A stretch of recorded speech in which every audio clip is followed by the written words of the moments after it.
Chapter 1787. Tome of Astronomical Value. Hellscythe_Lucky Old Cat. Inside the luxurious auction hall. Upon seeing the Book of Undying, every representative's eyes shone with greed. Although they couldn't read the tome's statistics like they could in God's domain, all of these people were representatives from major powers. They all possessed great insight as expected of the secret pavilion. The first time is already so frightening. The various major powers present could not help but discuss the Book of Undying. When Xianxia saw the crowd before him stir, he was immensely satisfied.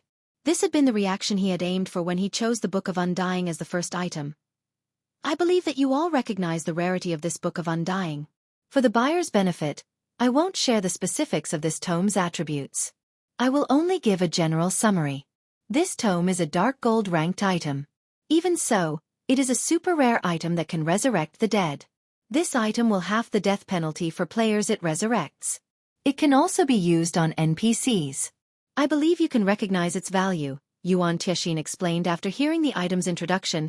Everyone in the venue became even more passionate to acquire the Book of Undying. The various superpowers representatives, in particular, felt their blood pressure rise considerably. The Book of Undying's ability to resurrect players was subpar at best. After all, there were plenty of tools and skills in God's domain that had the ability to alleviate the death penalty players suffered. However, it was an entirely different story if the Book of Undying could resurrect NPCs. The Book of Undying was especially valuable to superpowers that possessed powerful personal guards. Although there were other means to resurrect a personal guard, these means were not easy to accomplish. Moreover, the price one had to pay to use these means was astronomical. Hence, superpowers generally avoided risking their personal guards. However, as the Book of Undying was a dark gold item, not a one-time use item, it could be used indefinitely. In other words, with this item, one could freely resurrect their personal guards. They would not have to worry about their personal guards dying by accident. The Book of Undying was far more valuable than some ordinary epic item. I won't waste your time. The starting price is 1,000 gold, with each increment being no less than 50 gold. In addition, credit bids will not be accepted. Xianxia shouted 1,500 gold. 2,000 gold. 2,500 gold. The price quickly soared to 5,000 gold, and the various major powers were surprised by how fast the price had risen. The bidding even troubled first-rate guilds. Although their guilds earned quite a bit of wealth every day, their daily operations required a lot of coins and resources. In preparation for the auction today, the various major powers had raised a significant amount of funding. But even so, these first-rate guilds had only prepared around 30 to 40,000 gold. They couldn't possibly throw all their money at a single item. Moreover, all of the attending powers had specific targets in mind. They all wanted to win the items that their guilds needed most. 8,000 gold.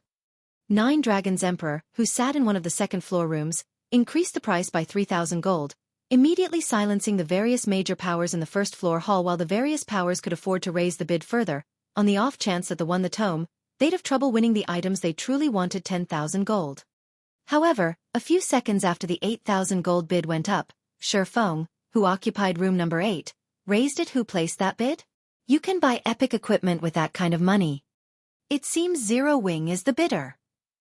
This is insane. This is only the first auction item. The major powers in the first-floor hall could not help but turn to look at Silverwing's room, astonished by the man's generosity. What they didn't know, however, was that Silverwing understood more about the Book of Undying than its current owner. He knew exactly how valuable the item was in its own. The Book of Undying was only worth around 10,000 gold, roughly as much as an epic weapon. While the Book of Undying was capable of resurrecting NPCs, it wasn't capable of resurrecting all NPCs. The secret pavilion had failed to mention this bit of crucial information. At the end of the day, the Book of Undying for auction was only a dark gold item. Although the skill it possessed was heaven-defying, there was a limit to the skill's effects. At dark gold rank, the Book of Undying could only resurrect Tier 2 NPCs and players. It wouldn't be effective on Tier 3 and above existences. Otherwise, it wouldn't just be a dark gold item. This had been why the secret pavilion had been willing to part with the tome, putting it up for auction. The various major powers had likely guessed the tome's limitations, as well, which explained why they weren't enthusiastic to purchase the item. If the Book of Undying were an epic item, the various superpowers would likely bid like madmen. No one would have been surprised to see the tome's price climb to 5 times more than its current bid. However, even though the Book of Undying was only dark gold rank, the fact that it was available was a pleasant surprise for Shifeng. Although the tome wouldn't help him resurrect Tier 3 NPCs and above, it was enough for Shifeng's uses right now. At the very least, he could involve Anna and Kite in combat without worrying about them dying. After Shifeng had raised the bid for the Book of Undying to 10,000 gold, Nine Dragons Emperor gave up on the item. For him, the Book of Undying was a collector's item of sorts. Paying more for it wouldn't be worthwhile. 10,000 gold going once. 10,000 gold going twice. However, just when Yuan Tianxin was about to finalize the sale, a new bid appeared. 12,000 gold. Many people turned to the bidder in astonishment. Meanwhile, the person who had placed this new bid was none other than the Starline Corporation's Lu Xinglua. 13,000 gold. Shifeng raised the bid once more. This surprised everyone further. They never thought that Shifeng would be so desperate for the Book of Undying. That was 13,000 gold they were talking about. With that kind of money, he could purchase a valuable plot of land in any capital. 13,500 gold. 14,000 gold. 14,500 gold. Whenever Shifeng placed a new bid, Lu Xinglua quickly added another 500 gold. When the price rose to 20,000 gold, the various major powers were utterly dumbfounded. Paying 20,000 gold for a dark gold item was ridiculous. It'd be far more beneficial to build a town with this money. 24,000 gold. Not wanting to waste time, Shifeng raised the price by another 4,000 gold. As the price rose, Yuan Tianxin's breathing became a little heavier. The bid was already more than double what he had expected. Forget it, I don't want this item anymore, Lu Xinglua said, chuckling as he relented. Once Lu Xinglua dropped out of the bidding, Shifeng eventually won the Book of Undying, surprising many of the representatives with Zero Wing's financial strength. They also inwardly ridiculed Zero Wing for spending 24,000 gold on a dark gold item. Even Gentle Snow and Aqua Rose felt that it was excessive to purchase the Book of Undying for such a high price. However, after Shifeng paid the 24,000 gold by connecting to God's Domain's main god system via his quantum watch and received the Book of Undying from the secret pavilion, his smile was bright. The Book of Undying was a dark gold item, but he knew something the secret pavilion had failed to discover. There wasn't just one Book of Undying in God's domain, but 13. Every one of these tomes was a dark gold item, which Undying Dionysius had penned personally. Even Tier 6 gods had failed to kill Dionysius, hence his title of Undying. In the end, an ancient god had sealed Dionysius away. Meanwhile, the 13 books of Undying contained all of Dionysius's power, and there were rumors stating that Undying Dionysius had recorded a method of self-resurrection in his books. How could these tomes, written by such a powerful existence, be just ordinary dark gold items? The books of Undying were powerful in the fact that they could be merged. When one combined 2 copies of the Book of Undying, its ability would improve. Only after merging all 13 books of Undying could one display the tome's true power. As for the complete book's rank, no one had known even 10 years after God's Domain's launch. However, most people guessed that it would be a legendary item. This was because only 10 copies had ever been found, and the strongest Book of Undying had only absorbed 2 other copies, reaching epic rank. As an epic item, the Book of Undying could resurrect Tier 3 NPCs. Now that a Book of Undying had appeared before him, it wouldn't do him any harm to start collecting the tomes now. On the off chance that he found 3 copies one day, he could upgrade the tome to epic rank, and it would be of great help to him. Once the Book of Undying's auction had concluded, Yuan Tianxin proceeded to introduce other auction items. However, none of the following items were nearly as valuable as that first tome. Moreover, representatives could pay for the following items with credits. Shifeng had to admit that the secret pavilion offered a large variety of items, including 20+ pieces of level 50 fine gold equipment and 50+ level 50 secret silver equipment pieces that increased fire resistance. In the end, Shifeng had spent over 7,000 gold to acquire all of them. If not for Lu Xinglua's interference, raising the price from time to time, he could have easily purchased this equipment for only 4,000 gold. By the time the ordinary items had sold, more than a day had passed. The secret pavilion then hosted a friendly competition to determine how many finale items each of the various powers could purchase. This friendly competition also gave everyone a glimpse of the various superpowers. Up-and-coming experts. Finally, we'll start the bidding for our first finale item of the day, Yuan Tianxin announced, chuckling as he glanced at the second floor rooms. I believe that many of you are familiar with this next item. On cue, several images appeared on the display above the stage. When these images had appeared, a commotion tore through the attentive crowd. Even the representatives in the second floor room stared with bloodshot eyes. When Mu Lingsha, who sat beside Aqua Rose, saw these images, her fists balled as excitement lit up her face. She simply couldn't keep her calm. Chapter 1788. Grade 1. Hellscythe_Lucky Old Cat. When the images appeared above the main stage, the representatives of super first-rate guilds and super guilds in the second-floor rooms became restless. They promptly relayed what they were seeing back to their respective guild leaders. Guild leader, those rumors were true. The secret pavilion really has that thing. The secret pavilion sure knows how to keep a secret. Are you absolutely sure about this? Based on the images, there's no mistaking it. However, there are simply too many major powers and corporations present. I'm afraid acquiring it will be difficult with the money we brought. Good. I'll have someone mail you all the funds we have available. Due to the several images, the various superpowers in attendance all started secretly raising funds. This situation enveloped the entire auction venue in tension. The major powers in the first-floor hall sensed an imminent storm. The secret pavilion really is a sly old fox. Is it trying to have us superpowers and corporations tear at each other's throats? Nine Dragons Emperor tightly balled his fists, his eyes gleaming with indescribable excitement. He turned to Martial Dragon, who sat beside him, and said, "Quick! Have Blood Dragon sell all our available resources in the Black Dragon Empire. Mortgage some of the unused golden lands in Black Dragon City as well. In any case, collect as many coins and magic crystals as we can." Pavilion Master. Isn't that a little too much? Martial Dragon was stunned by Nine Dragons Emperor's decision. The golden lands of Black Dragon City were worth a fortune, with countless buyers waiting in the wings. If the Heavenly Dragon Pavilion were to mortgage these lands and fail to buy them back in time, it might lose these lands to other powers. It's fine. As long as we can get that thing, this small price is inconsequential, Nine Dragons Emperor said as he shook his head. His eyes were filled with madness and ambition as he looked at the images displayed above the stage. Understood. Martial Dragon immediately contacted Blood Dragon. Meanwhile, in another room, the elegant and scholarly Lu Xinglua stood up involuntarily and stared at the pictures the secret pavilion had revealed. Good. Wonderful. As long as we obtain this, the entire Dark Knight Empire will be mine for the taking.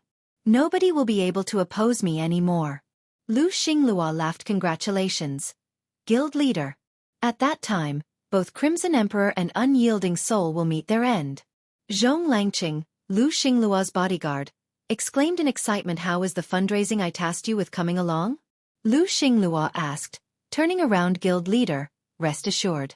Our funds are all here now, Zhong Langqing replied, smiling. Meanwhile, in the room occupied by Zero Wing, the sight of the first finale item the secret pavilion was auctioning set Shifeng's heart racing. The secret pavilion actually dares auction something like this? He exclaimed in astonishment. At this moment, he understood why the Starline Corporation had done its best to prevent Unyielding Soul from taking part in this auction. If it were him, he would have done the same. He also understood why Mu Lingsha was willing to part with a plot of high-potential land in the Dark Knight Empire's imperial capital just so that she could participate in this internal auction. The reason for this was the thing the secret pavilion was trying to sell. It was simply too frightening. The first finale item was neither a weapon nor a piece of equipment. It also wasn't a tool. Instead, it was the management rights to an Orvane. If it were any ordinary Orvane, most likely, even the first-rate guilds present wouldn't bother bidding for it. If it were a manatite vein that could produce small amounts of magic crystals, then it would tempt even superpowers to go all out. Meanwhile, above a manatite vein would be an energy vein that produced energy ore.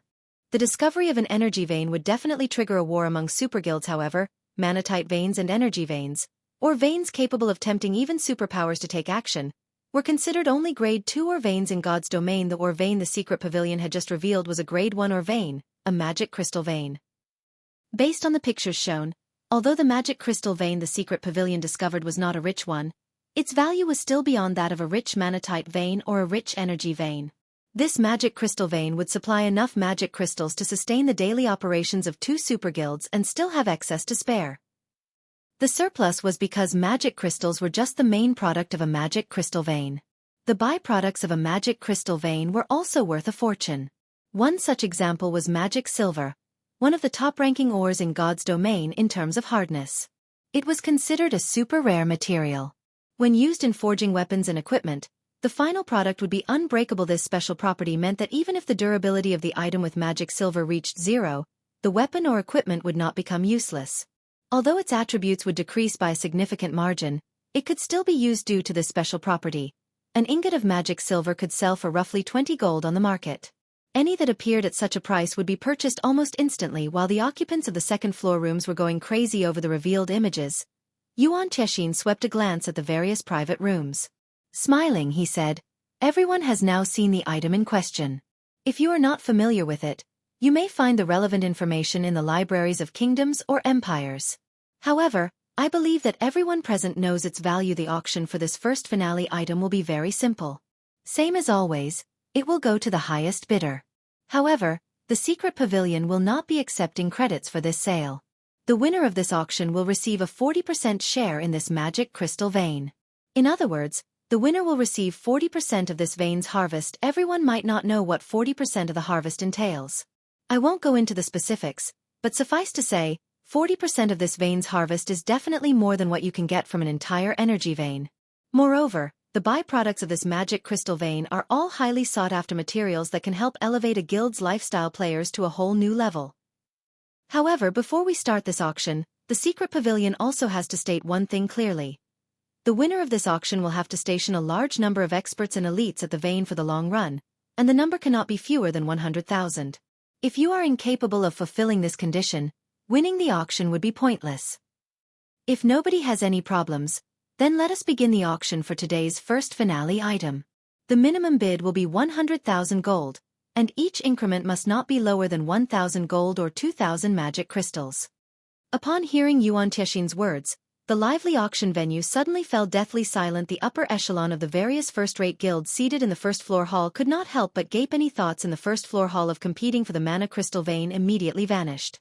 The long-term requirement of having a 100,000-man army guarding the vein aside, just the starting price was already enough to make every first-rate guild in attendance give up 100,000 gold. Although these first-rate guilds understood that this was a very normal price, actually hearing it coming out of Xianxia's mouth still shocked them. In preparation for this auction, these guilds had gone through plenty of trouble just to collect around 30,000 gold. Yet now, it was revealed that they were far from qualified to bid on this magic crystal vein. The powers that could rival first-rate guilds were also silent. They finally understood just how wide a gap there was between themselves and the various superpowers, who lived in an entirely different world. They weren't even eligible to take part in this auction. All they could do was play the role of a spectator. Chapter 1789. Crazy Struggle. Hellscythe_lucky old cat. 100,000 gold? Shifeng smiled bitterly as he shook his head. In reality, he too was very tempted by the magic crystal vein. However, despite all his efforts, he had managed to raise only a little over 124,000 gold. After deducting the amount he spent on the Book of Undying, fire resistance equipment, and rare materials, he had just a bit more than 90,000 gold left. He didn't have the slightest chance of winning the upcoming auction, as the various major powers in the first-floor hall were marveling over the magic crystal vein's high price. The occupants of the second-floor room started calling out bids, one after another. 100,000 gold. 110,000 gold. 120,000 gold. After the first bid appeared, the price of the magic crystal vein increased rapidly, the scene stupefying the various first-rate guilds present. Despite the minimum increment being set at 1,000 gold, the various superpowers and major corporations were raising the price in 10,000 gold increments, as if 10,000 gold were no different from 10,000 copper. In less than a minute, the price had already reached a staggering 200,000 goldenly. After the price reached 270,000 gold, did the price increases decline to 2,000 or 3,000 gold increments. Even so, this was still plenty frightening to the various first-rate guilds present. Damn it. Why are there so many people competing for the vein? Nine Dragons Emperor frowned as he watched the price ramp up. Turning to Martial Dragon, he asked, "How are things coming along on Blood's side?" He had prepared only 210,000 gold for this auction. Including the magic crystals he had on hand, his funds came to roughly 250,000 gold. Just now, he had mortgaged several golden lands in Black Dragon City, netting an additional 140,000 gold and putting his total at 390,000 gold. This was already 10 times the amount a first-rate guild could produce in short notice. However, the various superpowers and major corporations were like bottomless pits as they continuously hiked up their bids. Now the price was already close to 300,000. Moreover, he knew full well that the various superpowers were still only probing each other's depths. They had yet to truly make a move despite the restraint of the various superpowers and major corporations. The price of the magic crystal vein was already approaching the limit of his budget. Pavilion Master Blood Dragon has already asked the guild elders for a loan. The elders feel that this is a good purchase and are willing to lend us 60,000 gold. If we succeed in the purchase, they want 10% of the vein's shares as interest.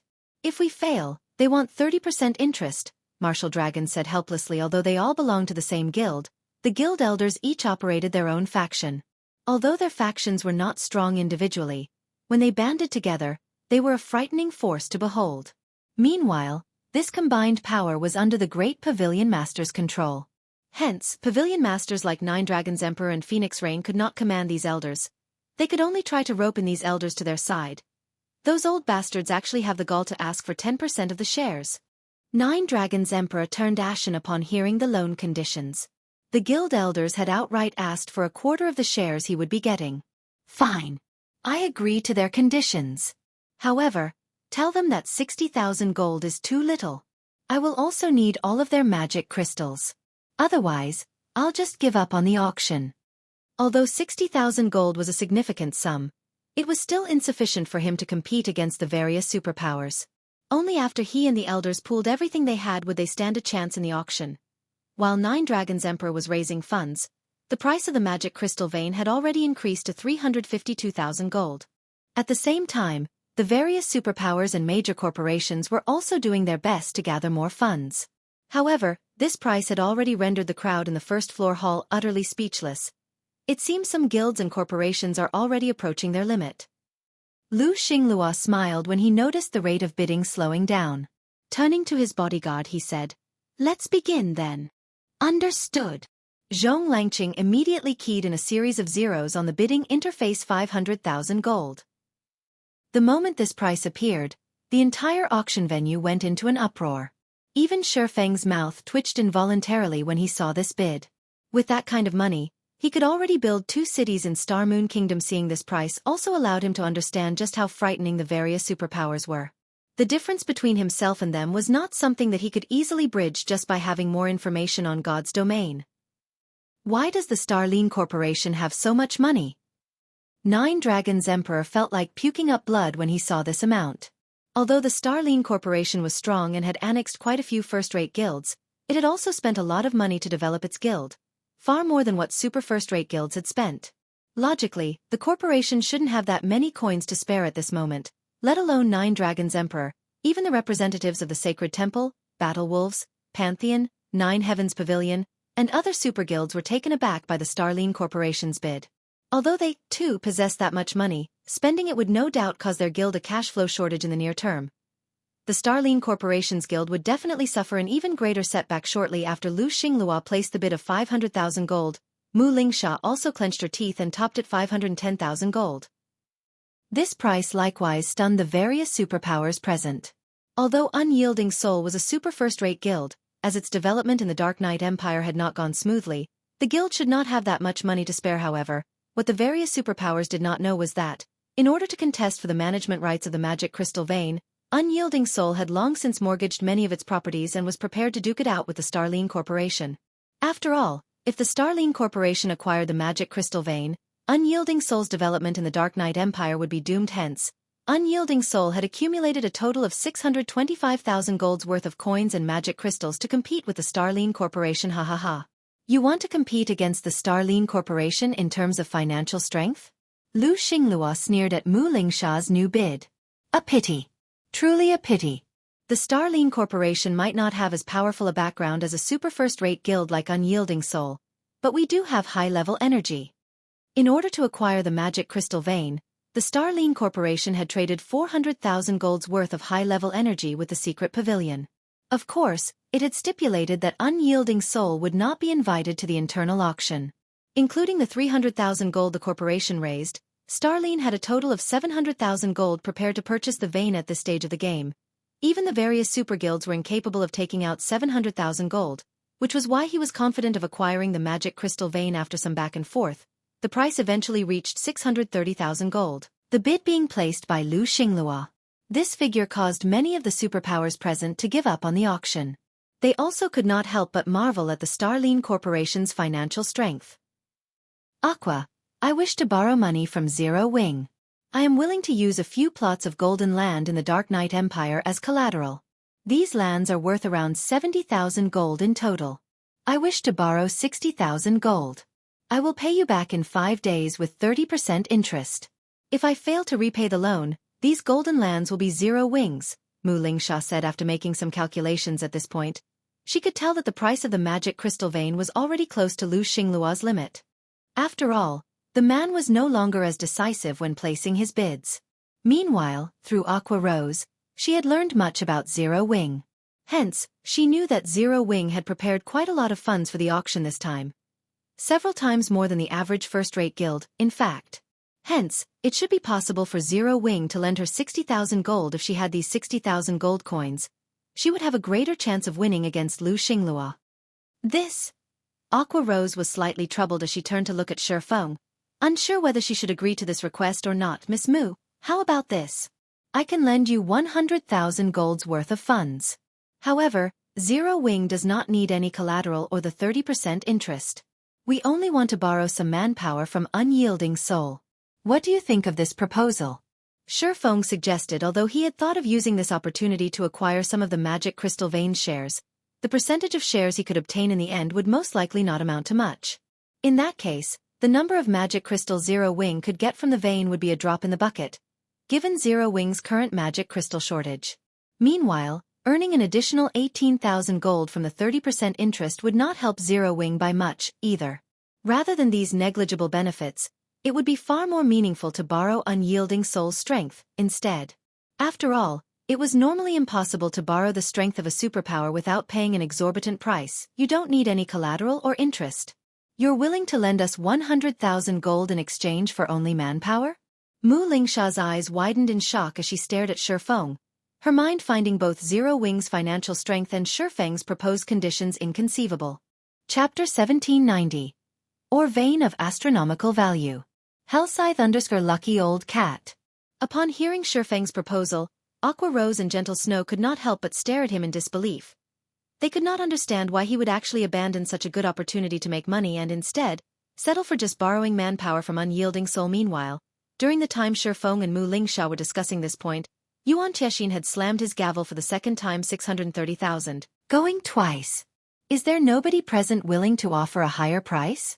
Xianxia asked as he glanced at the audience before him. Although 630,000 gold already exceeded the secret pavilion's original estimates, earning a few more coins would not do the pavilion any harm. Greedy bastard. Lu Xingluo frowned at Xianxia's deliberate prolongation of the auction. 630,000 gold was already far outside of his expectations. He had never thought that Unyielding Soul would be capable of taking out so much money with such an expenditure. Even if he could eventually recover the cost from the profits generated by the magic crystal vein, it would take a very long time before he could recoup his entire investment. Not to mention, he would also have to station an army of 100,000 players at the vein over the long run, which would further increase the time needed to recover his cost. The only fortunate matter was that the magic crystal vein produced magic crystals and rare ores that were very difficult to acquire on the market. For the foreseeable future, the Starline Corporation would no longer have to worry about its guild's daily magic crystal expenditure. Meanwhile, inside Shifeng's room. All right, I agree with your conditions. Xianxia nodded to Shifeng. Although she was neither Unyielding Soul's guild leader nor vice guild leader, she was the heiress of Unyielding Soul's biggest shareholder. Moreover, Unyielding Soul had already granted her full authority over the auction this time.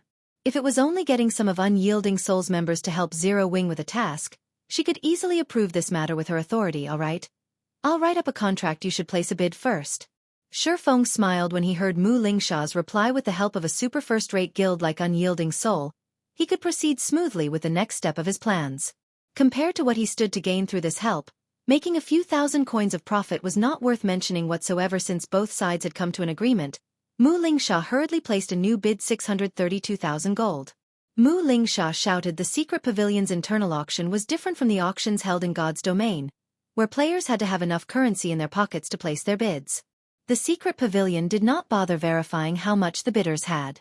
It would be fine so long as the buyer could pay for their purchase afterward. The silent auction venue immediately livened once again with Xianxia's bid. How does Unyielding Soul still have money? Lu Xingluo's gaze turned chilling as he glared at Xianxia's room. He had thought that the auction for the magic crystal vein was already over, never imagining that Mu Lingsha still hadn't given up hope. He immediately placed a new bid to thoroughly suppress her. 640,000 gold.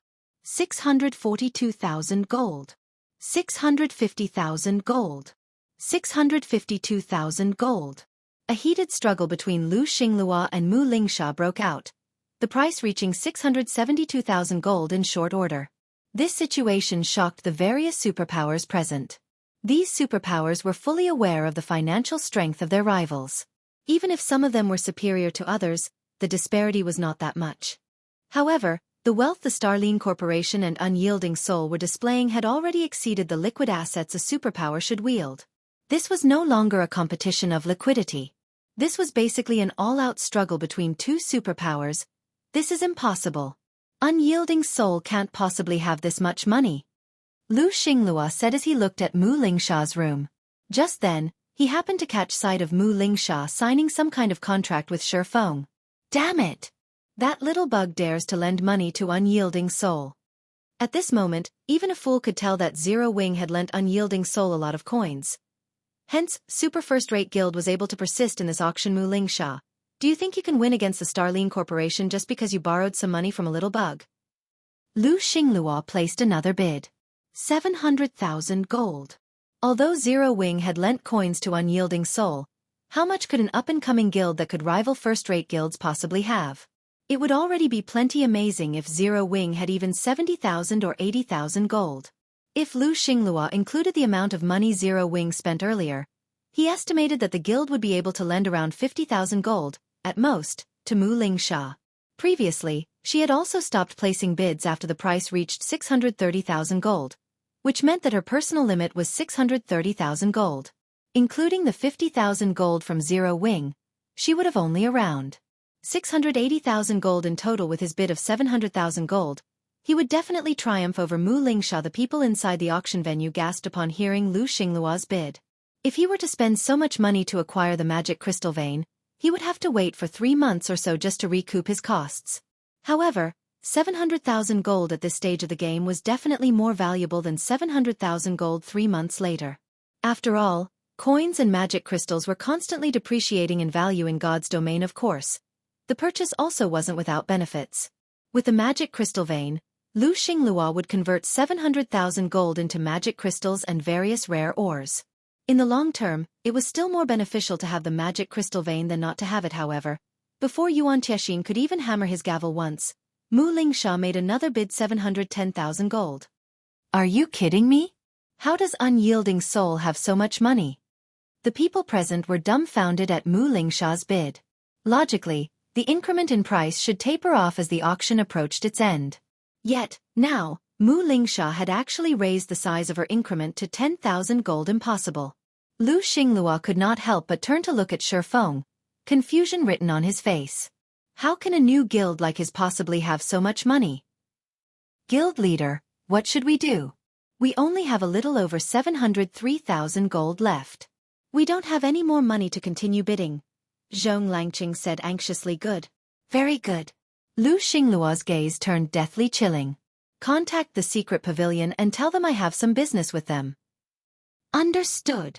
Zhong Langqing immediately contacted a representative from the secret pavilion. Meanwhile, when Mu Lingsha saw that Lu Xinglua had stopped bidding, she could not help but breathe out a sigh of relief. Had Shifeng lent her only 60,000 gold, she definitely wouldn't have been able to compete with Lu Xinglua. However, with 100,000 gold, she was able to thoroughly suppress him. Moreover, during the time she was competing with Lu Xinglua, as she worried that she wouldn't have enough funds, she had someone in her guild mortgage several plots of golden land in Dark Knight City and gained another 60,000 gold. The coins would be transferred later to her God's domain account.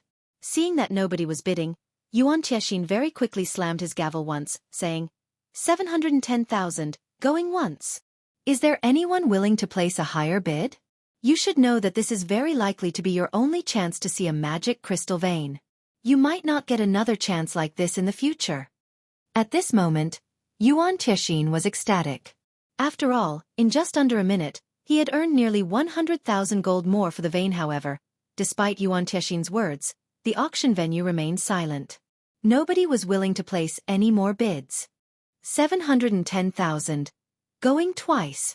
Seeing that nobody was responding even after some time, Xianxia understood that this was the highest price he could sell the vein for. He then readied himself to slam his gavel for the third time and confirm the final owner of the magic crystal vein. When Mu Lingxia saw this, she was thrilled. 720,000 gold.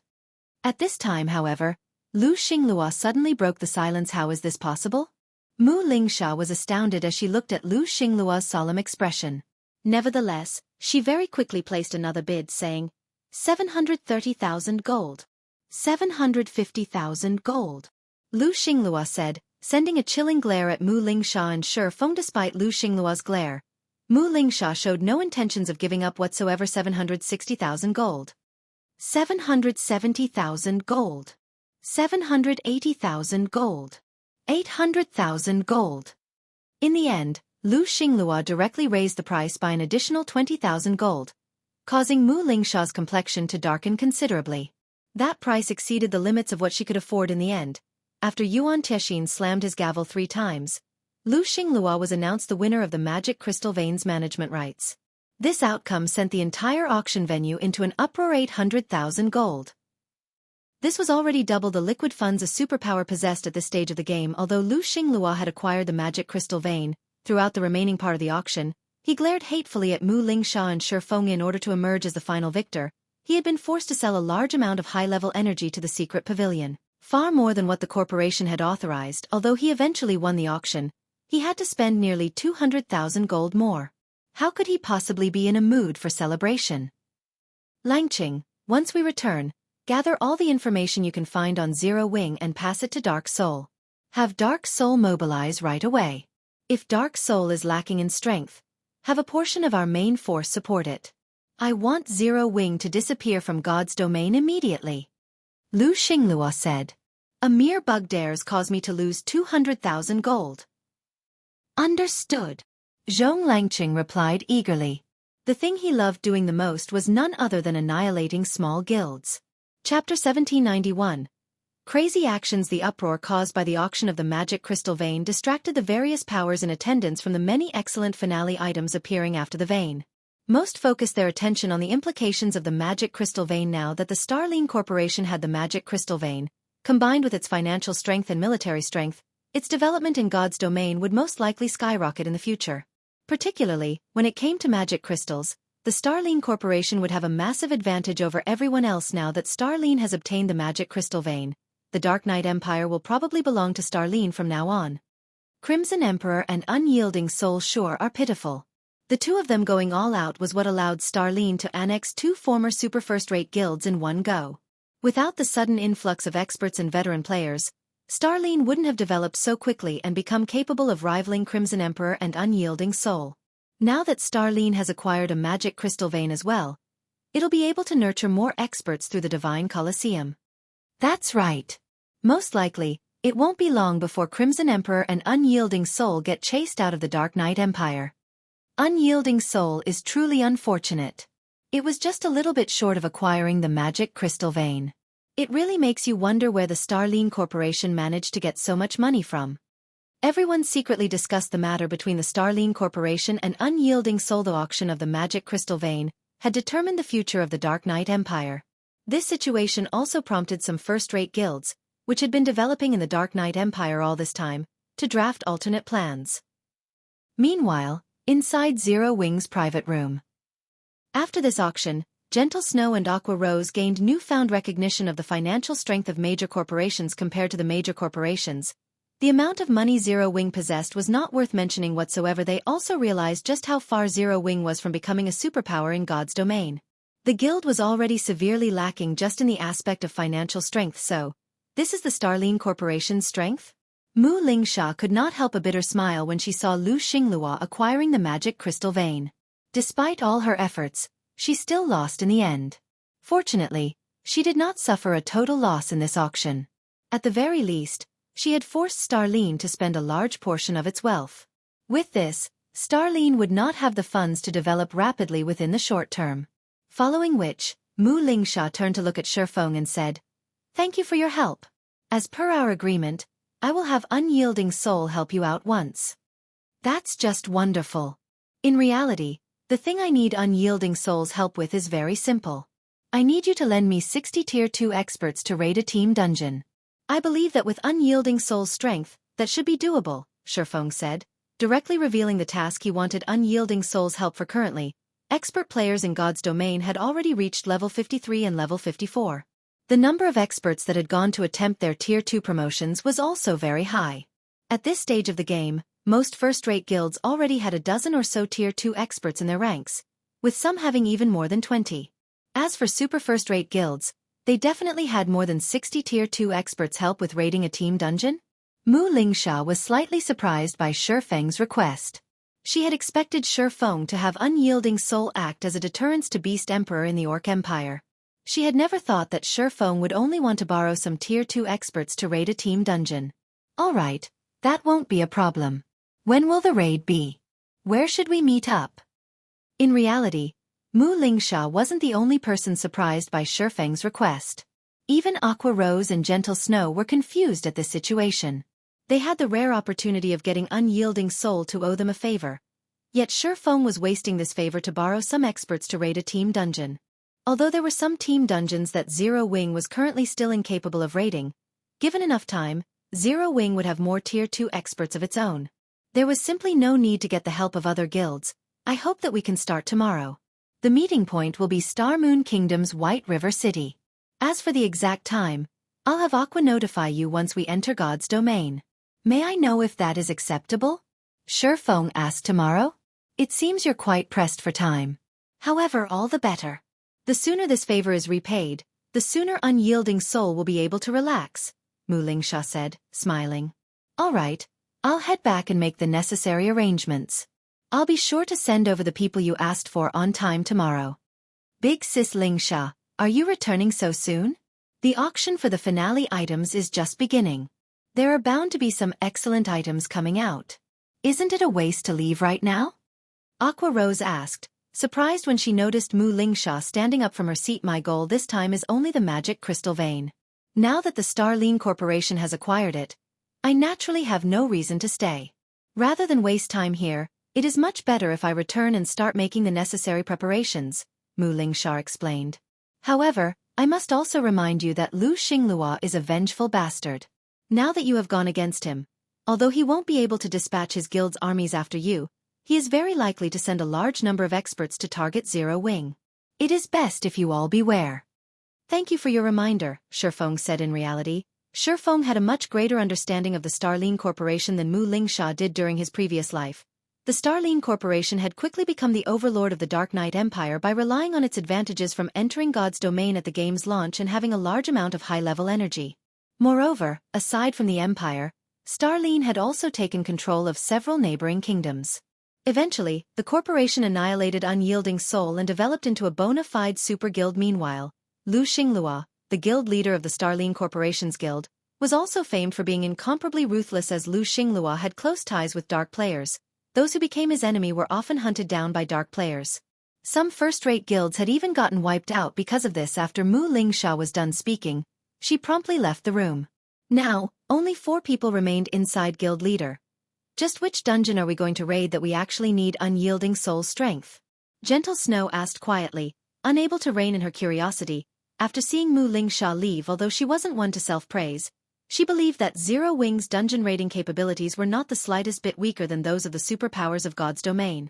In fact, Zero Wing might be stronger than even some superpowers given a little more time. Zero Wing would be capable of raiding even super large-scale team dungeons.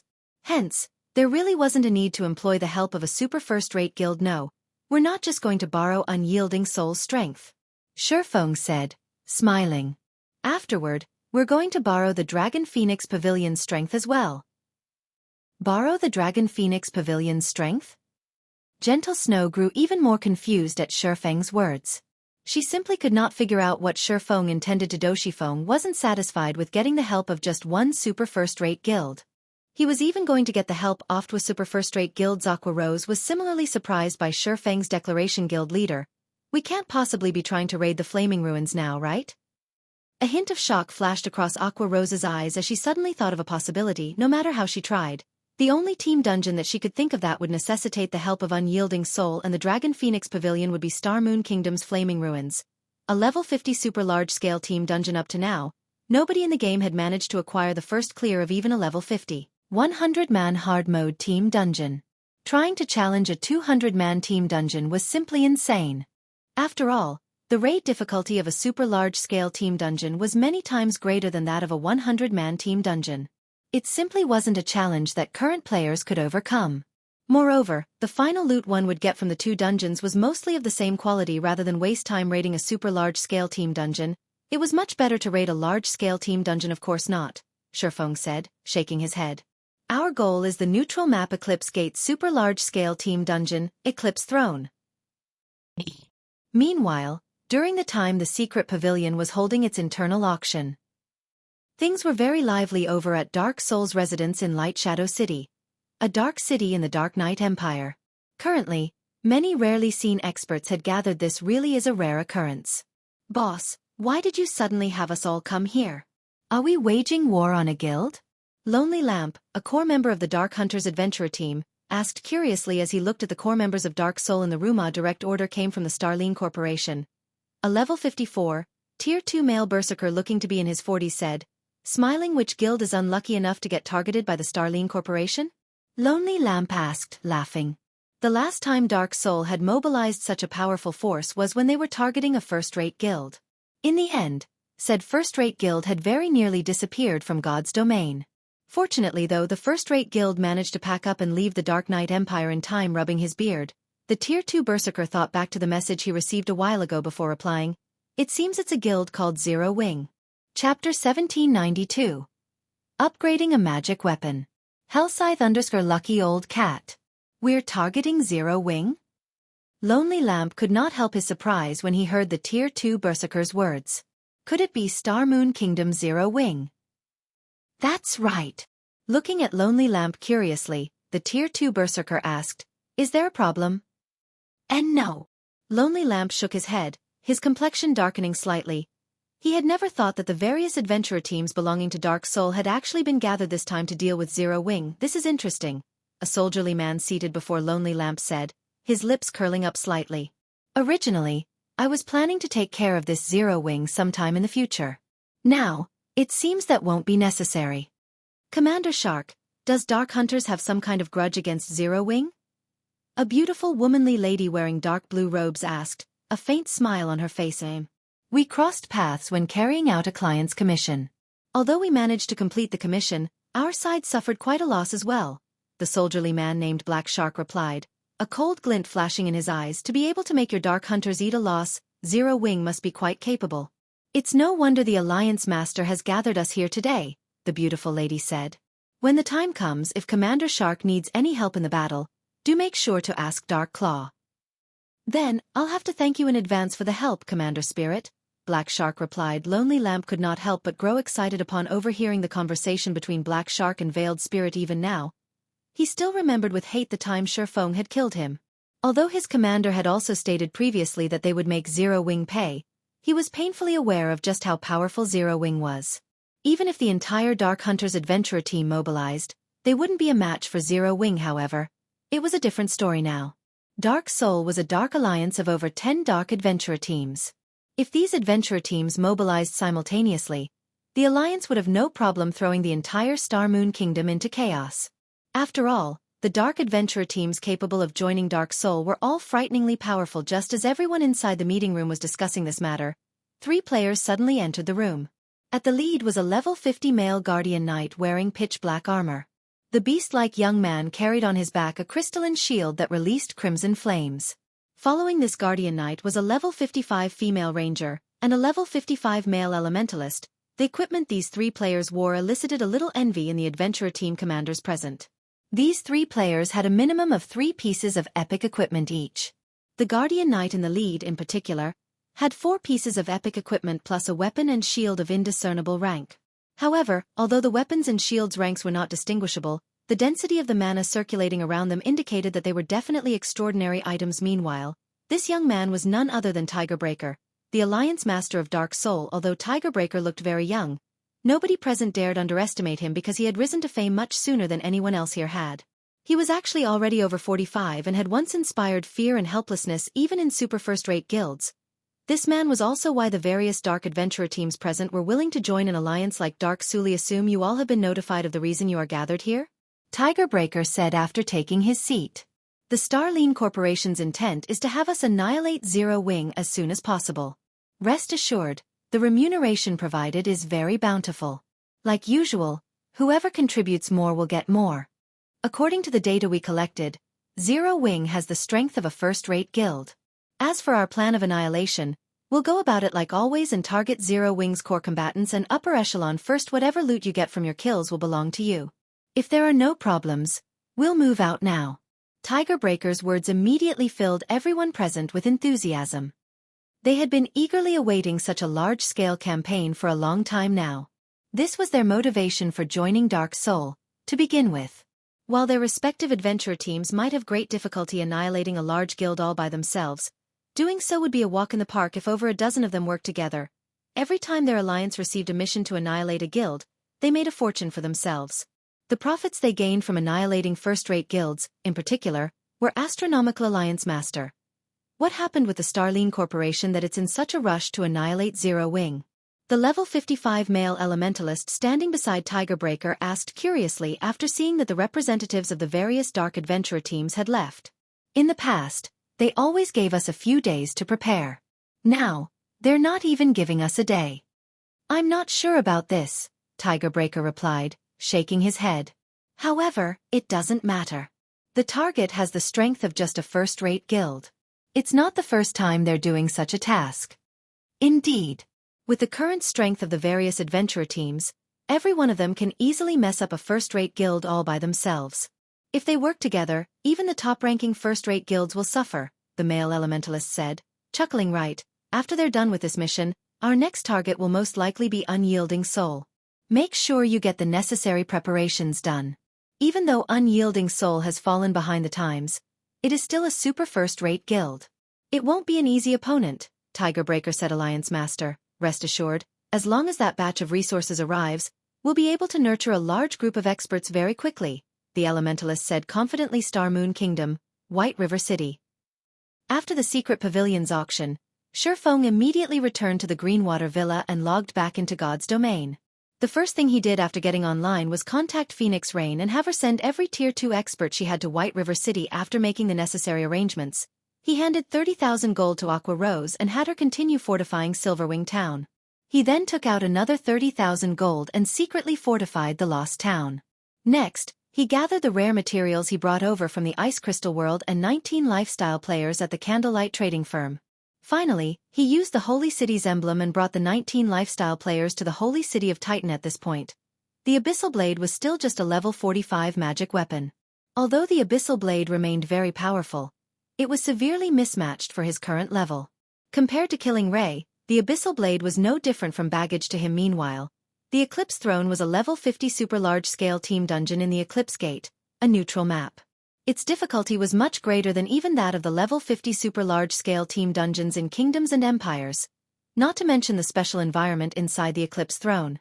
He would have to increase his combat power further if he wanted to improve his chances of successfully raiding the dungeon. Hence, Shifeng planned on forging level 50 weapons in Titan City in order to upgrade the Abyssal Blade in the outside world. Level 50 fine gold and dark gold weapon designs were very rare. In Titan City, however, so long as one had sufficient status, one could use magic crystals to exchange for all kinds of weapon production designs. However, only the player that exchanged for these designs could learn them. At the same time, the weapons produced using the designs obtained in Titan City were slightly weaker than average weapons of the same rank to Shifeng. However, this weakness did not matter at all. After all, the weapons he produced would be sacrificed to the Abyssal Blade. What kind of attributes those weapons possessed was not important. After arriving at Titan City's Forging Association, he spent 6,000 magic crystals to purchase level 50 fine gold and dark gold weapon forging designs, respectively. He then rented a special forging room and set to work in order to increase his production success rate. Shifeng even utilized the Philosopher's Hand's power. After working away for over half a day, he finally ended up with 100 level 50 fine gold weapons and 30 level 50 dark gold weapons. He had used nearly 80% of the materials he had prepared for this occasion, I can finally upgrade it.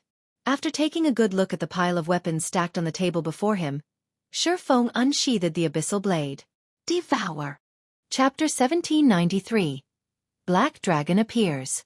Hellscythe_lucky old cat. Inside the blazing hot special forging room.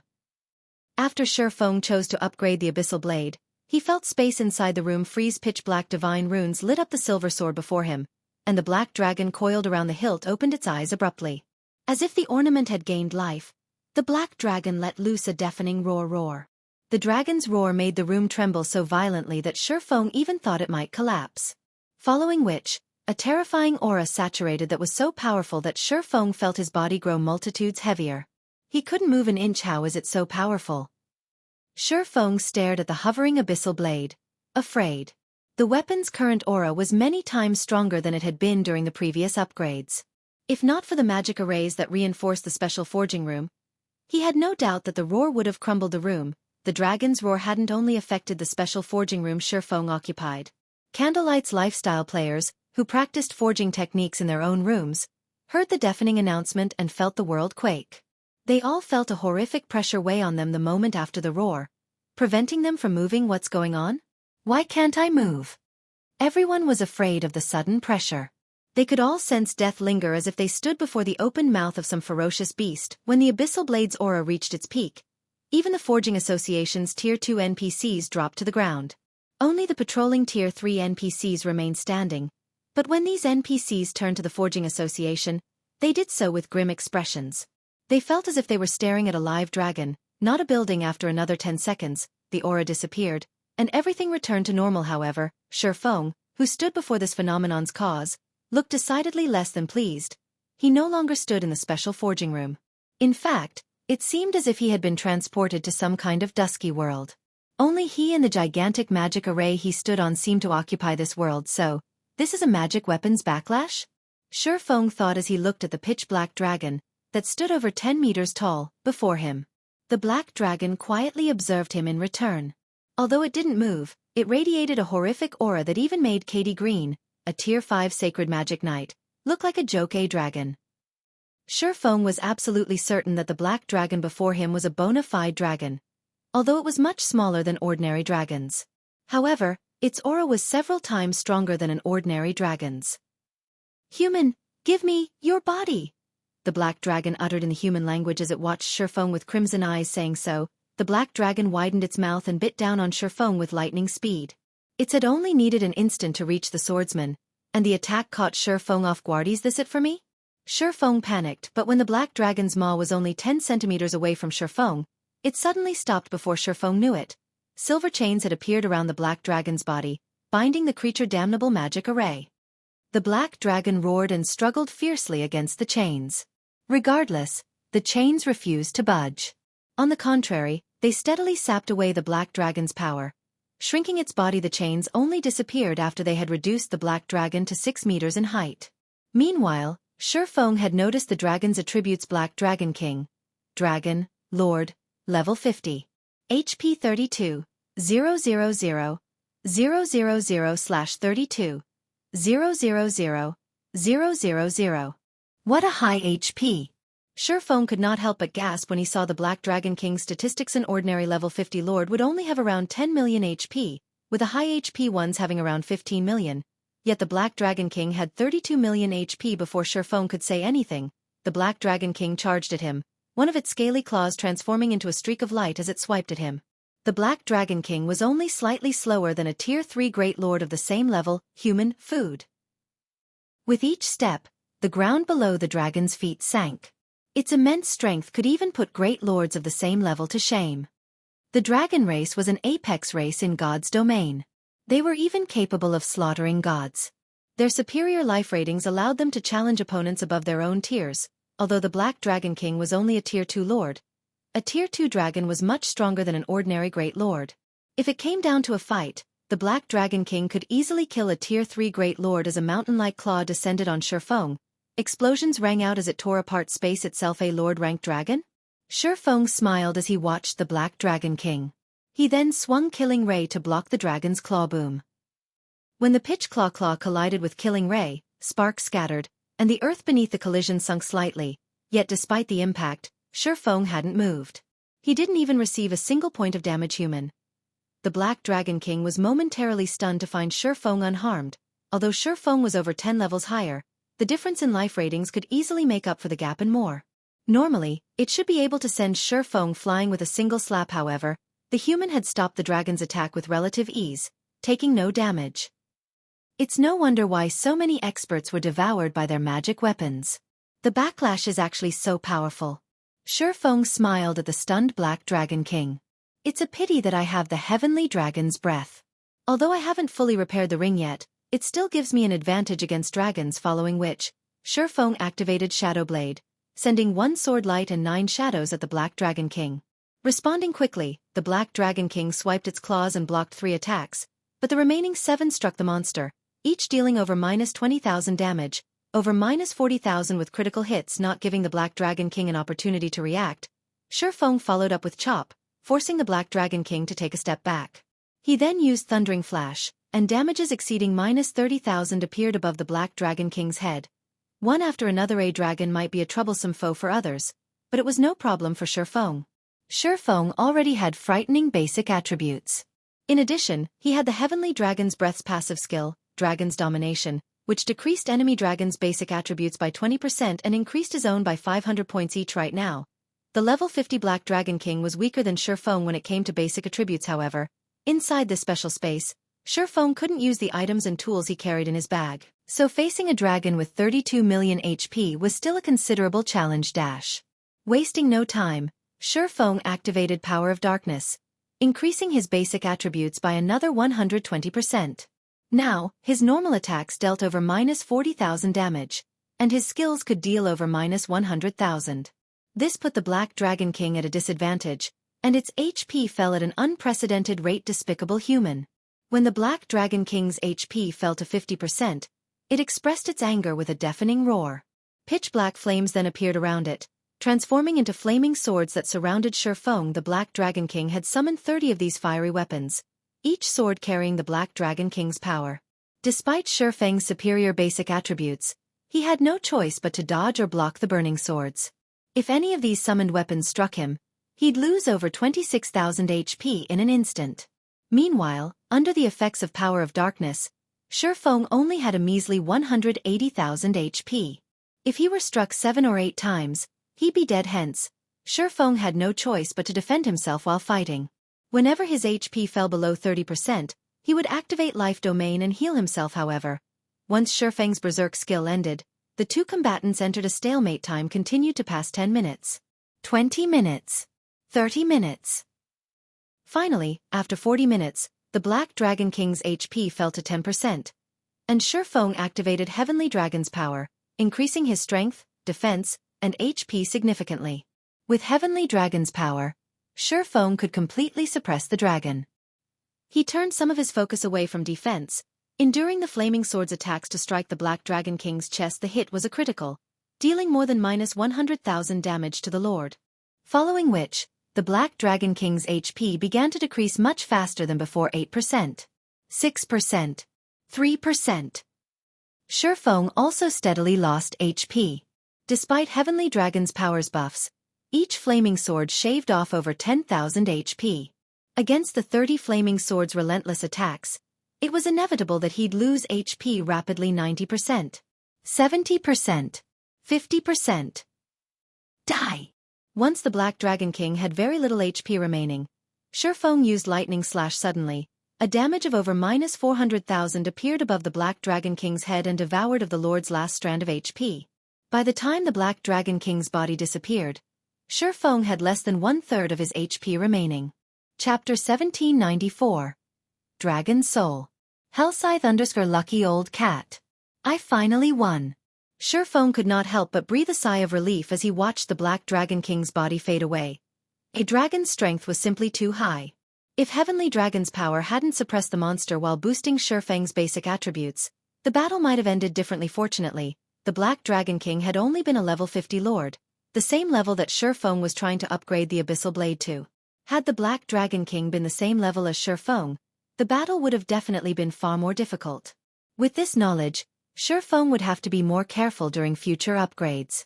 Without preparing for such a battle, upgrading the Abyssal Blade would be extremely dangerous. Once the Black Dragon King was gone, the gigantic magic array under Shifeng's feet compressed, transforming into a new Abyssal Blade. The new Abyssal Blade was a fully silver sword with pitch-black divine runes etched on the blade.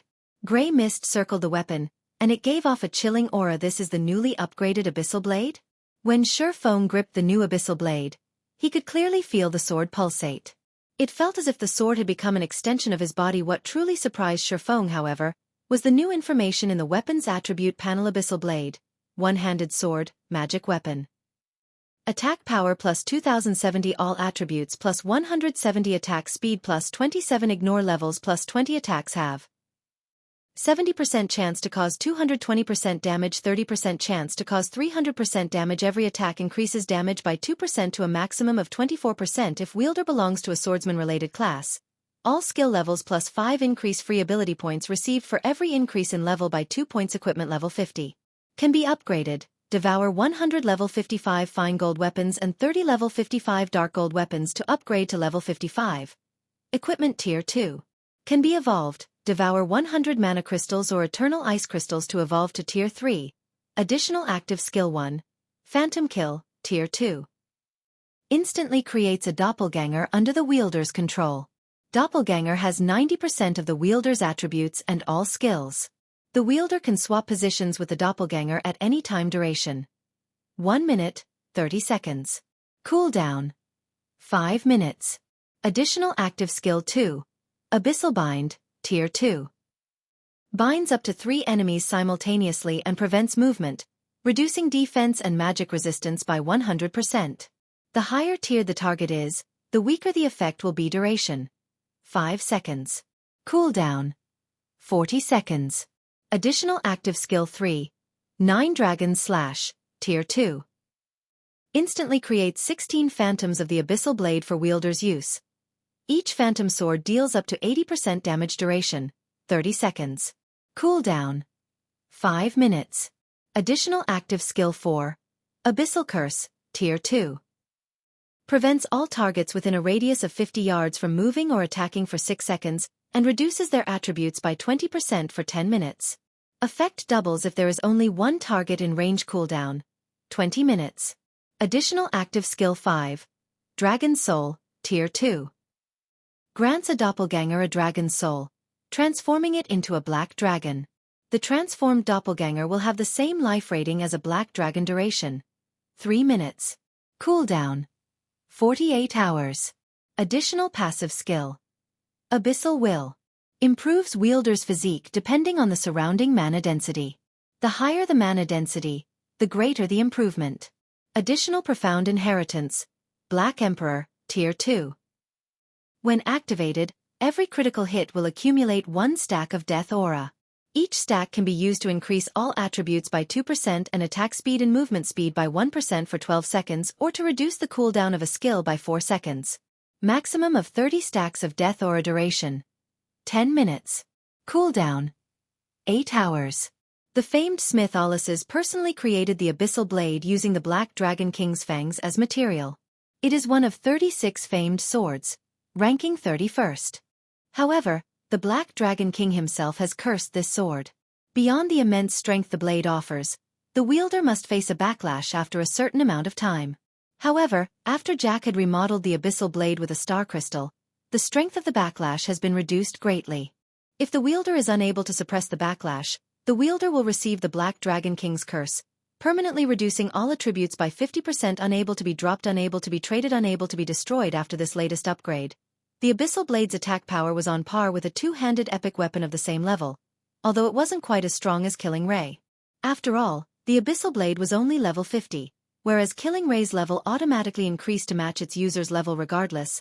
The Abyssal Blade was still very powerful. The new skill, Dragon Soul, was particularly impressive. He could turn one of his doppelgangers into a true black dragon. Just thinking about this excited Shifeng, that was a bona fide dragon they were talking about. An archaic species was insignificant before a true dragon. Even angels had a slightly lower life rating than dragons. This skill was now Shifeng's greatest trump card. Unfortunately, the skill only had a short, 3-minute duration. Once Shifeng had finished marveling at the new Abyssal Blade, He sheathed the weapon and contacted Silent Wonder, Candlelight's current chief alchemist. Aside from the lifestyle players with the highest chances of becoming masters, Shifeng had also brought the Candlelight trading firm's top 5 alchemists to the holy city of Titan. Naturally, after Silent Wonder had become an internal member and read the Moon God's secret journal, she had quickly become a master alchemist.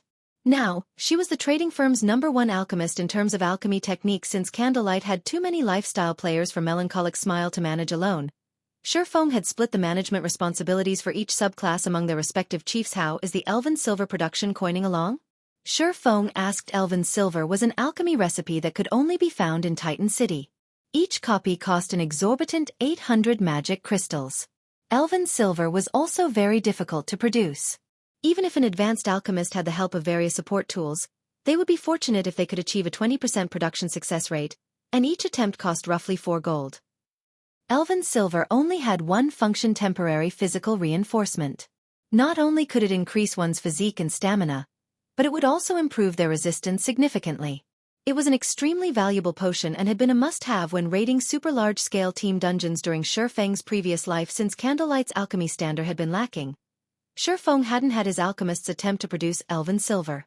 However, Silent Aspiration had also become a master alchemist, so Shifeng had decided to give them the recipe. Guild leader: the Elven Silver potion's brewing procedures are too complex.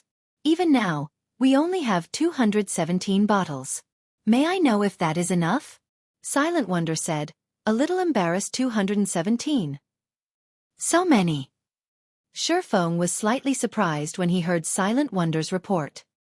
He knew that even a basic master alchemist would only have a 25% theoretical success rate, roughly 30% if they had the proper support tools. Moreover, each bottle of Elven Silver required a very long time to brew. A basic master alchemist would be fortunate to brew around 100 bottles after a full day of work, yet despite having only been in Titan City for half that, the 2 master alchemists and 3 advanced alchemists that had been given the task had produced over 200 bottles. Good. Bring them to me. Understood. Silent Wonder nodded before disconnecting the Shifeng, then turned his attention to crafting all-round devices. The Eclipse throne had a chance of dropping top-tier fire resistance equipment. The dungeon's recommended raid level was level 55 to level 60, and it was far more challenging than the level 50 super large-scale team dungeons at Kingdoms and Empires borders. Aside from the dungeon's corrosive gas, its low mana density made it particularly difficult. Shifeng's team needed the all-round devices to raid the dungeon. Shifeng spent the rest of the day producing 80+ all-round devices. Including the all-round devices he had made some time ago, he had more than enough to outfit a team of 200 players. Time is almost up. They should have arrived in White River City by now. Shifeng smiled as he took a look at the time. Before he had realized it, a new day had arrived in God's domain. There were less than 20 minutes remaining before the agreed meeting time. Immediately, Shifeng took out a return scroll for White River City. After activating the scroll, his body transformed into a streak of light and left the special forging room. Chapter 1795. Gathering of Heroes. Hellscythe Lucky Old Cat. Starmoon Kingdom, Zero Wings residence in White River City. Silence dominated the crowded guild hall due to the group of the guild's main force members resting in the lobby.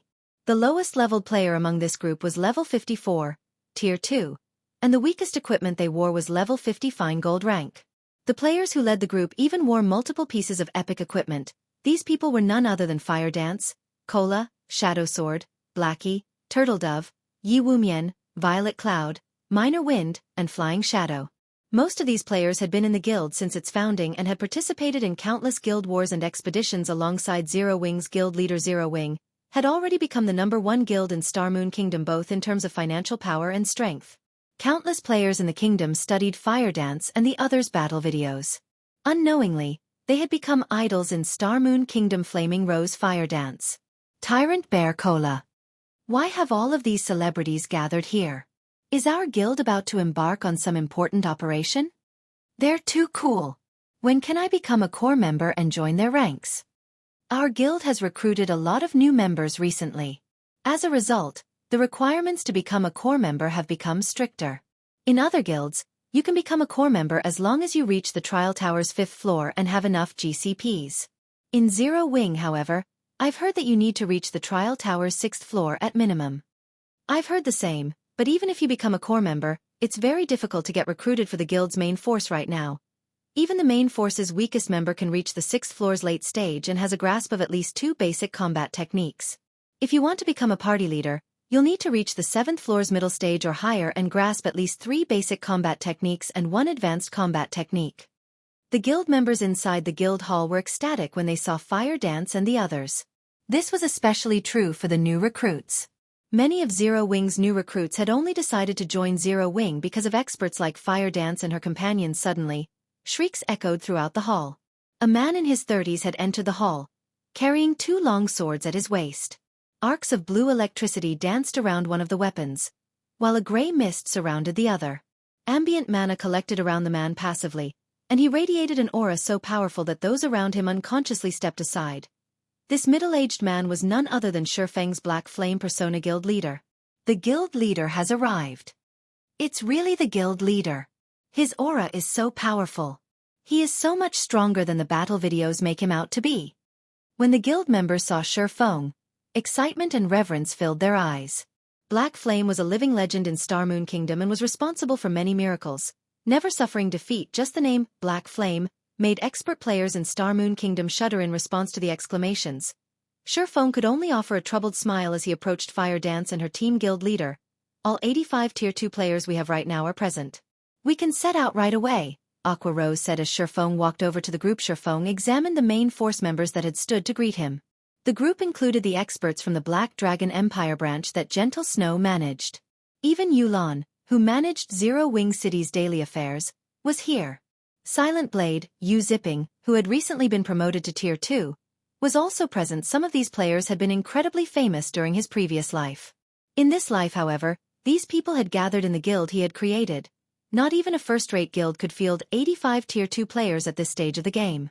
Zero Wing had only nurtured so many thanks to the primordial soul Shifeng had acquired from Primordial City. Good.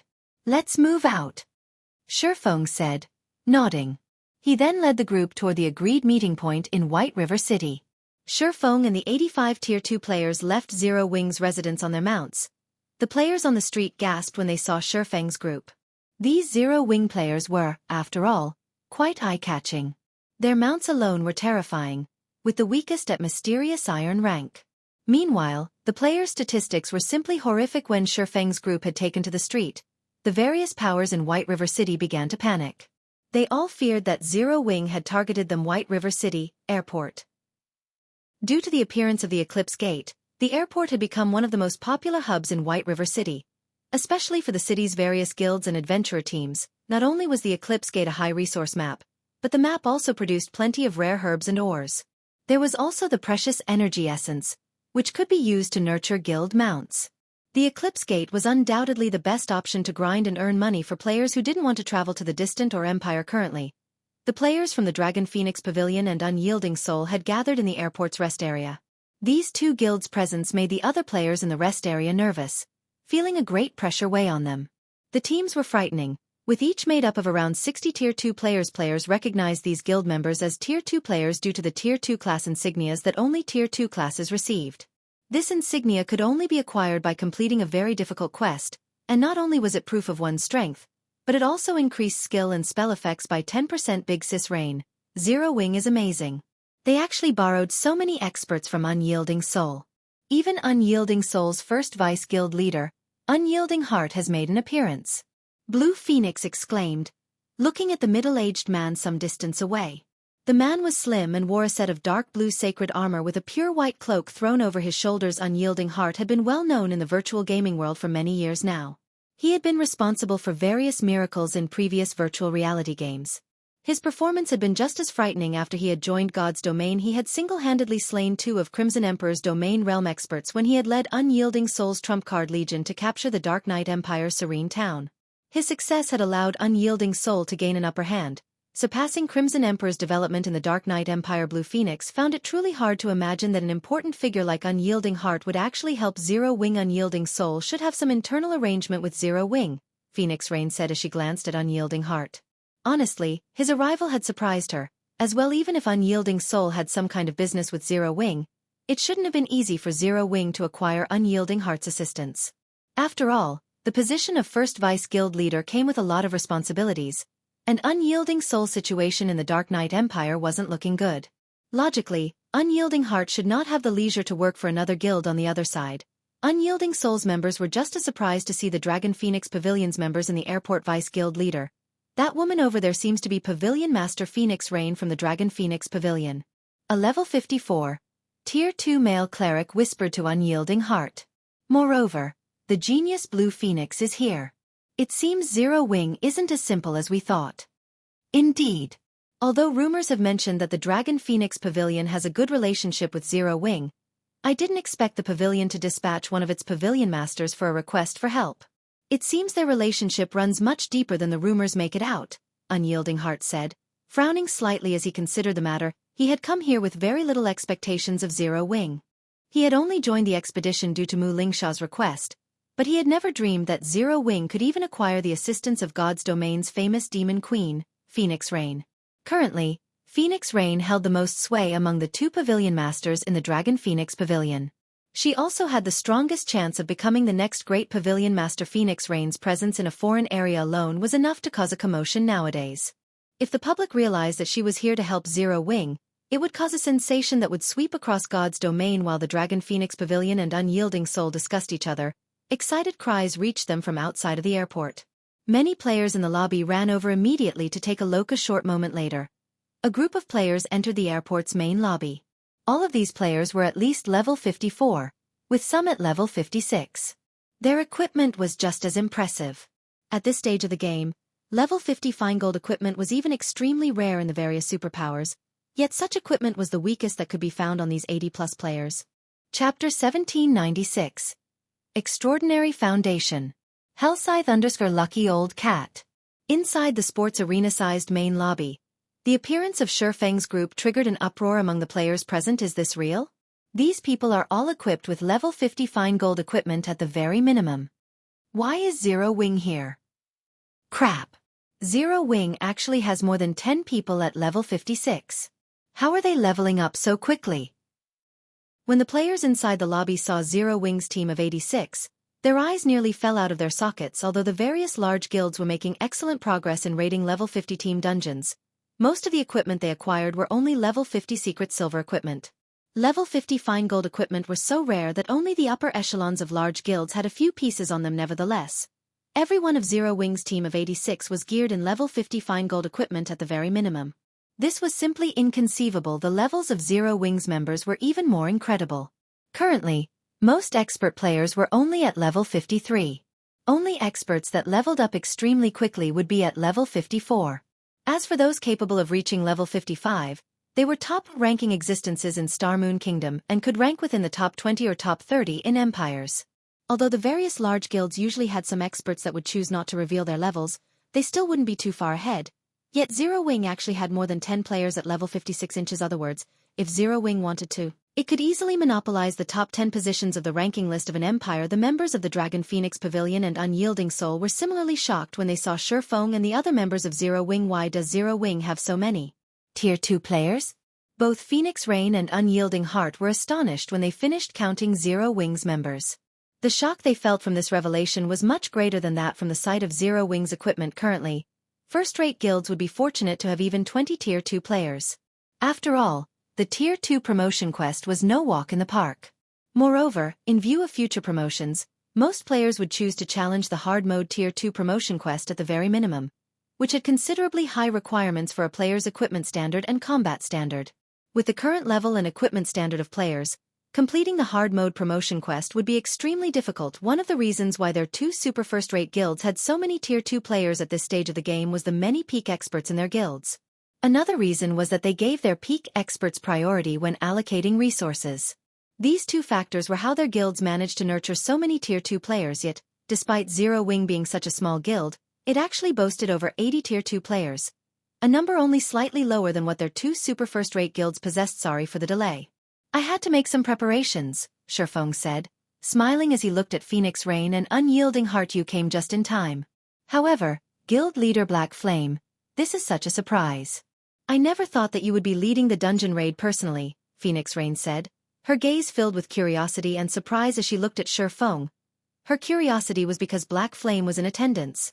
He rarely made an appearance himself, leaving such matters to Yi Feng, Aqua Rose, and Gentle Snow. As for her surprise, it was due to the feeling Black Flame was giving her. Right now, she picked up intense lethality from the man as she stood before him. This feeling was much more intense than when she last met face-to-face with Black Flame. I am Unyielding Heart, Unyielding Soul's Vice Guild Leader. Guild Leader Black Flame, you are even more amazing than the rumors make you out to be, Unyielding Heart said. After he evaluated Shi Feng and the other experts of Zero Wing briefly, indescribable shock flooded his heart in his opinion. The guild leader capable of developing Zero Wing to the point where it could rival veteran first-rate guilds was definitely a very capable administrator. Even if Black Flame was as strong as rumored, in his opinion, Black Flame should be only as strong as the peak experts of superpowers like Unyielding Soul. However, right now, Unyielding Heart was actually feeling the threat of death from him.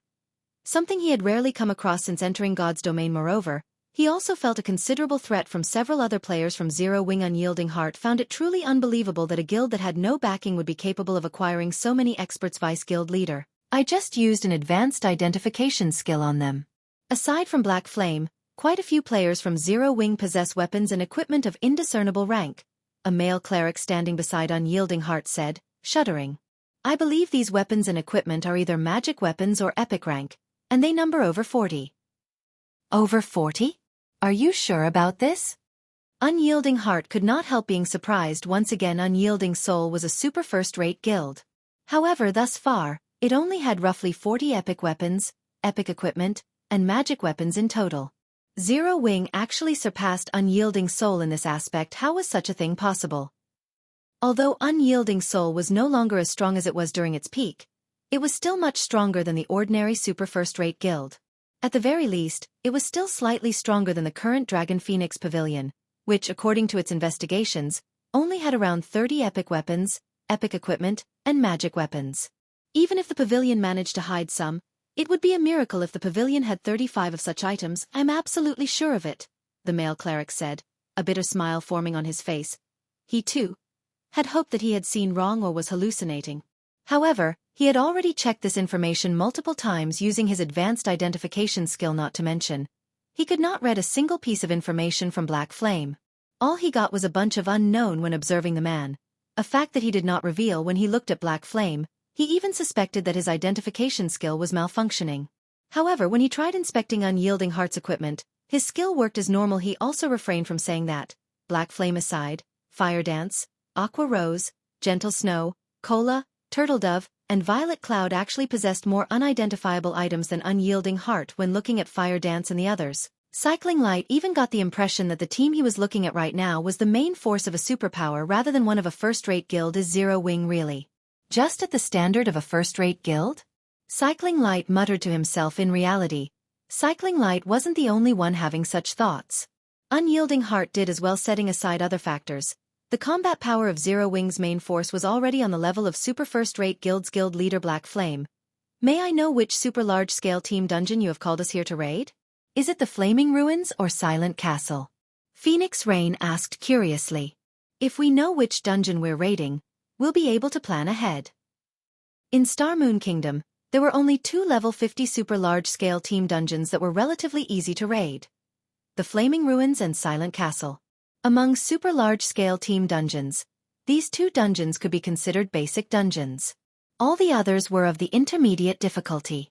Raiding an intermediate super large-scale team dungeon before even raiding these basic dungeons would be tough. Meanwhile, raiding super large-scale team dungeons required players to switch to equipment that was more suitable to the environment inside the dungeon. Only, as Zero Wing had refused to reveal its target dungeon all this time, her side was not able to make any proper preparations. Now that they were about to set off to their target dungeon, she naturally had to ask, raiding a super large-scale team dungeon? Unyielding Heart could not help his surprise as he looked at Shi Feng. He felt that Zero Wing was a little too crazy currently. The various superpowers were still trying to raid large-scale team dungeons. As for raiding super large-scale team dungeons, they did not even bother with such thoughts, as they all felt that the returns were not worth the cost.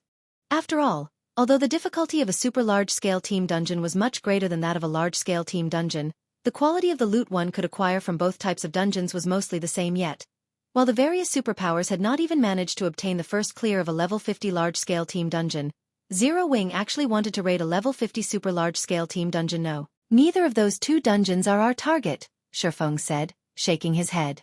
He then pointed at the large flying ship that was approaching from the distance and said, "Our target is the Eclipse Gate's Eclipse Throne." Chapter 1797. Hell Mode. Hellscythe_lucky old cat. The Eclipse Gate? Phoenix Rain's eyes widened in shock as she stared at Shifeng. That's a neutral map super large-scale team dungeon. Although she did not have a particularly good understanding of the Eclipse Gate, she knew that super large-scale team dungeons found in neutral maps were generally far more challenging than their counterparts in kingdoms and empires. If the super large-scale team dungeons were ranked based on difficulty, then neutral maps team dungeons would be intermediate rank or higher. None of the current superpowers even dared to harbor thoughts of raiding such an arduous team dungeon. Guild leader Black Flame. Although Unyielding Soul has agreed to help Zero Wing, I must make it clear that Unyielding Soul has dispatched our best experts to do so. If you wish to raid a super large-scale team dungeon, we are willing to make the attempt twice at most anymore, and it would affect our leveling speed too much. Unyielding Heart stated the bottom line for his assistance. Shifeng's declaration had left him similarly astonished. Even raiding the super large-scale team dungeons within a kingdom's borders was problematic. Trying to raid a neutral map super large-scale team dungeon was simply ludicrous at this point. The various superpowers had only succeeded in killing the first few bosses in level 50 large-scale dungeons. They had failed to clear the dungeon itself. However, if they tried to raid a kingdom's super large-scale team dungeon, they'd likely fail to defeat the first boss. Even if they had a full team of Tier 2 players, they had less than a 20% chance of getting past the first boss in a neutral map's large-scale team dungeon. Although players wouldn't lose an entire level of EXP when they died in a dungeon, they would lose 10% of their EXP if they die inside a super large-scale team dungeon after reaching their levels. Even expert players, who had an impressive leveling speed, would need 7 or 8 hours to earn 10% EXP. If Unyielding Soul accompanied Zero Wing into Death's Embrace 3 to 5 times, Unyielding Soul's main force would fall behind the other superpowers' main forces by 1 or 2 days. That's fine. Shifeng nodded naturally. No guild would lend its Tier 2 players to another team unconditionally. It was understandable that Unyielding Heart had set certain limits.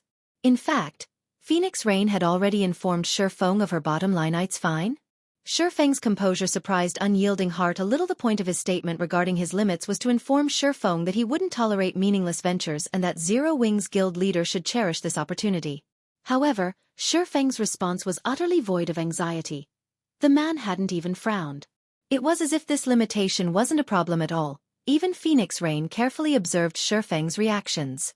She was curious as to why Shifeng was wasting such a good opportunity on such an impossible task. With their 3 guilds' combined strength, they'd have very high chances of success even in a level 50, 100-man team dungeon. Yet Shifeng had decided to attempt the impossible. Since everyone's here, I'll reform the team. I'll also handle the team's leadership. Do either of you have any issues with that?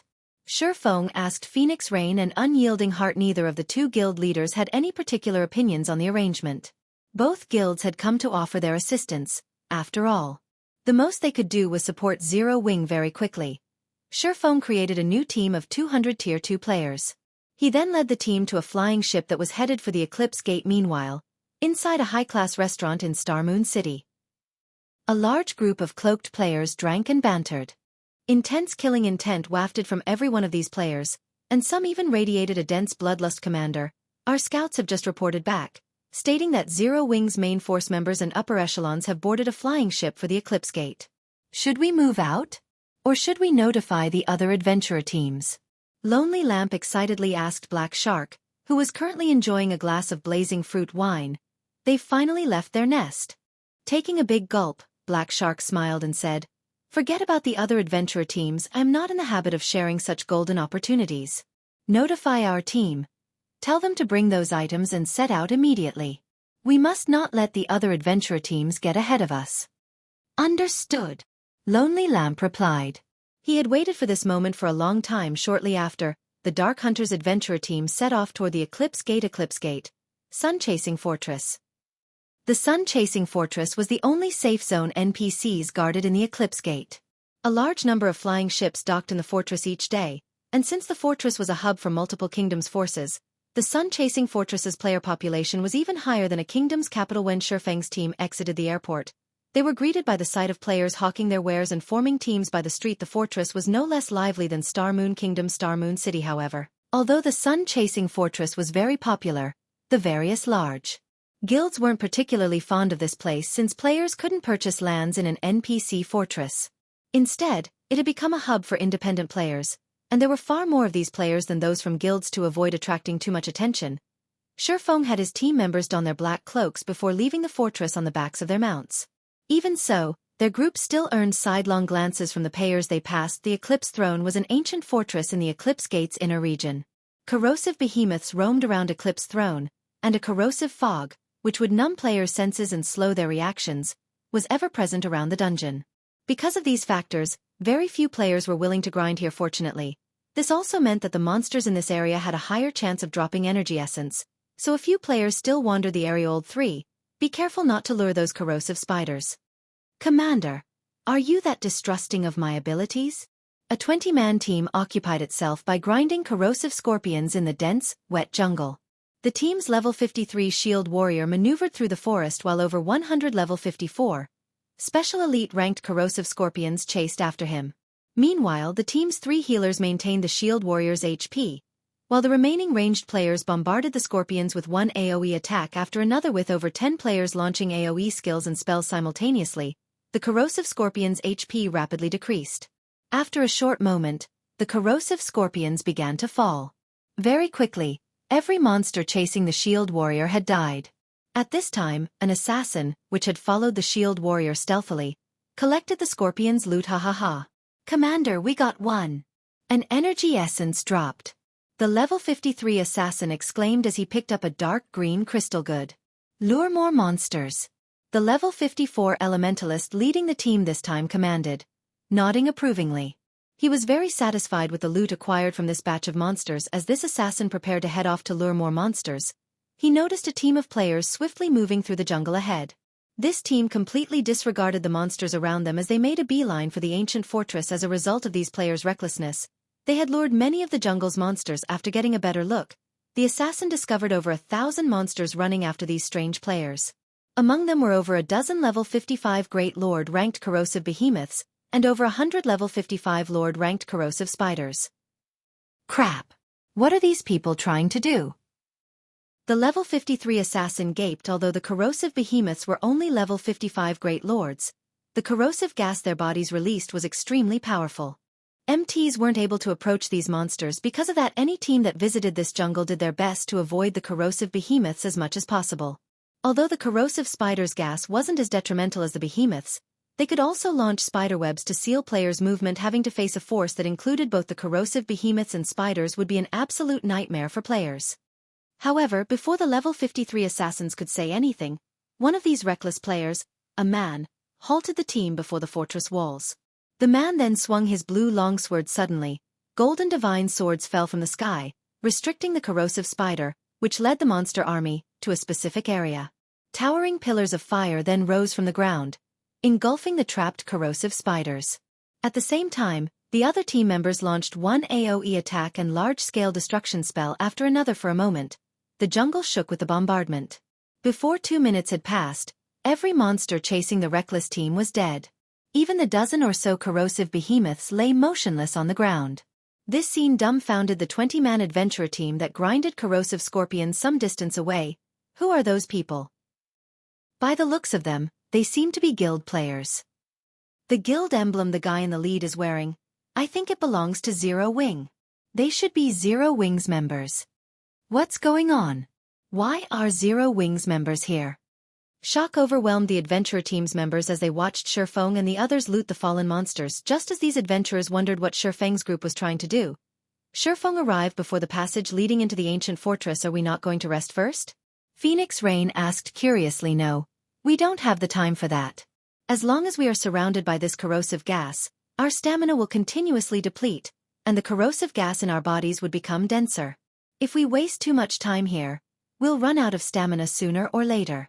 We need to hurry, Shifeng said, shaking his head. Surely we don't need to be in such a rush, right? We still have plenty of stamina.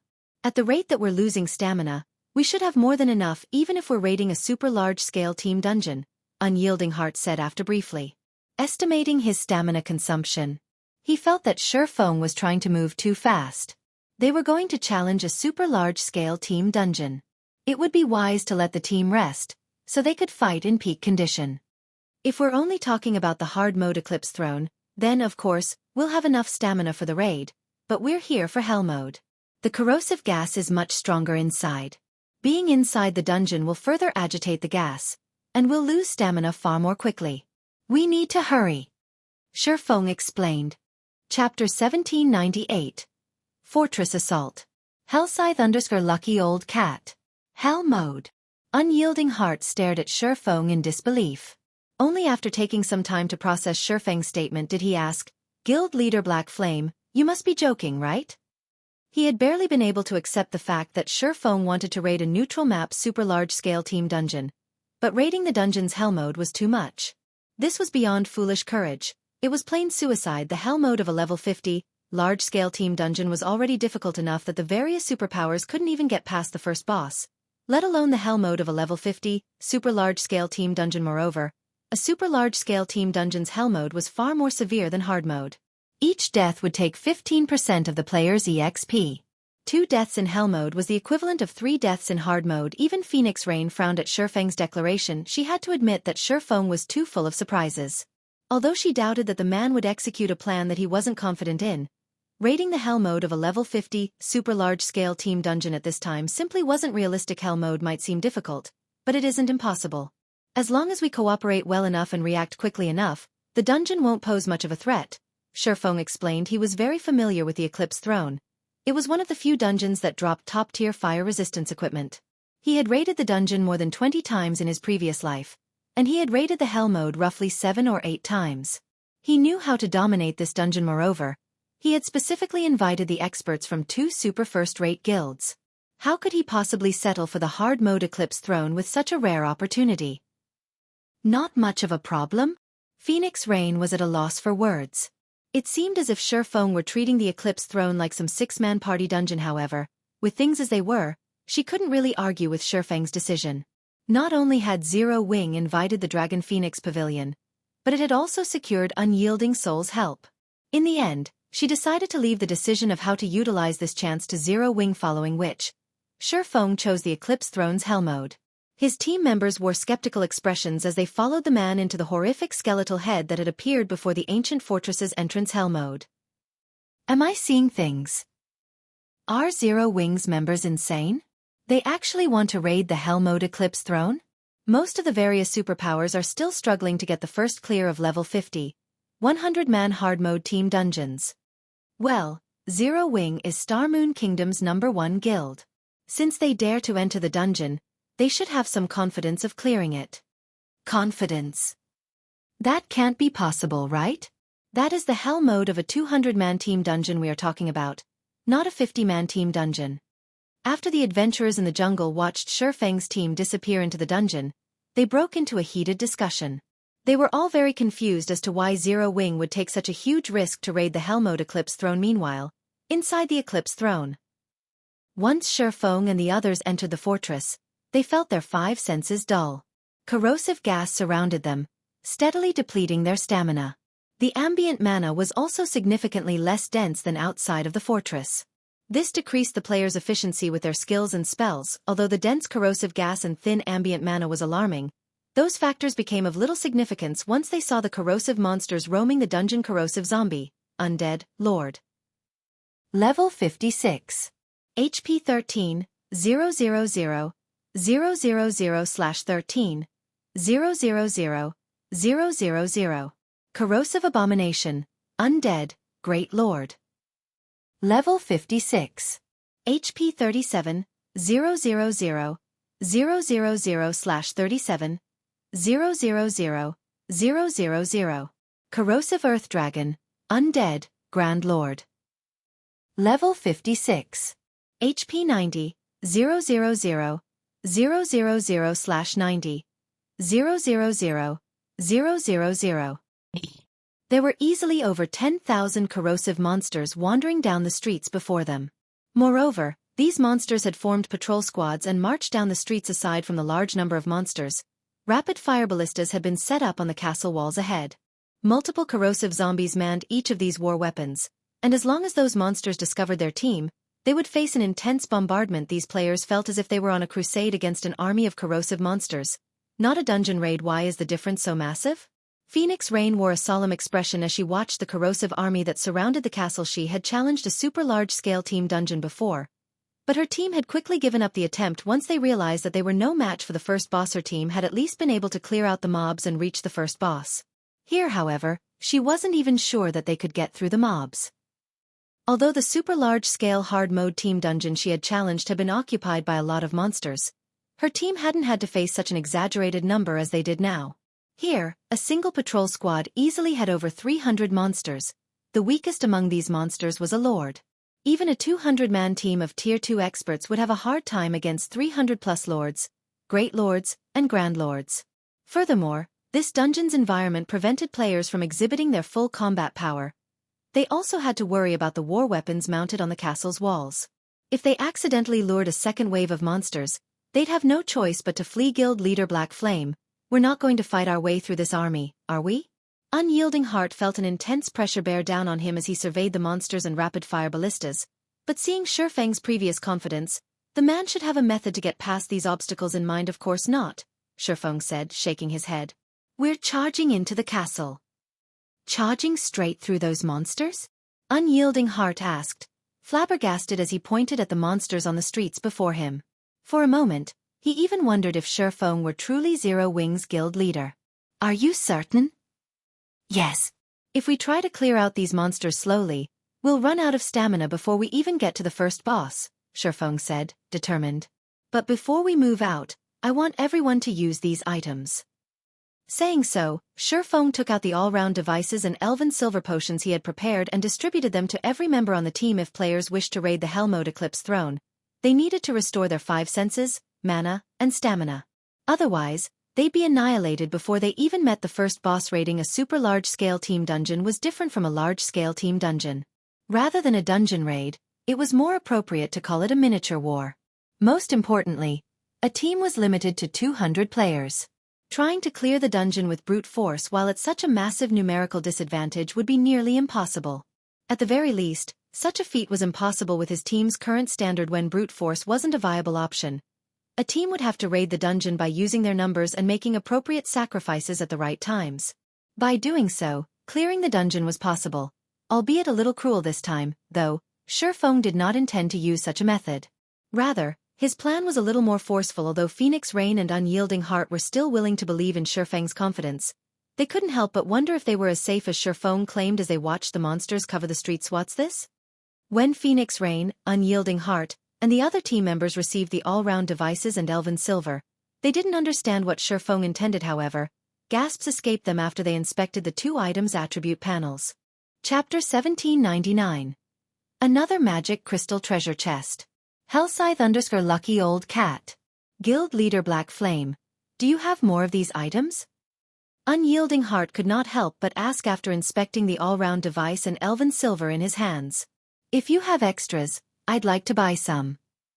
Ordinary players might not recognize the value of the all-round device and elven silver, but they were absolute treasures to superpowers. As players reached higher levels, they would encounter environments with low mana density more often. Some severe environments even inflicted debuffs, yet these locations were often high-resource maps or the sites of high-ranked quests. Dealing with such maps would often give the various superpowers painful headaches. Even now, they hadn't found a solution. The all-round device and elven silver Shifeng had just handed out just so happened to solve all of those problems. Aside from the increased mana density the all-rounded device offered its user, it also provided a 5% increase. Attributes. I still have some left, but as they are very rare they won't be cheap, Shifeng said, smiling. If you want to buy them, it'll be 300 magic crystals for each rounded device and 100 magic crystals for each bottle of elven silver. How many do you want? Unyielding Heart's interest in purchasing the all-round devices and elven silver potions didn't surprise Shifeng in the slightest. Superpowers had an extensive sphere of influence. Hence, they would encounter low-mana environments more frequently than ordinary guilds. If Unyielding Heart wanted to buy them, he could also use this opportunity to make a small fortune. They're so expensive. Unyielding Souls members were astonished when they heard the 2 items' prices. They were also surprised that Zero Wing had prepared so many all-round devices and elven silver just to raid the Eclipse throne. All right. I want 100 all-round devices and 100 bottles of elven silver, Unyielding Heart answered without hesitation. You want that many? Shifeng was surprised by Unyielding Heart's generosity. This transaction was actually worth 40,000 magic crystals. You don't have that many? Unyielding Heart's brows furrowed slightly as he looked at Sure Feng. Unyielding Soul had a great use for the all-round device and elven silver, and Unyielding Heart judged that 100 of each should be enough for his guild's purpose. I don't have that many in stock right now. I'm sure you recognize how valuable these items are. It isn't so easy to acquire them. If you want that many, I'm afraid that I'll need a few days to get them ready. Sure Feng responded truthfully. Both the all-round device and elven silver took a long time to produce, and their production success rates weren't very high. Currently, he only had a dozen of each remaining. It would take quite some time to craft 100 of each item. A few days? After some mental calculations, Unyielding Heart said, "That's fine. If you can acquire the stock within 3 days, I will offer you an additional 5,000 magic crystals." As soon as Unyielding Heart finished his statement, Phoenix Rain spoke up. Guild leader Black Flame, I also want 200 of each item, but I don't have any time constraints. It is fine as long as you can get them ready for me. Hearing Unyielding Heart and Phoenix Rain's offers, Sure Feng was at a loss for words. His asking price was already incredibly high. He had never dreamed that Unyielding Heart and Phoenix Rain would be so interested in the all-round devices and elven silver. He had secured 2 massive orders just by revealing the 2 items in the Eclipse throne. Once he filled these orders, he would earn over 100,000 magic crystals. This revenue flow was much faster than mining a manatite vein for magic crystals afterward. Following Sure Feng's command, everyone equipped the all-round device and drank the elven silver they had received in the meantime. Sure Feng signed a contract with Unyielding Heart and Phoenix Rain, assuring that the two couldn't go back on their word once he had crafted the items. Not only did the team's players feel much lighter after they had drunk the elven silver, but their 5 senses also recovered. Most importantly, their stamina consumption rate had drastically decreased. Now these players felt more confident as they watched the monsters waiting for them. Once the team was ready, Sure Feng organized its formation. Cola, Turtle Dove, and Yi Wumian would spearhead the team, while the other Tier 2 MTs would guard the team sides. The remaining melee players would be responsible for protecting the team's ranged DPS and healers. Meanwhile, the ranged DPS would be responsible for pushing away and slowing down the incoming monsters with their spells and skills. After the team had prepared and under Sure Feng's command, these players charged for the castle's main gate without hesitation. Cola, Turtle Dove, and Yi Wumian slammed their shields into the corrosive monsters. As soon as they did, the corrosive zombies and corrosive abominations blocking their path were knocked aside. The strength the 3 MTs displayed stunning the Tier 2 MTs from the Dragon Phoenix Pavilion and Unyielding Soul. They were all Tier 2 MTs, so they knew what kind of strength a Tier 2 metric ton should wield. Their equipment should be the best available at this stage of the game, and their strength was only slightly higher than a High Lord of the same level. They still weren't a match for a Great Lord of the same level. Yet Zero Wing's MT trio easily shoved aside the Great Lord-ranked corrosive abominations. This proved how high the MT trio's strength was, much higher than the other MSA. A moment later, one Grand Lord-ranked corrosive Earth Dragon charged towards the team, but despite the monster's approach, Cola accelerated as silver divine runes lit up along his saber. He swung the blade to counter the Grand Lord's approaching claw boom. As the sound of an explosion echoed throughout the fortress, sparks scattered. Dancing around Cola and his foe, the corrosive Earth Dragon stumbled back by 3 steps while Cola remained unharmed and in place, standing steady. This scene stupefied the Dragon Phoenix Pavilion and Unyielding Soul members, watching with dropped jaws. Who is this Guardian Knight? Unyielding Heart could not believe his eyes. Unyielding Heart wore multiple pieces of epic equipment and wielded a magic weapon. He was also a Berserker, the class famed for having the highest strength in the game among the 12 main classes. However, despite all these factors, his strength was only a match for a Great Lord of the same level. Even after he used an offensive skill, yet Cola had just forced back a level 56 Grand Lord. Moreover, he had done so without using a Berserk skill. This was the first time Unyielding Heart had met such a powerful Guardian Knight since joining God's Domain. However, this was a common occurrence for Zero Wings members. Cola held a Tier 3 mana weapon, and if he activated the weapon skill, suppressing a level 56 Grand Lord would be child's play. After the corrosive Earth Dragon stumbled backward, the team followed after Cola and the others, steadily advancing. Fortunately, the rapid-fire ballista's attacks didn't pose any threat to the team. Every member was an expert, and now that they had recovered their 5 senses, dodging the ballista attacks was easy. Trailing after the MT trio, the team reached the castle's main entrance in less than 10 minutes. Surprisingly, when they reached the gate, the corrosive beasts that had chased after them turned and fled. The monster seemed oddly terrified of something. We reached the castle, just like that? When everyone turned around to look at the thousands of retreating corrosive beasts, they found it hard to believe what was happening.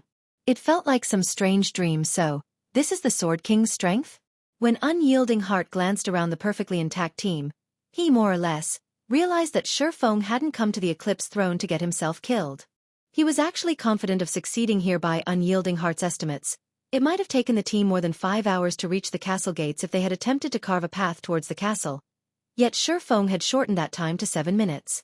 Moreover, the team had reached the gates without a single casualty. Unyielding Heart finally realized how Zero Wing had grown to the standard of a first-rate guild so quickly without any background or support. Alright, that's enough rest. We should continue forward, Shifeng stated after the team had mostly recovered from their brief run. After entering the castle, the team had encountered far fewer monsters, although these monsters were of significantly higher quality. Most of the monsters inside the castle were great lords, with frequent appearances from grand lords. However, against 200 Tier 2 experts that were unaffected by the low mana environment and corrosive gas, these monsters were no trouble. The grand lords didn't even last more than 5 minutes naturally. The monsters' loot was extraordinary. The most inferior items that had dropped were rare materials for crafting fire resistance items.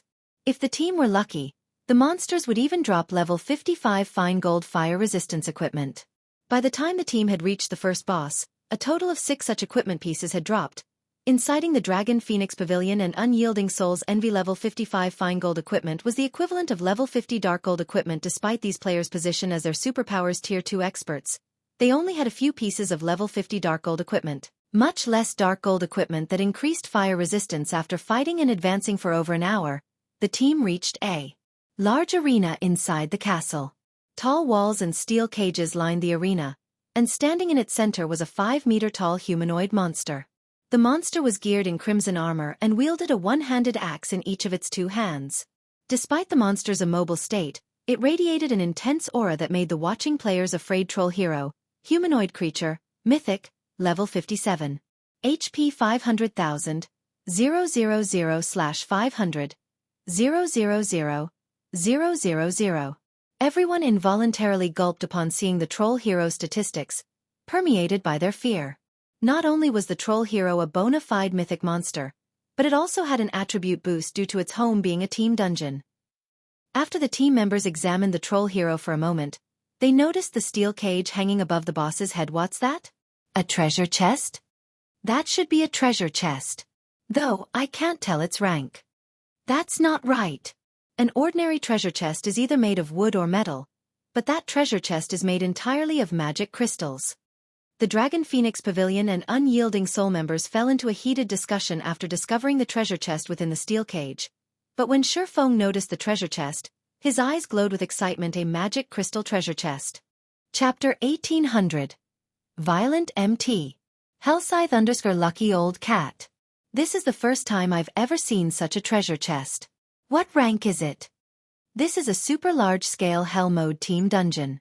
No matter how you look at it, that treasure chest should be dark gold rank. It might even be an epic treasure chest. The team started to discuss their guesses as they gazed at the magic crystal treasure chest with bloodshot eyes. Even Phoenix Rain and Unyielding Heart felt a pang of envy when they glanced towards the treasure chest. Although they didn't know the treasure chest's exact rank, it shouldn't be anything insignificant. Treasure chests often offered better loot than the items that dropped from a boss. In other words, securing that treasure chest was on par with killing an additional boss in the super large-scale team dungeon. Of course, Shifeng was ecstatic. Unlike his teammates, he knew just how valuable a magic crystal treasure chest was. It was definitely far more valuable than an epic treasure chest. Moreover, this magic crystal treasure chest glowed with golden light. Even superpowers would go mad over the items inside. Could this be a reward for being the first team to raid the Eclipse throne? Shifeng wondered as he looked at the magic crystal treasure chest. He hadn't seen a treasure chest in the dungeon during his visits in the past. Even when he had raided the Hell mode version. After the team finished its debate about the magic crystal treasure chest, they shifted their attention to the troll hero standing in the arena. No matter how much they desired the treasure chest, they couldn't reach it since it had been locked away in a cage. To open the cage, they'd need a key, and it was obvious that they could only obtain that key by defeating the boss before them. However, when the Dragon Phoenix Pavilion and Unyielding Souls members looked at the motionless troll hero, they couldn't help but gulp audibly, fear returning to their gazes. Despite having reached Tier 2, they still had an instinctive fear of mythic monsters. Their previous encounters had been traumatizing. Monsters at this rank were simply undefeatable. Moreover, As one of a Hell Mode Dungeon's bosses, every aspect of the Troll Hero had been boosted, especially its HP. Compared to Hard Mode, the Hell Mode Troll Hero should have at least an additional 40% HP. This increased the pressure the team had to face by a considerable margin, however. In contrast to the reactions of the Dragon Phoenix Pavilion and Unyielding Souls members, Zero Wings members seemed relatively relaxed before the Troll Hero. They were as calm as usual. Unyielding Heart was surprised to see such a lack of reaction from Zero Wings members. All of Unyielding Souls members present had their fair share of tough battle experiences. But despite the wealth of experience, they couldn't help their anxiety about facing the Troll Hero. And yet, Zero Wings members were so calm. Do they think they can beat the Troll Hero? Examining Zero Wings members for a moment, Unyielding Heart realized that not only weren't they anxious, but they even watched the boss like hunters tracking prey. Guild leader Black Flame, how should we go about raiding this boss? Should we test its skills and combat method first? Phoenix Rain asked normally. When going up against a boss monster that could potentially annihilate an entire team in a single attack, players would send in a small number of players to probe the boss for its combat method and skills, so that they could set up a better foundation for the actual raid. It's best that we don't do that. This is a mythic boss. If we send in too few players, we won't learn anything at all. Instead, we'd be wasting EXP. Let's just start the raid, Shurfeng said, shaking his head. He then commanded, Cola, Turtledove, you two will take turns tanking the boss. Other MTs, prepare to replace them at any time. Melee DPS, stay back and leave the attacks to the ranged DPS for now. Only go in after we ensure that it's safe. This, Phoenix Rain could not help but be appalled at Shurfeng's instructions. His commands felt too half-hearted. It seemed as if he had given up on the battle already. Unyielding Heart gave Shurfeng a similarly confused look. He could not figure out if Shurfeng were an expert or a fool. Shurfeng's instructions during the start of the raid had been precise and effective, yet the man was barking out such cursory commands now. Although starting the raid without probing would spare their guild members, avoiding unnecessary deaths that could compromise their participation, blindly sending the team into battle was both reckless and counterproductive. However, what Phoenix Rain and Unyielding Heart did not know was that Shurfeng was already familiar with the Troll Hero's skills and combat method. The Troll Hero was a pure warrior. It didn't wield any spells, but it did have frightening strength and agile movements. Most importantly, it possessed the passive skill, self-regeneration. This skill was the reason the Troll Hero had earned the title of Eclipse Throne's Undying Gatekeeper. Self-regeneration allowed the Troll Hero to recover rapidly from heavy injuries. This skill ensured that the Troll Hero's combat power couldn't be affected. Moreover, unlike normal bosses, whose battle recovery restored 1% of their HP every 5 seconds, the Troll Hero regenerated 2% of its HP every 5 seconds. The longer it fought, the more strength it would gain, as well. Fortunately, it could only use this power-up once every 5 minutes, but there wasn't any upper limit. Due to this passive skill, countless teams' progress in the Eclipse Throne had slid to a halt. No other boss in the Eclipse Throne tested a team's raw power like the Troll Hero. Technique wasn't as important when raiding this boss. Players simply had to attack with everything they had and pray that they had enough DPS. Without waiting for Unyielding Heart and Phoenix Rain's comments, Cola and Turtledove charged forward. Seeing this, the Dragon Phoenix Pavilion and Unyielding Souls MTs exchanged a few hesitant glances before helplessly following after the two Zero-Wing MS. When Cola and Turtledove were less than 100 yards away from the Troll Hero, the latter abruptly opened its eyes. When its gaze landed on the two MTs, the boss revealed a sneer and roared, "Foolish challengers! Do you believe you can defeat the strongest warrior in Lord Armas's army?" The Troll Hero then threw its axes at Cola and Turtledove. Shwa! Shwa! The two 4-meter-long axes flew from the Troll Hero's hands, transforming into spinning blades as they soared towards Cola and Turtledove. As the axes sliced through the air, they left behind long pitch-black lines. Dodge! Unyielding Heart shouted in panic. Attacks that caused spatial tears could even threaten mythic monsters of the same level.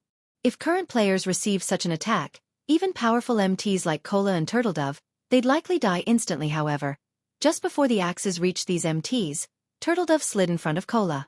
Releasing a black aura, her attribute skyrocketed as she activated Power of Darkness, following which, she swung her sword at the two flying axes. Silver divine runes illuminated Turtledove's long sword, which formed a dazzling arc as it cut the two colossal axes down.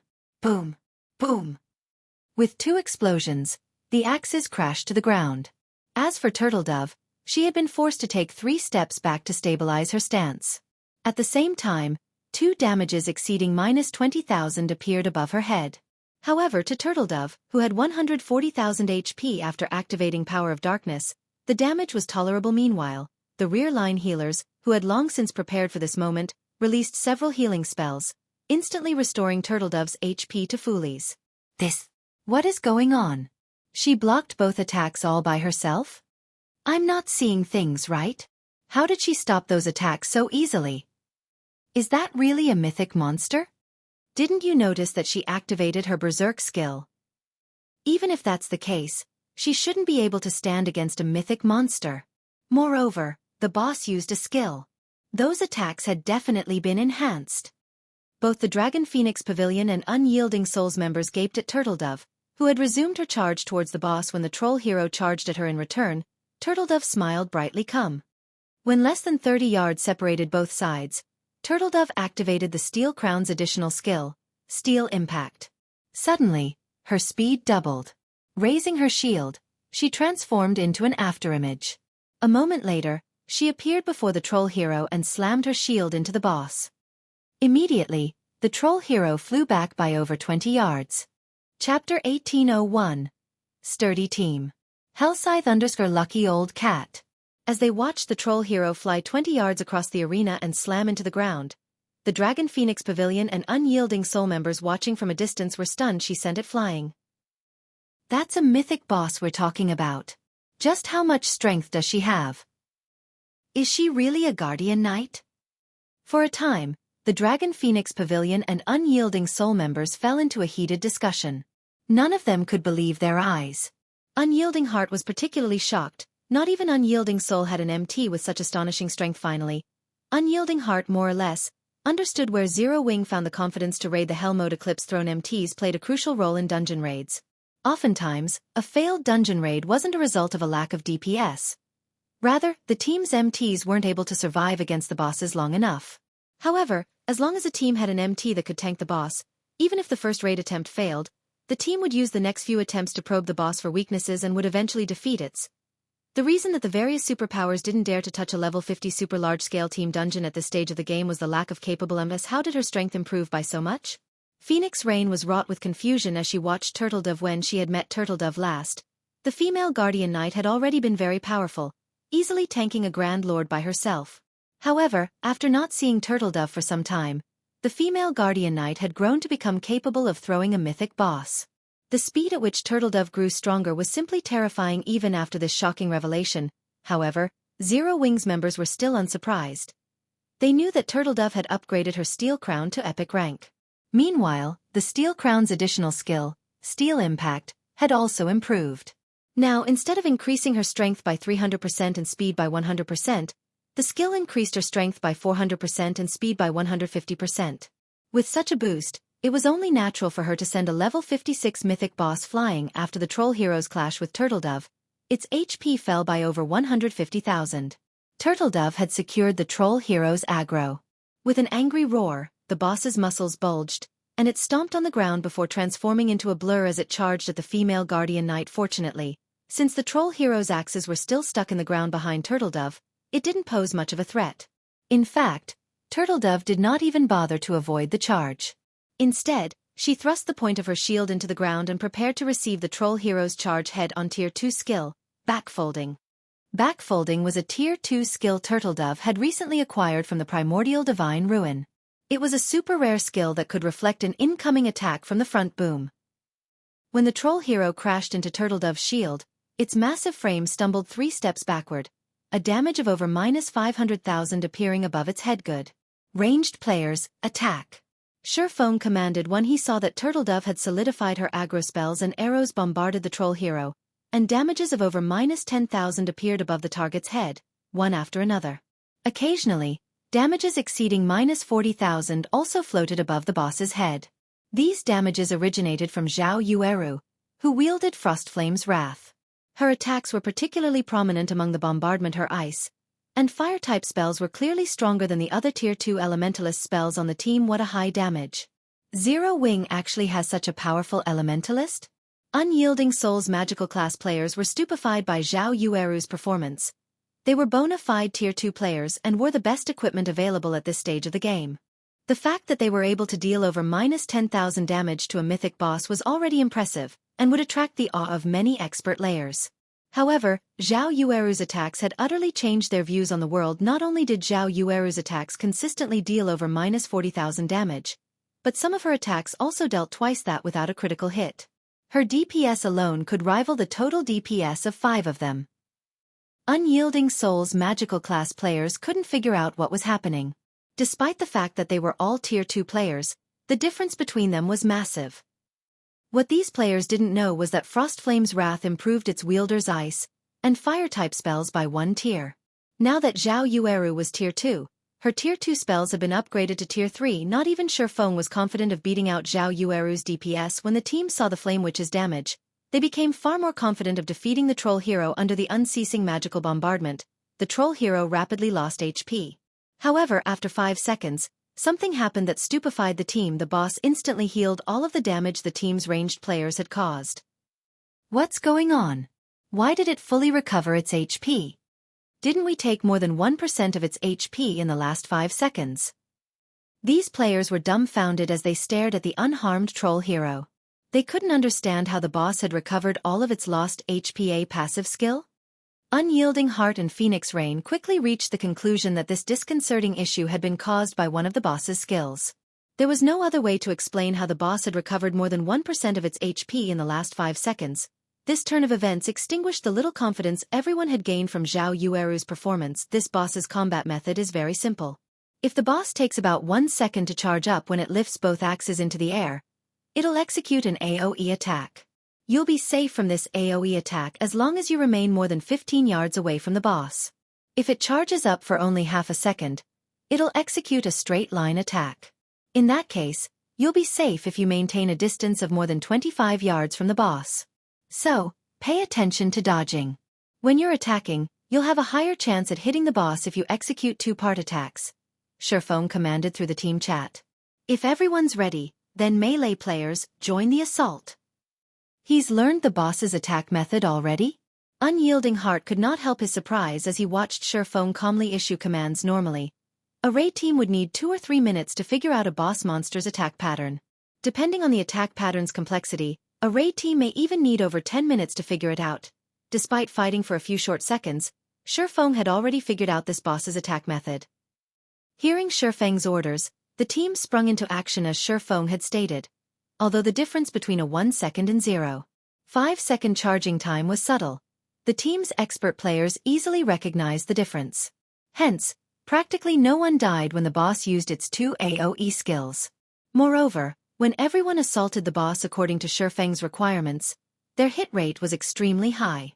As a result, the Troll Hero's HP steadily decreased. Once the melee players included their DPS, the boss lost HP even faster because of this.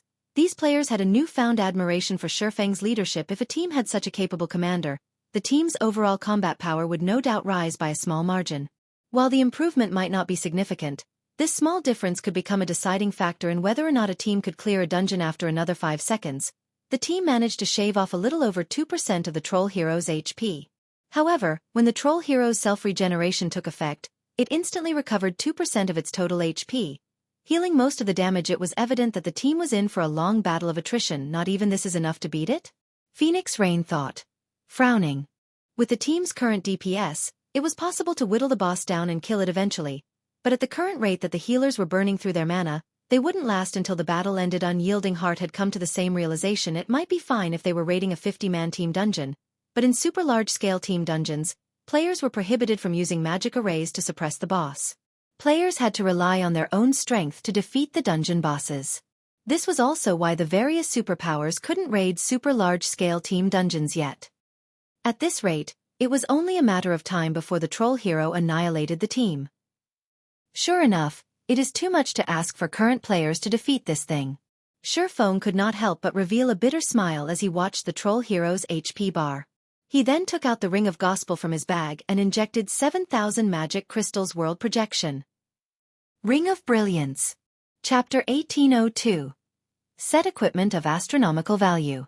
Hellscythe_lucky old cat. The moment world projection activated, the Troll Hero paused. Meanwhile, due to Ring of Brilliance's effect, Everyone on the team felt a pleasant sensation course through their bodies, their basic attributes and physique instantly improving by 10%. What's this? A magic array? Didn't they say that magic arrays are prohibited inside super large-scale team dungeons? When these players noticed the troll hero's attributes decrease, they couldn't help but turn to Shifeng in astonishment. How is this possible? The boss's basic attributes fell by 20%. Shock filled unyielding Heart's gaze when he noticed the change. Turning to Shifeng, he thought, is this the real reason that he is so confident in challenging a super large-scale team dungeon? Unlike Grand Lords, mythic monsters had more resistance against magic array suppression and negative status effects. If one tried to suppress a mythic monster in the fields with an intermediate magic array, they would be very fortunate if the magic array suppressed the mythic monster's attributes by 10%, much less 20%. Although a 20% decrease in basic attributes did not seem like much, it decreased the raid's difficulty by at least 30%. This also reduced the equipment standard requirements for MTs and the DPS requirement for damage dealers. Sure enough, he came prepared. When Phoenix Rain sensed the ambient mana density and the increase to her basic attributes, she shot Shifeng a glance. Although she had assumed that Shifeng had prepared more trump cards than those they had seen thus far, she couldn't help but feel a little surprised once she actually saw them. With this development, the troll hero was at a disadvantage. Now, Turtledove was able to stop all of the troll hero's frenzied attacks all by herself. The boss also recovered far less HP via its battle recovery. As a result, the troll hero's HP, which had barely moved thus far, began to fall at a steady pace. 99%. 96%. 92%. When Turtledove's Berserk skill ended, Shifeng had the other Tier 2 MTs activate their Berserk skills to tank the troll hero. Unlike Turtledove though, the other MTs struggled to hold the boss by themselves. Hence, Shifeng had two Tier 2 MTs tank the troll hero at the same time, with Cola and Yi Wumian offering support from the sides. Time passed quickly. After 5 minutes since the battle had begun, the troll hero received a small boost to its strength and speed. Fortunately, the improvement was tolerable for the Tier 2 MTs. Before 20 minutes had passed, the troll hero's HP fell below the 1% threshold. Seeing this, Shifeng activated Divine Providence before activating Lightning Slash to land the killing blow. The troll hero then collapsed and transformed into particles of light, disappearing when the boss faded away. A small mountain of items took its place. The loot's brilliant glow made the players from the Dragon Phoenix Pavilion and Unyielding Soul drool. The boss of a super large-scale team dungeon actually dropped so many items? With a rough glance at the pile of items, Unyielding Heart determined that more than 50 items had dropped. That was more than double what dropped from a level 50 large-scale team dungeon's boss. The number of items before her surprised Phoenix Rain as well. Shifeng, however, didn't share their reaction. Although a super large-scale team dungeon and a large-scale team dungeon dropped roughly the same quality of items, the former tended to drop far more loot than the latter, following which, Shifeng collected the items while the Ream took a break. The intense battle against the troll hero had lasted nearly 20 minutes. At this point, the healers had expended a considerable portion of their mana. The fighters also needed a moment to relax. Guild leader, how's the loot? Blackie, who rested on the ground nearby, asked Shifeng. Not bad. We got a total of 63 items. 3 are level 55 dark gold weapons, one of which is a Greatsword that adds fire resistance. Aside from that, we also got 8 pieces of level 55 dark gold equipment, 3 of which add fire resistance. Of the 3 pieces of dark gold equipment that add fire resistance, one is the Dark Corrosion Boots, a set piece for level 55 plate armor set, and another one is the Sundial Arm Guard, a set piece for level 55 cloth armor set. There are also 7 pieces of level 55 fine gold equipment, 5 of which add fire resistance. As for the other items, they're mainly magic scrolls, potions, mana stones, and raw materials, Shifeng said as he shared the equipment statistics in the team chat for everyone to see. Crap. Level 55 dark gold set equipment. Everyone's eyes glowed when they saw the statistics Shifeng had shared. Both the Dark Corrosion set and the Sundial set were 6-piece, level 55 to level 60 dark gold set equipment. These 2 sets were easily the strongest set equipment they had seen thus far. If one equipped one of these sets, only players in full epic equipment could surpass them. Shifeng simply smiled in response to everyone's exclamations. The Dark Corrosion set and Sundial set were some of the best sets available to players between level 55 and level 60. Not only did they provide superb fire resistance, but they also had effects that significantly enhanced fire-type damage. The full Sundial set, in particular, would increase all basic attributes by 220 points and physique by 15%. The set provided a significant improvement in all aspects. No ordinary Dark Gold set equipment could compare when they saw the Dark Corrosion set and Sundial set. Unyielding Heart and Phoenix Rain's eyes turned slightly bloodshot. They hadn't considered that the Eclipse throne could drop such valuable Dark Gold set equipment. If an MT equipped the Dark Corrosion set, that MT could easily tank bosses in fiery environments. Tanking level 50 mythic bosses would also become much easier. Guild Leader Black Flame. If you can collect a complete Dark Corrosion set, Unyielding Soul will purchase it for 15,000 gold. Unyielding Heart declared Dragon Phoenix Pavilion is willing to offer 17,000 gold. Phoenix Rain said. Hen, Unyielding Soul offers 18,000 gold. Unyielding Heart hurriedly countered Phoenix Rain's offer. Seeing Unyielding Heart and Phoenix Rain competing over the Dark Corrosion set, the Dragon Phoenix Pavilion and Unyielding Soul members present were stunned. Even Zero Wings members had similar reactions. They never thought that the VIPs of two super first-rate guilds would fight so fervently over the Dark Corrosion set. I'm sorry. While I can understand your interest in purchasing the set, but the Dark Corrosion set is very important to Zero Wing, so I have no intention of selling it for now. Shifeng refused the offer immediately. Of course, if Zero Wing obtains a second Dark Corrosion set, I will be willing to sell it. However, the minimum bid I'll accept per set is 24,000 gold. Of course, you can also offer rare materials or magic crystals. Shifeng's team members gasped when they heard his price. It was too expensive. One could purchase a very good plot of land in an imperial capital central district for 24,000 gold. It was even possible to construct a town with that kind of money, yet Shifeng wanted 24,000 gold for a single Dark Gold set. Equipment. Guild Leader Black Flame. I believe you are aware that equipment has an effective time period. Although the Dark Corrosion set is a level 55 to level 60 Dark Gold set equipment, its value will decrease as time passes, Unyielding Heart said. If you gather a complete set within 7 days, I am willing to spend 24,000 gold to purchase it. However, if you offer the complete set after a fortnight or a month, I'm afraid that the Dark Corrosion set will no longer be worth that price. Phoenix Rain nodded in agreement with Unyielding Heart's words. As their levels and equipment improved, bosses that they hadn't been able to tackle would become easier to defeat. It was only a matter of time before they would acquire something similar to the Dark Corrosion set.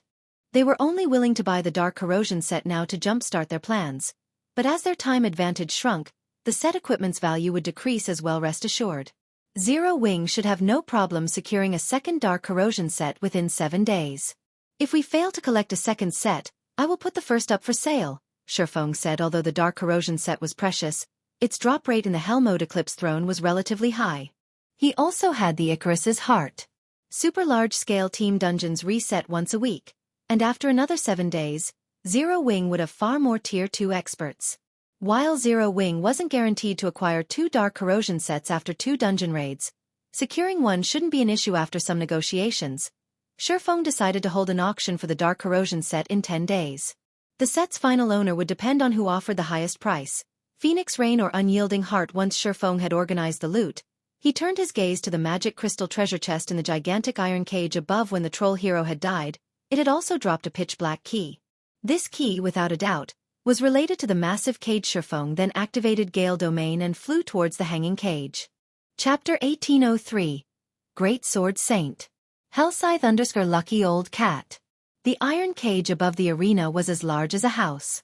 Although the cage was covered in rust, the divine runes on the iron railings were visible. Due to these divine runes, some kind of invisible energy constantly circulated the cage. When Shifeng landed on top of the iron cage, he discovered that he was unable to use any skills or spells.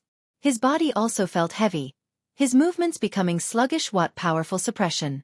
Shifeng felt the strange energy suppress his mind as he stood on the cage, becoming a little dizzy. If a Tier 1 player stood in his place, they'd likely pass out. When Shifeng tried to reach the cage's lock, a powerful force shoved him away. He transformed into a blur as he crashed into the arena below. What's going on?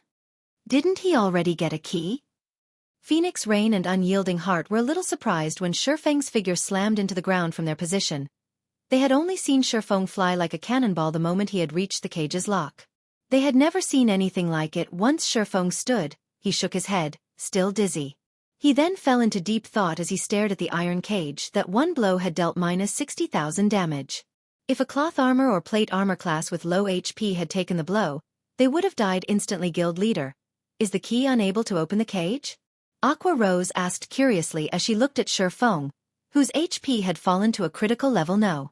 We must be missing something, Shifeng said, shaking his head. He realized that they needed more than just the key. I think the rest of the bosses should have what we need. He hadn't heard anyone mention a gigantic cage above the troll hero during his previous life, so he had no idea of what he needed to open it.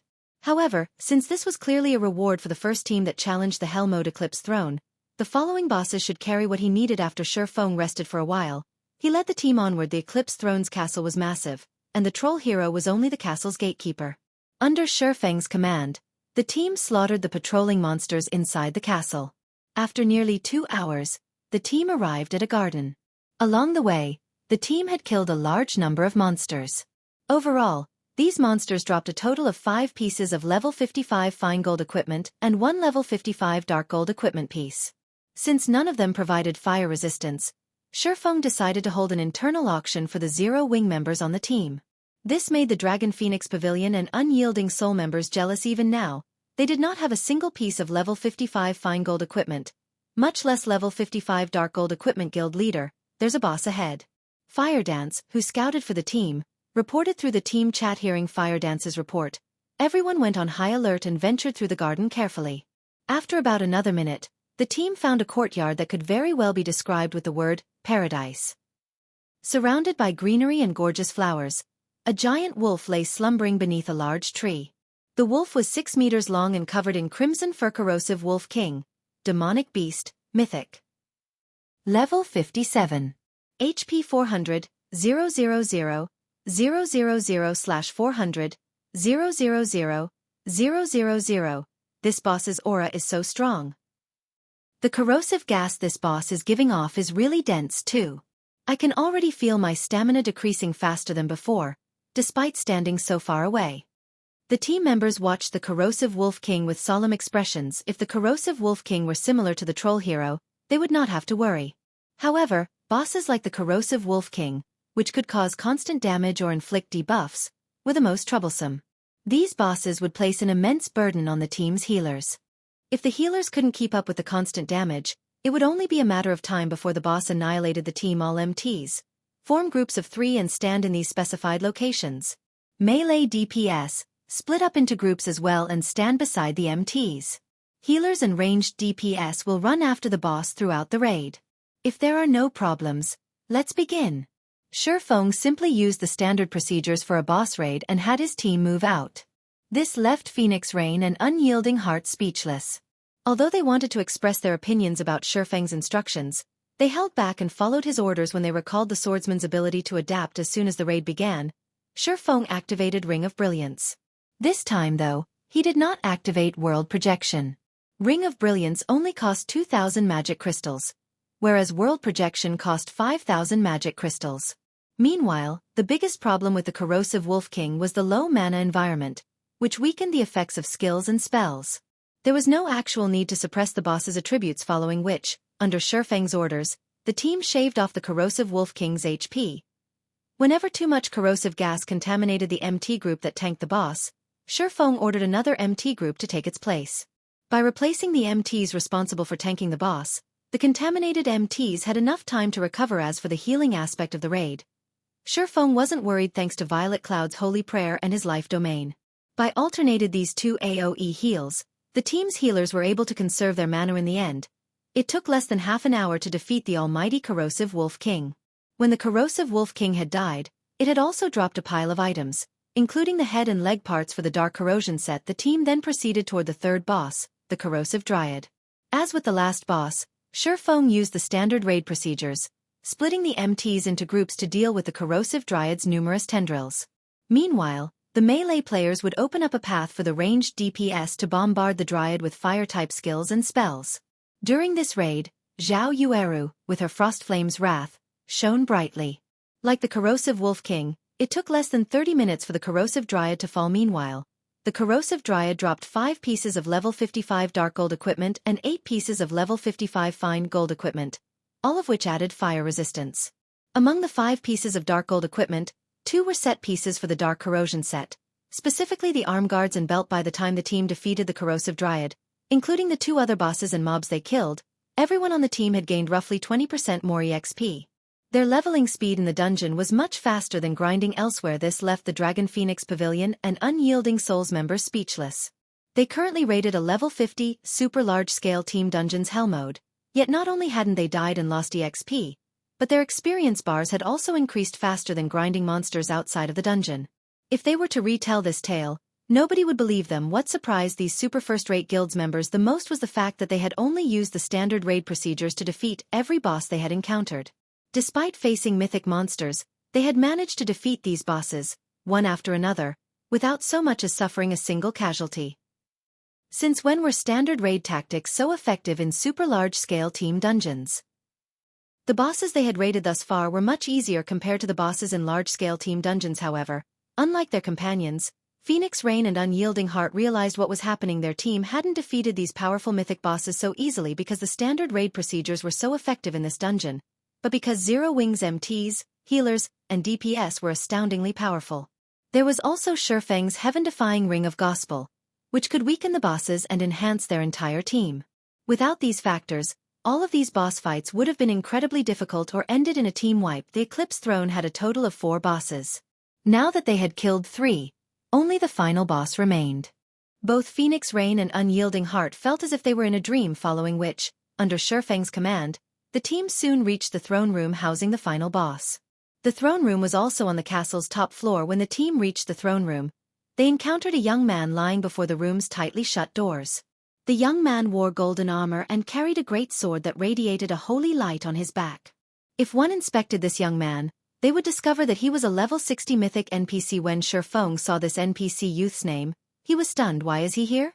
Shock filled Shifeng's eyes as he gazed down at the mythic NPC. At this stage of the game, most likely no player, other than himself, knew about this NPC, but during his previous life, every God's Domain player would recognize the youth. This man had been reputed as the Greatsword Saint, known by players as the strongest entity below Tier 6. However, the main reason for this NPC's fame was the weapon he wielded.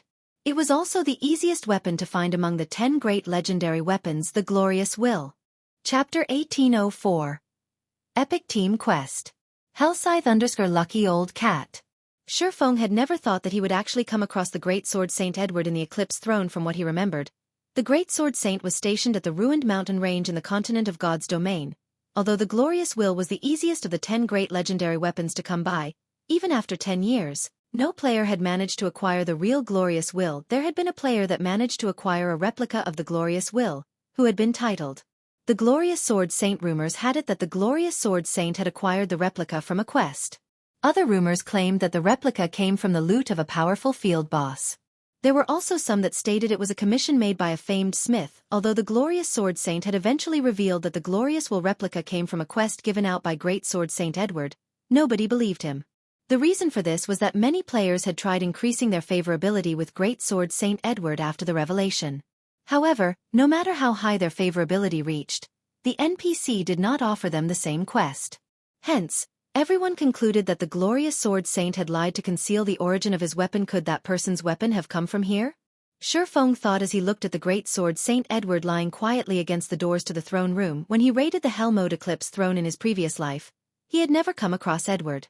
Now that the NPC appeared in the dungeon in this life, Shifeng could not help but suspect that the quest the Glorious Sword Saint had mentioned back then was related to the Edward before him right now. This discovery thrilled Shifeng. The Glorious Will was one of the 10 great legendary weapons in God's Domain. Even its replica was something that countless players dreamed of obtaining. Otherwise, the owner of the Glorious Will replica wouldn't have become the Glorious Sword Saint in the past guild leader. Should we approach this NPC?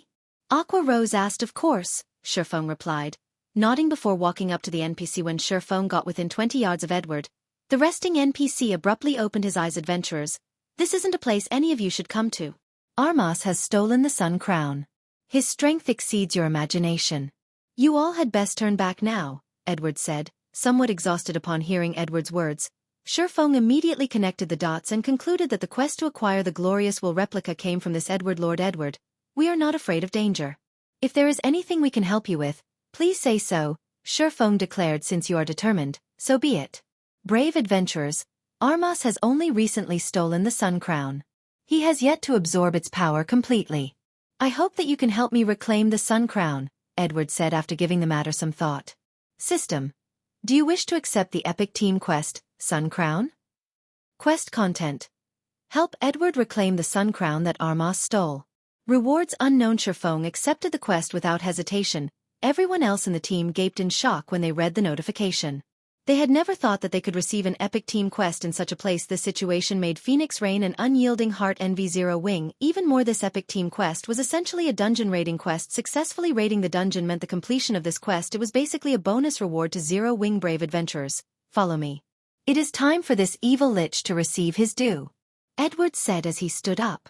He then pushed apart the tightly shut steel doors and stepped into the throne room. Everyone, follow the NPC. Sherfong commanded. Everyone trailed Edward into the throne room. Upon entering the throne room, everyone felt as if they had gone outdoors at night time.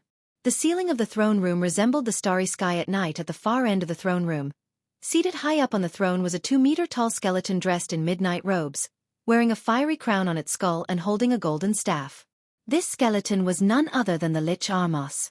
Currently, Armas was gazing down at Sherfong and the others as if he was the king of the underworld. Meanwhile, standing on one side of Armas's throne was a suit of pitch-black armor that was missing its head, and on the other side was a 6-meter-tall beast that had the body of a scorpion. Armas, Lich, Mythic. Level 60. HP 500,000, 000/500, 000, Headless Knight, Undead, Mythic. Level 59. HP 360, 000/360, 000,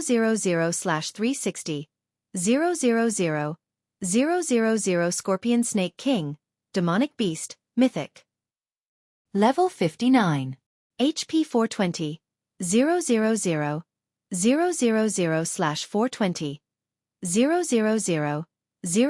000. The statistics of these monsters had everyone gasping. The confidence built up from their success thus far promptly disappeared. Is this a joke? 3 mythic monsters. The system is too shameless. So, this is Hell Mode. No, that can't be right. Even Hell Mode shouldn't be this difficult. This must be due to the team quest. Everyone's hearts stopped as they stared in despair at the 3 mythic monsters at the far end of the throne room. It already took everything they had to fight one mythic monster. Fighting 3 mythic monsters at the same time was beyond a 200-man team of Tier 2 players. Phoenix Rain and Unyielding Heart currently wore somber expressions as they looked at the 3 mythic monsters. They felt that the system was playing a big joke on them. Guild Leader Black Flame. This quest is a little outside of our capabilities. Why don't we abandon this quest?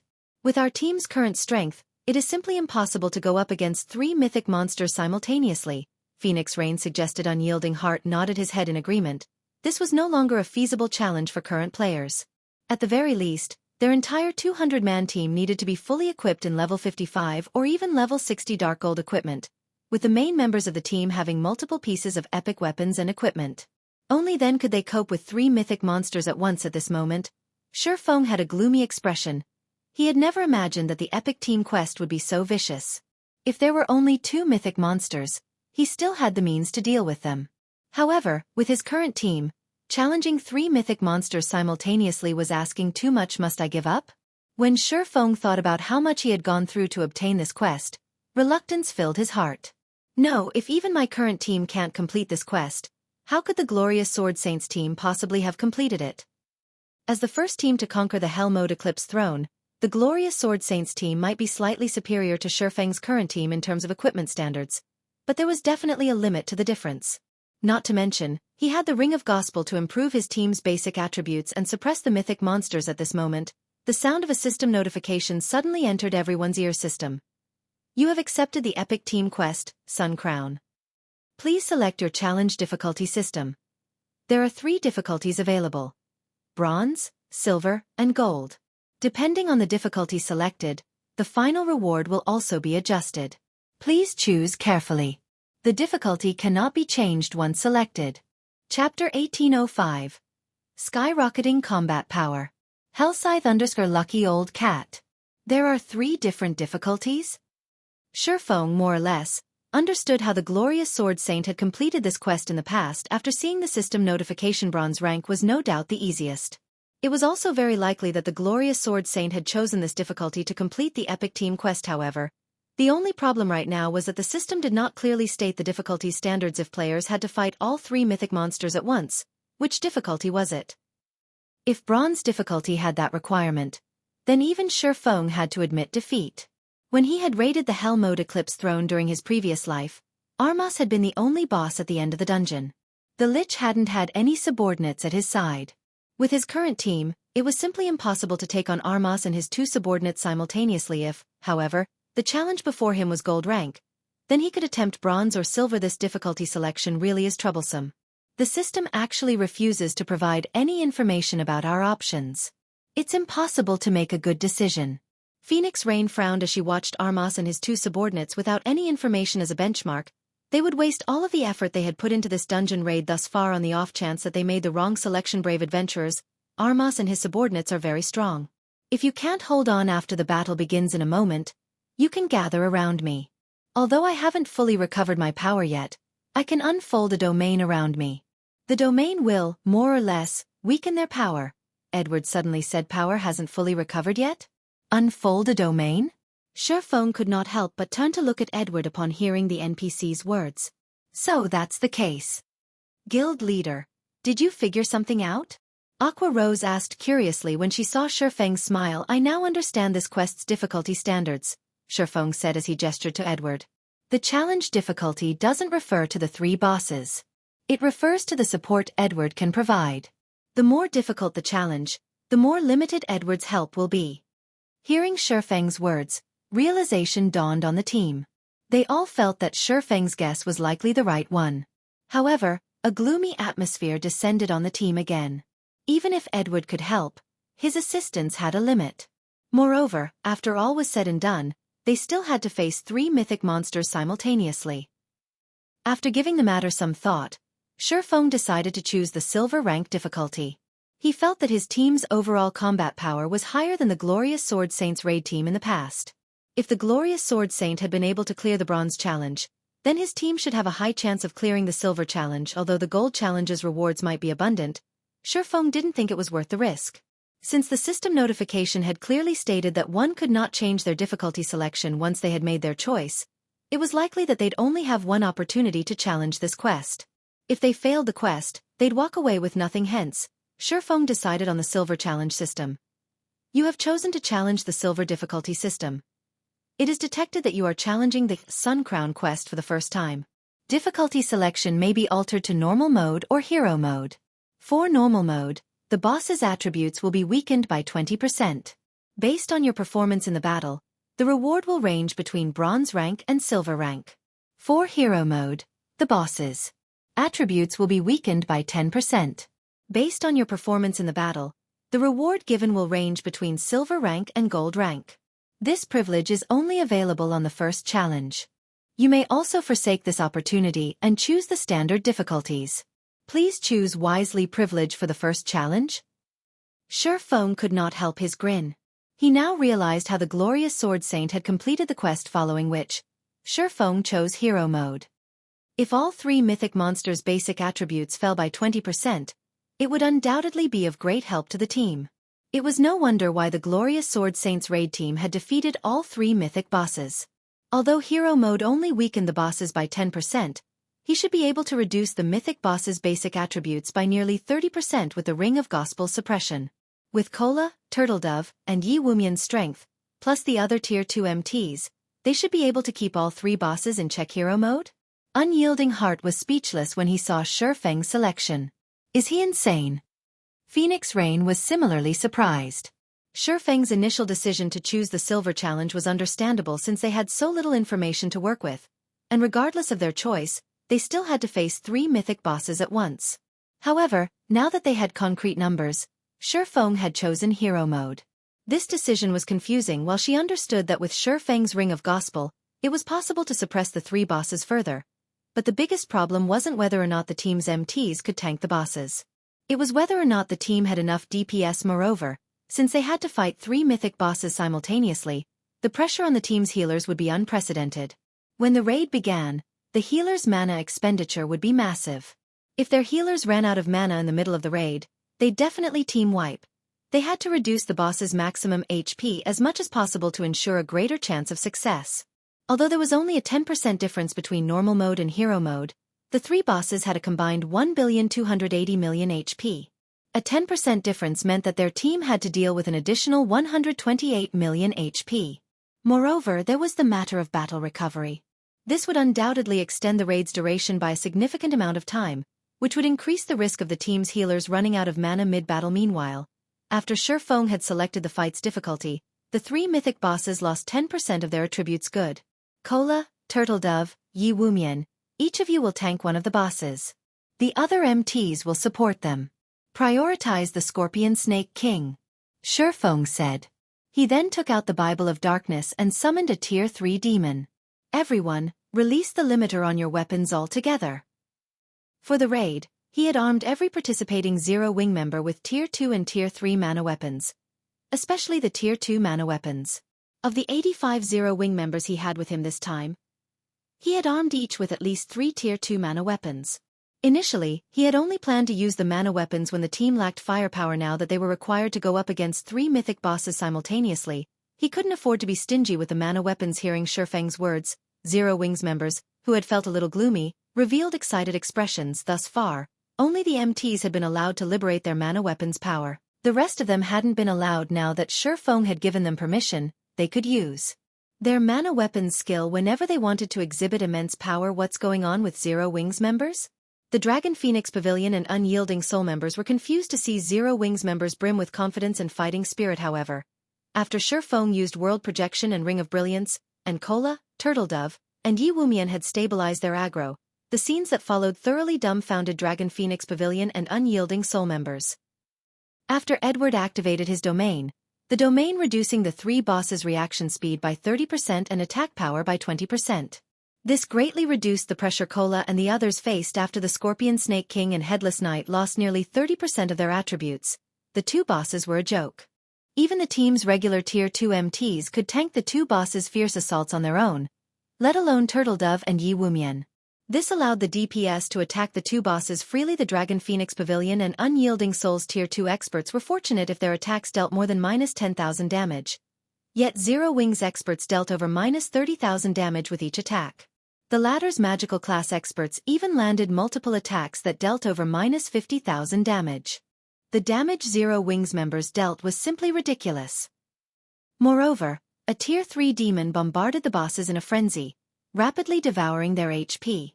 This stupefied the players from the two super first-rate guilds. They had never thought that Zero Wing could summon a demon that was as strong as an ordinary Grand Lord of the same level. After the team defeated the first two mythic bosses and focused on Armos, the raid became considerably more difficult. Armos was a lich that could use spells of all of the 4 major elements. Each of his spells could instant kill a non-plate armor class. Hence, even though Armos's attributes had been suppressed, he was extremely difficult to deal with. Fortunately, Shifeng had his forbidden domain to stop the occasional large-scale destruction spell the lich cast. On the rare occasions when forbidden domain was on cooldown, the other players disrupted the lich's spellcasting with powerful skills and spells, significantly reducing the threat Armos posed. When Armos's HP fell to 30%, however, the lich began to double speedcast, catching everyone off guard. As a result, over a dozen players died in the blink of an eye. The rest of the players were startled. How is this possible? The boss actually knows how to double speedcast? Phoenix Rain and Unyielding Heart were just as stunned. Double speedcasting was a technique that many expert players found extremely difficult to accomplish, but once they could execute the technique, they'd undergo a qualitative transformation. Players would be able to enhance their offensive and defensive capabilities. Everyone, activate your berserk skills. With the exception of MTs, I want everyone to keep moving around. Do not let the boss lock onto you. Shifeng hurriedly commanded. After seeing Armos going berserk, hearing Shifeng's command, the team went into action. Everyone activated their berserk skills and ran in random patterns, making it difficult for Armos to target them with his spells. As a result, the lich could only target the relatively immobile MTs. This allowed the team to reduce the risk of casualties. The boss doesn't have much HP left. Attack with everything you've got, Shifeng said before activating Lightning/Gentle Snow. Also used her Tier 2 skill Bladestorm, while Zhao Yueru used Frost Flame Space and attacked the boss alongside her doppelgangers. As for Aqua Rose, she used her domain skill, Aqua Precinct. Everyone on the team used their strongest skills and spells available. Even the weakest attacks inflicted over -50,000 damage, while the stronger ones dealt over -100,000 damage. Armas's HP plummeted as a result. 20%, 10%, 5%. Die! When Armas's HP fell below 1%, Feng, who had Power of Darkness activated, used Divine Providence and Flame Burst. Miniature suns bombarded Armas, one after another, devouring the boss's remaining HP. Boom. As the team watched, Armas's skeletal body crumbled to the ground. The surviving members then heard a series of system notifications.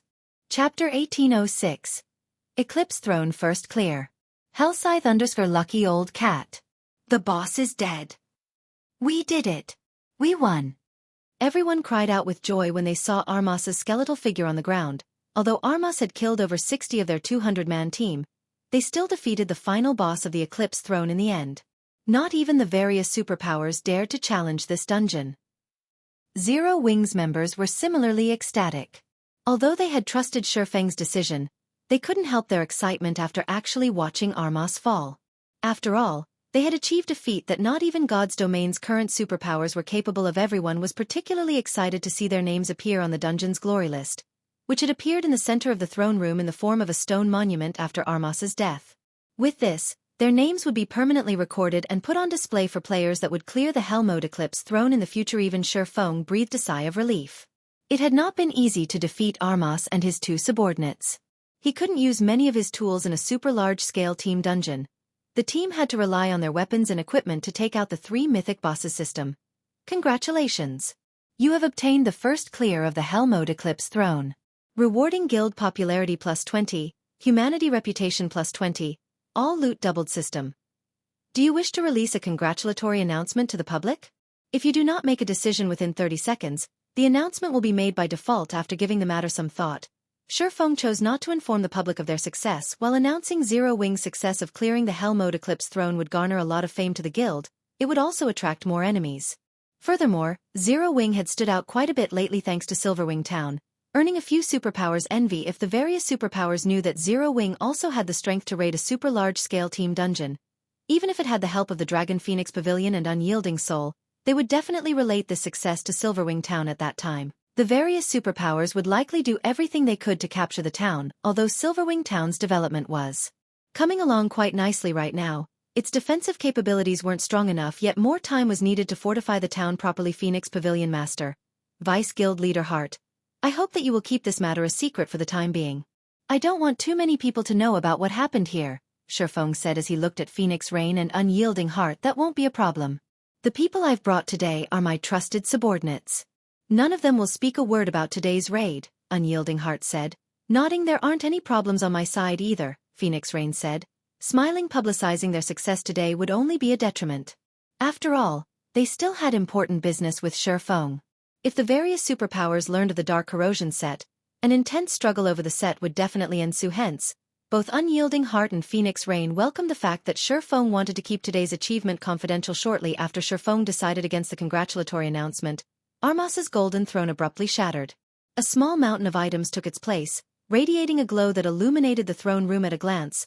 There were easily over 100 items in that pile. The Dragon Phoenix Pavilion and Unyielding Soul members stared at the loot with bulging eyes. Adventurers, thank you for your help in giving Armas the punishment he deserves, Edward said sincerely as he walked up to Feng.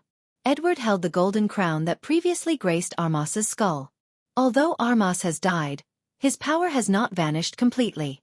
Half of his power has gathered in one of his eyes, while the other half is stored in the sealed cage above the arena. If you wield his eye, you should be able to acquire his remaining power. Hopefully, it will be of some help.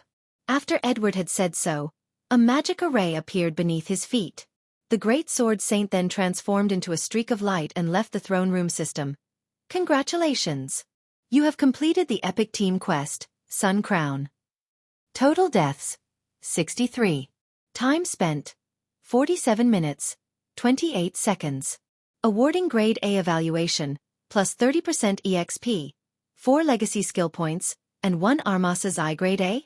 When Feng read the system notification, he was satisfied with the outcome, seeing as they had challenged hero mode. He then plucked Armas's eye from the ground and inspected it. Armas's eye. Necklace. Epic rank item. An Eye of Time formed of nearly half of the Great Lich Armas's power. The Eye of Time can view both the past and the future. Level 50. Level 100. Equipment requirement. Intelligence 1200, Vitality 800, Intelligence plus 57, Vitality plus 54, Endurance plus 44, level 50. Casting speed increased by 15%. All spell effectiveness increased by 15%. Cast range plus 2. Spell completion rate increased by 1%. Additional skill 1 dash.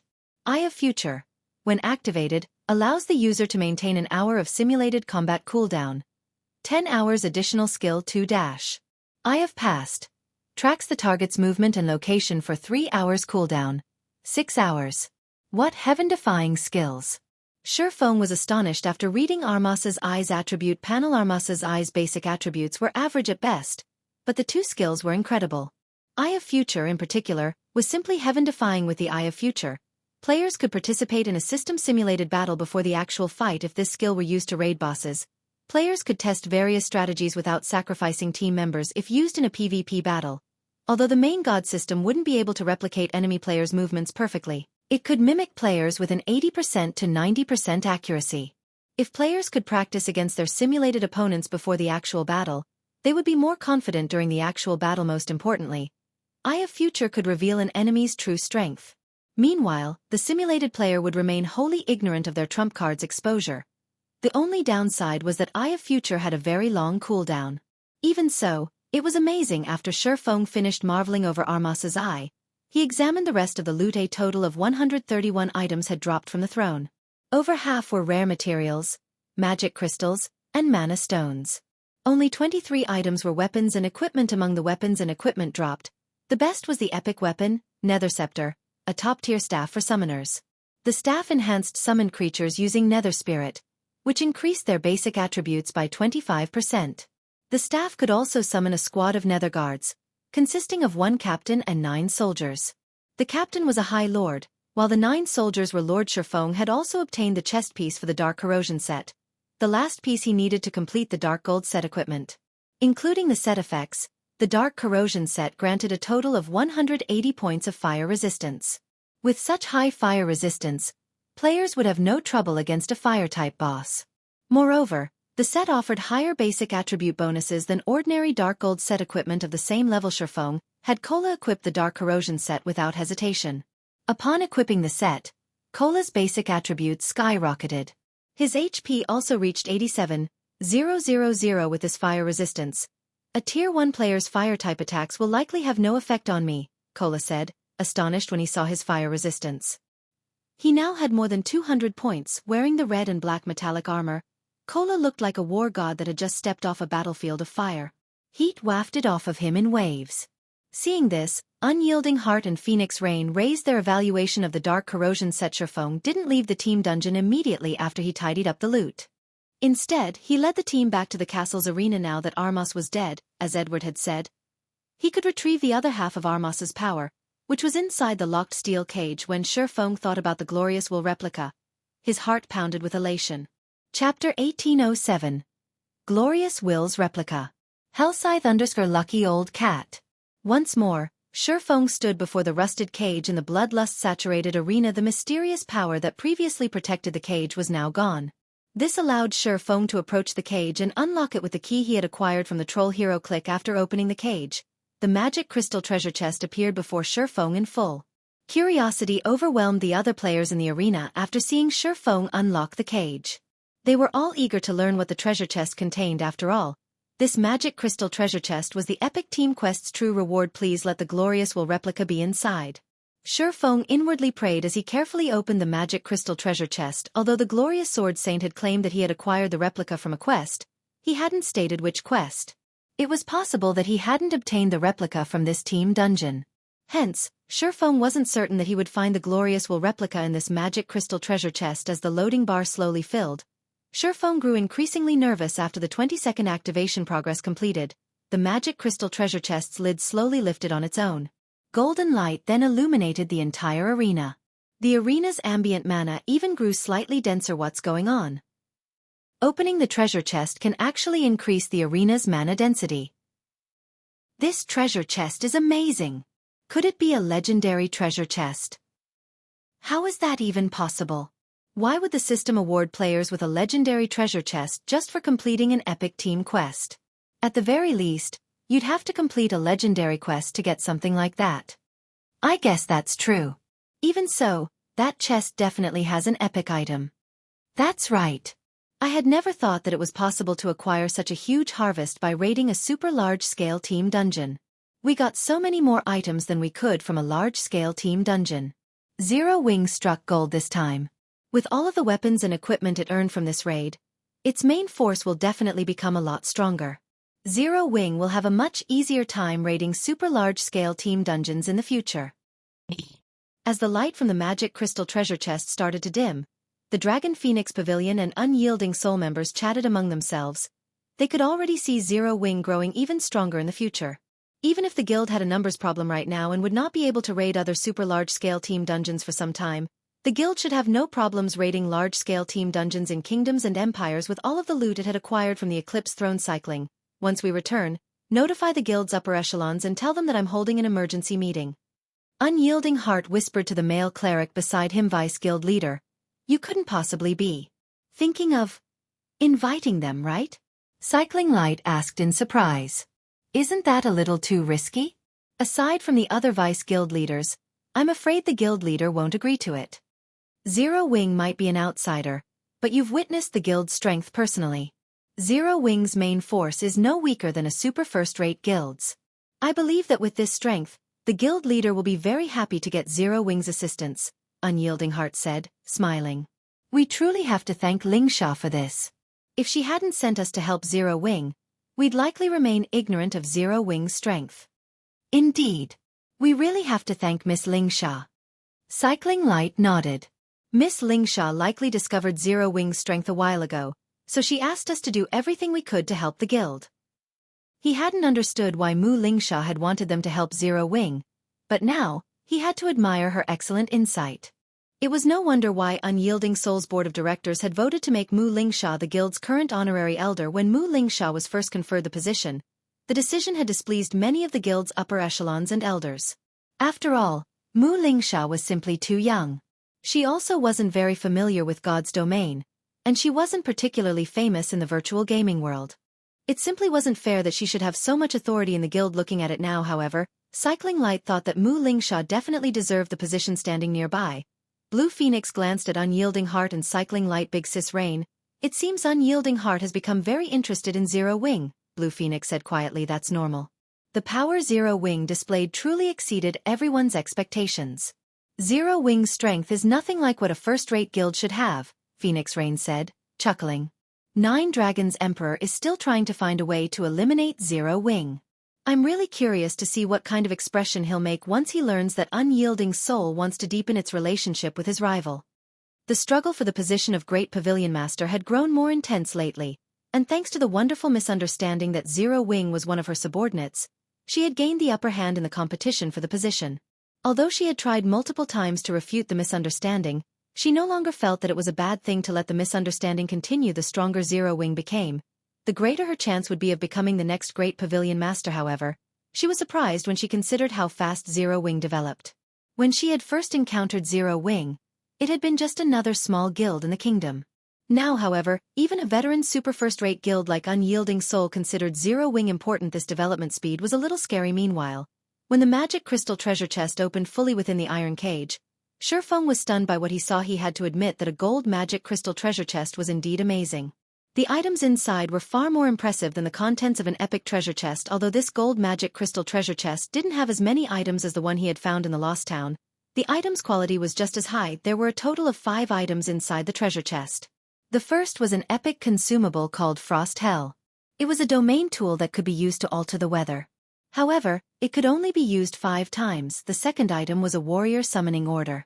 When used, it would gather a group of powerful NPCs. Players could then choose a personal guard from among these NPCs. the weakest of which would be secret silver rank. If one were lucky, one of the NPCs could be fine gold rank. The warrior summoning order was easily worth tens of thousands of gold. The third item was an advanced smithy design. As an advanced construction, the advanced smithy possessed abilities that a basic smithy definitely did not. For example, the advanced smithy had the ability to invite NPC master forgers to run it. Meanwhile, players could periodically commission the invited master forger to produce weapons and equipment for them. Although the cost was extremely high, players could obtain a highly compatible weapon or equipment piece. The fourth item was the Tier 4 Continuous Use Magic Scroll, Vulcan Sigh. The magic scroll was slightly special due to its multiple uses, though players would have to spend magic crystals to replenish the scroll's mana. Typically, a continuous use magic scroll could be used 4 to 6 times.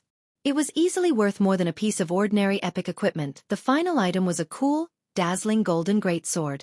It was the most valuable item among the 5 inside the treasure chest, and the item Shifeng had hoped to find the most: the replica of the glorious will. Chapter 1808. Sword of Violence. Hellscythe_lucky old cat. The glorious will was a golden greatsword radiating a golden glow. A bundle of golden flames encased within its hilt emanated a sacred aura. The weapon's cool design would easily captivate its wielder. As Shifeng inspected the greatsword in his hands, everyone else in the arena had their attention drawn to the weapon. What's that sword? It's so amazing. It's actually giving off such a powerful aura despite being in an inactive state. Why does that sword look somewhat familiar? Ha! That looks like the greatsword the NPC from before had. That sword looks so cool. I wonder, what is its rank? I'm guessing it should be an epic weapon at the very least. There's no way a dark gold weapon would feel this powerful. Everyone discussed quietly among themselves as they looked at the glorious will Shifeng had retrieved from the magic crystal treasure chest. Many swordsmen and berserkers, the only 2 classes capable of using two-handed weapons like greatswords, in the team stared at the greatsword greedily, their eyes turning bloodshot. Sure enough, it really is amazing. Shifeng was astonished as he checked the glorious will's attributes. Glorious will, replica, two-handed sword, epic rank. Level 50. Level 100. Equipment requirement. Strength 2000. Attributes adjust according to user's level. Attack power plus 2320, level 50. Strength plus 285. Endurance plus 240. Agility plus 265. Attack speed plus 10. Attacks have 20% chance to transform into a sword of light and penetrate through all defenses. 30% chance to trigger scorching radiance, increasing strength by 40% and damage by 210% when equipped. Increases strength by 30% and agility by 10%. Attack range plus 2. All weapon-related skills plus 2 levels. Ignore levels plus 15. All item level requirements reduced by 5 levels. Additional passive Ski Radiance domain increases the wielder's movement speed, attack speed, and reaction speed based on the number of creatures within a 50-yard radius. Each additional creature provides a 1% boost, up to a maximum of 30%. Additional active skill 1 Will of Light grants the will of light onto the weapon, increasing strength by 150% and inflicting 400% damage to a 5 by 25-yard area in front. Can be used up to 5 times. Each use has a 1-minute cooldown. Additional active skill 2 Myth of Light temporarily increases user's tier by 1, up to a maximum of tier 4, to deal 1 devastating attack in a 50-yard cone cooldown. 20 minutes. Additional active skill 3 Light Speed allows the user to transform into light and instantly travel a maximum distance of 150 yards. Afterward, increases movement speed by 50% for 15 seconds. During this duration, user can also control an attack with 16 swords of light formed using the power of light. Each sword of light can attack only once. Each sword of light has 80% of the user's attributes cooldown. 5 minutes. This is a replica forged by Lich Armas using the power of the Sun Crown. Due to insufficient power, Armas failed to complete the replica. Currently, this replica is still in an incomplete state. Gather 100,000 magic crystals and 100 sun essences to complete the replica. The replica has currently absorbed 0 magic crystal and 0 sun essence. Looking at the glorious will in his hands, Shifeng felt that the weapon was basically a sword of violence. It possessed paramount strength. Ordinary epic weapons simply could not compare to it. Moreover, This greatsword was even useful for chasing fleeing or swiftly moving targets. The skill light speed, in particular, allowed its wielder to cross a distance of 150 yards instantly. With the ability to traverse such a distance in a heartbeat, players would be able to execute many feats. This greatsword was perfect for berserkers and swordsmen lacking in survivability when grinding in the fields in the past. Thanks to Glorious Will, the glorious sword saint had managed to escape many fatal situations. Moreover, despite the current glorious will already being very powerful, it was still incomplete. In its completed state, the weapon's life-saving capabilities would be much better. This was also the reason why the glorious sword saint had become one of the most difficult sword saints to kill in God's domain in the past. Even when going up against Tier 6 God-ranked experts, the glorious sword saint had been able to attack and flee as he wished. However, the upgrade conditions sure are stringent. It actually needs 100,000 magic crystals and 100 sun essences. Shifeng frowned at the upgrade requirements. Even for the current Zero Wing, 100,000 magic crystals was a considerable amount. Not to mention, in order to defeat the bosses in the Eclipse throne, he had already spent tens of thousands of magic crystals. Right now, he had only a little over 20,000 magic crystals left. As for sun essence, it was even more valuable than magic crystals. Right now, one sun essence was worth around 50 gold on the market. It was so valuable because it served as the power source of many mechanical tools. For example, practically all engines used by mysterious iron-ranked ships needed sun essence. Even so, each engine required only 10 or so sun essences. Meanwhile, a mysterious iron ship was currently more valuable than even epic equipment. Nonetheless, the Glorious will actually required 10 times the number of sun essences needed to run a mysterious iron ship. Sun essence was extremely rare. It could only be acquired from special regional dungeons and maps, although most of the time, players got it through quests or exchanges with NPCs. However, these quests were tough, and the items needed to trade for sun essence were likewise very valuable and difficult to obtain. It seems I have no choice but to gather sun essences. Shifeng sighed as he looked at Glorious Will. He then stored the weapon in his bag, not intending to share its statistics with the team. This was a replica of Glorious Will, one of the 10 great legendary weapons of God's domain. Moreover, although it was currently only an epic weapon, it had the potential to reach fragmented legendary rank. If information of this weapon leaked, it would definitely cause a huge commotion. Hence, the fewer players that knew about the weapon, the better. This was just like Gentle Snow's 7 Luminaries battle armor, Zhao Yueru's Frostflame's Wrath, and Fire Dance's 1,000 transformations items that needed to be kept a secret currently. Less than 7 people in Zero Wing knew what these items were.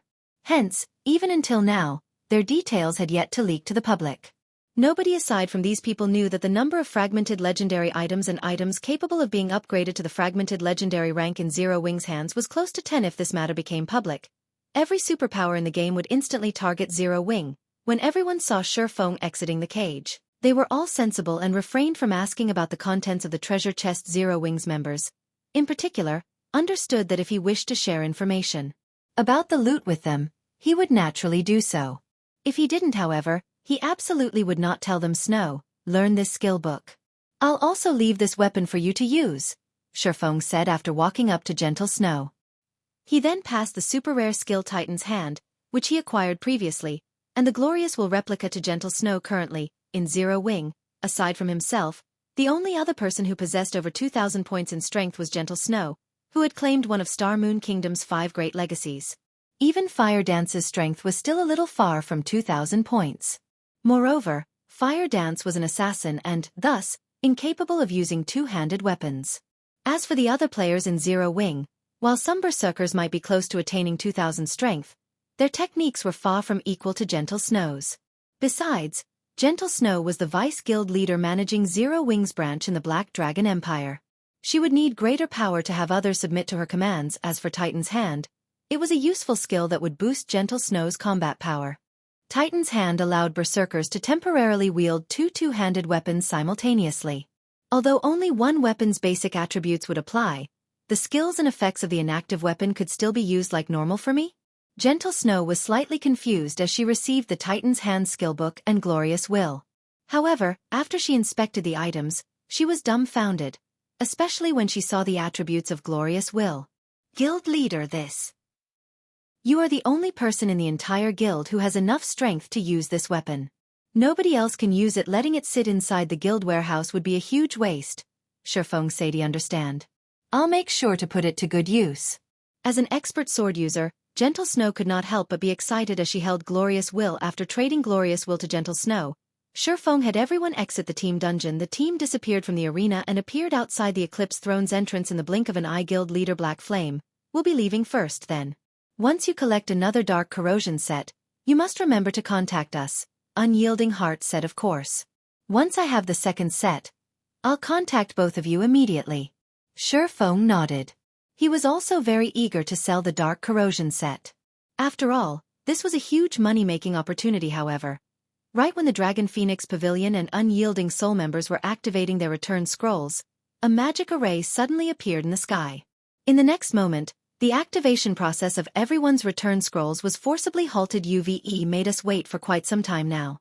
Do you think you can leave this place so easily?" Just as everyone was trying to find the caster of the magic array, a cold laugh suddenly entered their ears. Then, a large group of players, easily numbering over 1,000, suddenly jumped down from the trees of the wetlands before them. A short moment later, a level 55 middle-aged man holding an ancient blackhorn bow walked out of this group. Black Shark? Unyielding Heart's complexion darkened when he saw this middle-aged man. Chapter 1809. Wrong Opponent. Hellscythe_Lucky Old Cat. The sudden appearance of over 1,000 players put Shifeng and the others on high alert. The 1,000-plus players that had just emerged from the marshy jungle were by no means ordinary players. The lowest-leveled player among them was level 53, and the weakest piece of equipment they wore was level 50 secret silver rank. Quite a few of these players even had level 50 fine gold equipment at this stage of the game. This was an equipment standard could only be found in expert teams. Vice Guild Leader, "This is bad. They used a darkness seal. We won't be able to use our return scrolls for the next 2 hours, Cycling Light commented worriedly as he eyed the middle-aged man carrying the ancient pitch-black bow. Compared to the 1,000-plus players that had emerged from the forest, Cycling Light deemed this middle-aged man to be most concerning. This was because this middle-aged man was Black Shark, the commander of the Dark Hunters Adventurer team. Black Shark had fought Unyielding Souls members many times before. Not only did the Ranger possess superb combat standards, but he also had the ability to transform into a monster. Not even Unyielding Heart, Unyielding Souls Guild Leader, was capable of defeating Black Shark. In addition, the Dark Hunters Adventurer team also had quite a few monstrous existences. According to Unyielding Souls investigations, Dark Hunters should possess around 300 troublesome experts. With a glance at the 1,000-plus players surrounding their team, Unyielding Heart could see that the Dark Hunters had come prepared. Including the fact that they were caught in a darkness seal, they'd have to fight if they wanted to leave this place. Immediately, he warned Shifeng through the team chat, "Guild Leader Black Flame, these people are from the Dark Hunters, a dark adventurer team with many powerful players. Some are even capable of transforming into monsters and drastically increasing their combat power. Even if they are at Tier 1, they have enough strength to face ordinary Tier 2 players. Although their side currently had 200 Tier 2 players, they shouldn't take on the Dark Hunters carelessly." After the Dark Hunters Tier 1 players transformed into monsters, although they couldn't compare to Tier 2 players in basic attributes, they could employ certain unorthodox combat methods. If one weren't careful with these players, they could easily take a hit. Furthermore, the Dark Hunters had a decent number of Tier 2 players normally. This ambush wouldn't have been much of an issue, but their team had just finished a demanding battle and had used their berserk skills already. Fighting a force of transformed Tier 2 players in such a state would be troublesome. They read the Dark Hunters? Phoenix Rain gave Black Shark a second look after hearing Unyielding Heart's introduction. Although she did not know exactly how powerful the Dark Hunters Adventurer team was, she knew that the Adventurer team was one of the reasons for the Starline Corporation's rapid rise in God's domain based on the few reports she had received. The corporation used the Dark Hunters as a trump card to destroy and assassinate its opponents. Crimson Emperor and Unyielding Soul had also suffered significant thanks to the Adventurer team. Although the Dark Hunters seemed to have the numerical advantage, their 200-man team wasn't to be trifled with. Their team was the combination of 3 powerful guilds' main force members. An adventurer team like the Dark Hunters couldn't do much to them. While both sides cautiously eyed each other, a sweet, melodious voice rang out from the jungle. "What a lively scene. How could you possibly leave Shadowclaw out of the fun?" A moment later, a woman in beautiful dark blue mage robes slowly stepped out from the forest, leading a group of well-equipped experts. Like the Dark Hunters, this group had well over 1,000 members. "Why is she here?" Unyielding Heart frowned when he saw the woman in dark blue. Others might be unfamiliar with this beauty, but he knew her well. This woman was named Veiled Spirit, the leader of the dark forces plaguing the Copper Eagle Kingdom, which neighbored the Dark Knight Empire. She was also the commander of Shadowclaw, a dark adventurer team. He knew of this woman because Veiled Spirit had personally destroyed Unyielding Soul's subordinate first-rate guild, which used to rule over the Copper Eagle Kingdom as one of Unyielding Soul's subordinated guilds. Unyielding Soul had dispatched many experts to assist the first-rate guild. In the end, however, Unyielding Soul failed to change the first-rate guild's fate. On the contrary, Veiled Spirit's Shadowclaw adventurer team had slaughtered the dozen or so peak experts Unyielding Soul had sent and the legion of several thousand players that had accompanied them. "Spirit, your timing sure is impeccable," Black Shark said as he eyed the approaching woman. 3 powerful guilds' main forces have gathered here. How could Shadowclaw possibly miss such a rare opportunity? Veiled Spirit said, chuckling fine. "I'll leave the Dragon Phoenix Pavilion's members to you. I'll take Zero Wing and Unyielding Soul's members." Black Shark said, "Is that all right?" "That's the main force of 2 large guilds we're talking about," Veiled Spirit asked, flashing Black Shark a confused look. Although their 2 adventurer teams greatly outnumbered their opponents had quite a few players wearing Tier 2 class insignias. The enemy team should have some Tier 2 players who weren't wearing their insignias as well. Such a team should not be easy to defeat. Relax. None of them should even think of escaping," Black Shark said confidently as he licked his lips. During his previous investigations, he had learned that the 3 guilds had come together to raid a dungeon, so he had come prepared. In fact, his original plans had never taken Shadowclaw's participation into account. He had been fully intent on devouring all 3 guilds. Now that Shadowclaw had arrived, he'd have an easier time taking down Zero Wing and Unyielding Soul's forces, although he would have to share some of the profits due to the Alliance's rules. "Fine, then. I'll take a little loss this time," Veiled Spirit said, nodding after she saw Black Shark's confidence. Although she wasn't all too willing to let Black Shark monopolize the items of Zero Wing and Unyielding Soul's members, the Dragon Phoenix Pavilion's Phoenix Rain and other experts weren't exactly easy opponents. After Black Shark and Veiled Spirit reached an agreement, the Dark Hunters and Shadowclaw's members began to tighten their circle around Feng and his companion's guild leader Black Flame. Dealing with both dark adventurer teams will be very difficult. You could say that Unyielding Soul and these adventurer teams are old rivals. "I'll have my men open a path in a moment. Use the opportunity to get out of the encirclement," Unyielding Heart hurriedly said as he watched the approaching dark players. As far as he was concerned, this ambush was definitely related to Unyielding Soul. The guild was, after all, waging an all-out war with the Starline Corporation. Expert assassination attempts were expected. "You want to escape?" Black Shark smiled when he noticed Unyielding Heart prepare to break past his people. "Do you think the Dark Hunters would ambush you without preparing? Move out."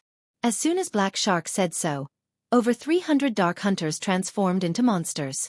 Meanwhile, another 100+ Dark Hunters took ancient scrolls from their bags and began to chant an incantation. A layer of dark fog blocked out the sun, forming a massive barrier that trapped everyone inside Dark Precinct. In the next moment, the 300+ transformed players inside the barrier doubled in size, and their attributes skyrocketed. Their HPs, in particular, had tripled. These players no longer looked human. They had completely transformed into monsters. "Today, none of you shall escape. You will all die here," Black Shark, who had also transformed, said, laughing seeing the 300+, 3-meter-tall transformed players and sensing their frightening auras.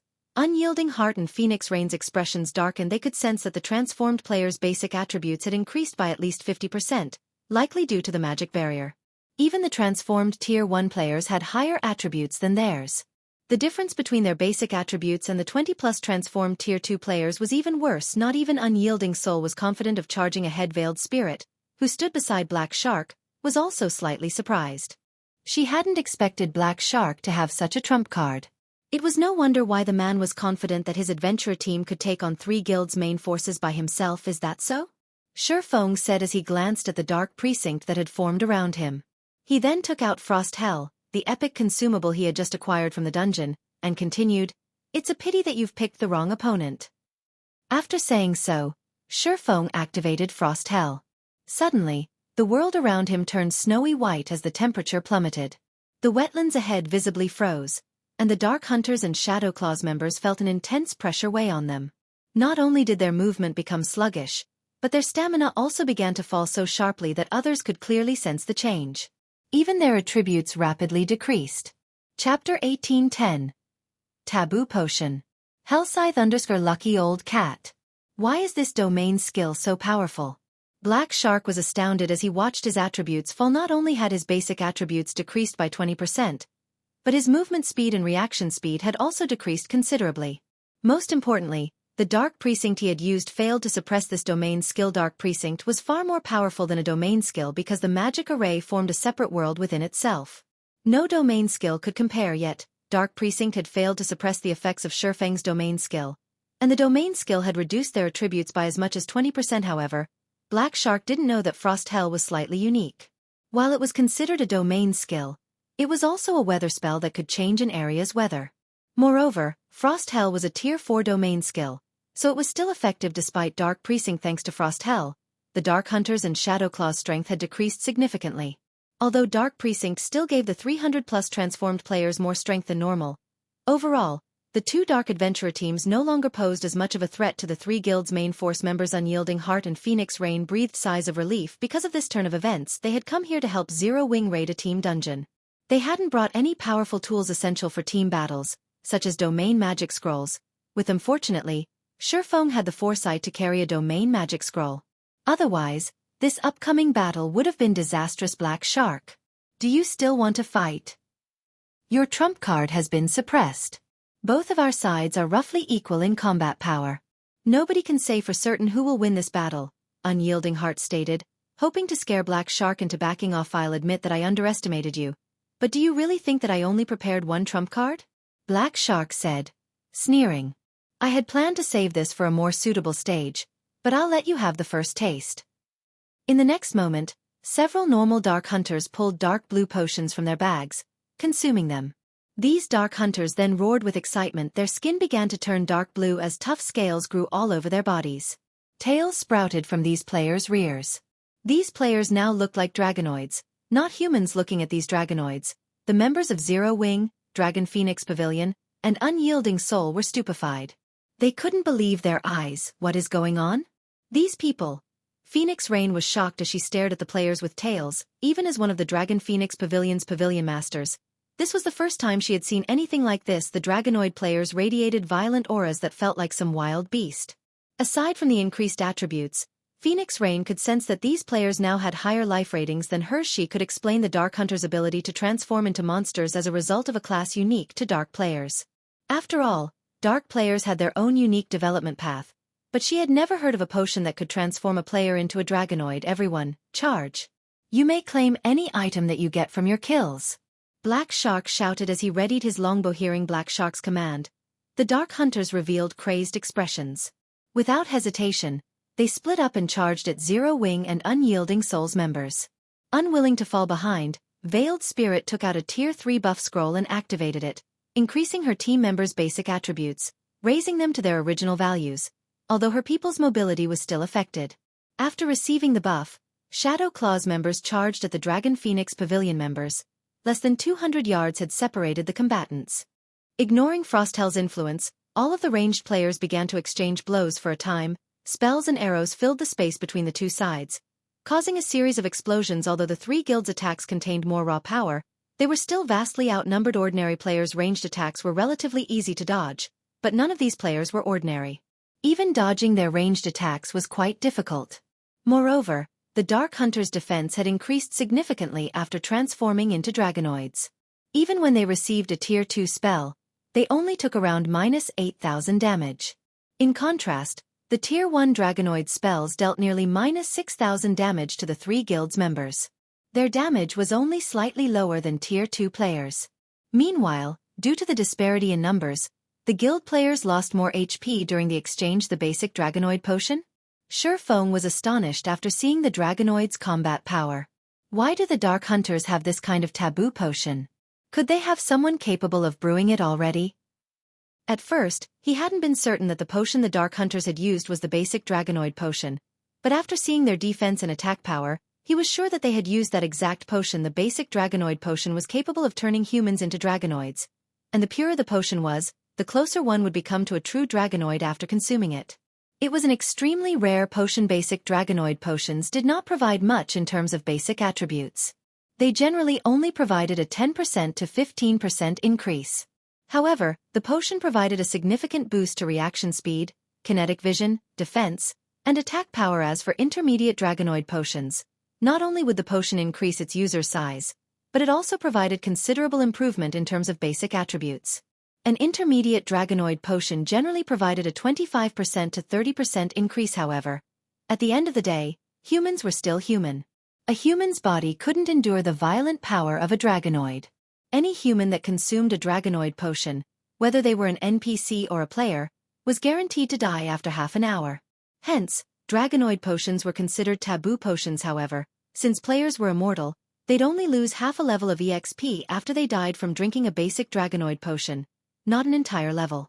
Hence, many crazy players loved the potion. Sherfong had never dreamed that the Dark Hunters would have so many basic Dragonoid potions. Moreover, he hadn't expected them to use it without hesitation. With the increased defense and attack power provided, 3 to 5 Tier 1 Dragonoids working together would be more than enough to defeat a Tier 2 expert. It was also very difficult to kill Dragonoid players quickly. To make matters worse, there were the 300+ monster players that were capable of unorthodox attack methods. After a brief clash between the enemy ranged players, Zero Wing and Unyielding Souls members felt their disadvantage, and several of their members had already died. In contrast, the Dark Hunters had only lost a dozen or so members. Moreover, every one of these members was only a Tier 1 player. The Adventurer team's 24 or so Tier 2 players were still alive and kicking good. Prioritize the healers and magical classes. Do not let them break through the encirclement. Black Shark instructed when he saw his melee members close in on the enemy ranks. After saying so, Black Shark knocked his bow and released 9 arrows simultaneously. All 9 arrows targeted one of Zero Wing's shield warriors, and each had the power of a peak Tier 2 attack. Moreover, Black Shark had accurately aimed for the shield warrior's blind spots. Even if the shield warrior tried to block the arrows with his shield, he would be monetarily paralyzed. The several Dragonoid players before him would then take advantage of the gap, and the shield warrior would fall just before the arrows struck. A white light flashed before him. Like a barrier of light, the flash struck down the 9 arrows, and several Tier 1 Dragonoid players lost all of their HP instantly. How is this possible? Black Shark's expression darkened when he saw his Tier 1 members die. He knew just how much HP and defense a Tier 1 Dragonoid possessed. Not even he could kill a Tier 1 Dragonoid player with one hit, yet several of them had died in the blink of an eye. Before Black Shark could react, another golden flash blinded him. In the next moment, a lithe figure wielding 2 great swords appeared before him. One of those great swords was dark blue and radiated a freezing chill, while the other great sword was a radiant gold and had a cool appearance. Rotating behind this figure were 16 swords of light. This figure was none other than Gentle Snow, who had just learned Titan's Hand and equipped Glorious Will Disappear. Swinging Glorious Will, Gentle Snow sent 16 swords of light flying at Black Shark. Chapter 1811. Overpowered Equipment. Hellscythe_Lucky Old Cat. So fast. The members of Dark Hunters couldn't help their surprise as they watched Gentle Snow attack Black Shark. Gentle Snow was simply too fast. Not only had she broken through their defensive lines without much effort, but she had also reached their commander in the blink of an eye. Her 16 swords of light also targeted Black Shark's blind spots. Defending against so many attacks at once was impossible for a ranger. You want to kill me?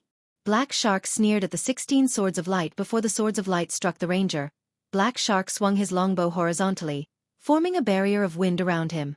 The wind pushed all 16 swords of light away, and they harmlessly brushed past Black Shark. The ranger did not receive a single point of damage. Tier 2 skill, Wind Armor. Although Gentle Snow hadn't harmed Black Shark with her 2 great swords this time, he couldn't attack while under Wind Armor's protection. When Wind Armor was about to disappear, Black Shark activated Backward Jump. He fired 5 arrows, which formed a magic array and shot towards Gentle Snow like a comet, while he soared backward through the air. Tier 2 skill, Starburst.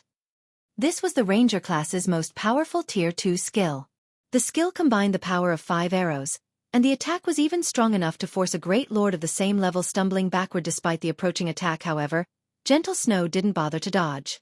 Instead, she countered the attack with a swing of Glorious Will of Light. Buffed by Will of Light, Glorious Will released a golden brilliance as it transformed into a streak of light and clashed with Black Shark's Starburst. Boom. Gentle Snow's counterattack sliced Starburst in half on the spot, stupefying the other players present. From afar, it had looked like a beam of light slicing apart another beam of light. It was spectacular. A heartbeat later, an intense shockwave slammed into the surrounding players. After cutting down Starburst, Glorious Will continued to slice the area in front of its wielder. The 6 Tier 1 Dragonoids caught in Gentle Snow's 5 by 25 yard AoE died instantly. How is that possible? Hasn't she used that attack already? Could it be a bug?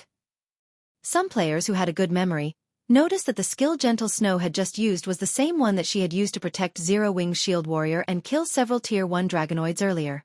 Normally, such a powerful skill should have a very long cooldown, but even if it had a short cooldown, there was no way that she could use it after just a few seconds. But before anyone could figure out what had happened, Gentle Snow swung Glorious Will at Black Shark yet again. Like before, Glorious Will released a golden light that extended towards Black Shark. Black Shark had just landed, and he had no way to dodge the attack. Seeing the approaching sword light, Black Shark could not help but frown. Immediately, he pulled his ancient longbow's bowstring. This time, however, he did not nock any arrows. He simply pulled an empty string. However, a horrific amount of mana gathered around the empty bow, forming an arrow of light. He then released the bowstring and sent the light arrow flying at the incoming sword light. Unlike before, Gentle Snow's attack didn't stop Black Shark's arrow. On the contrary, the light arrow shattered the sword light as it continued towards Gentle Snow.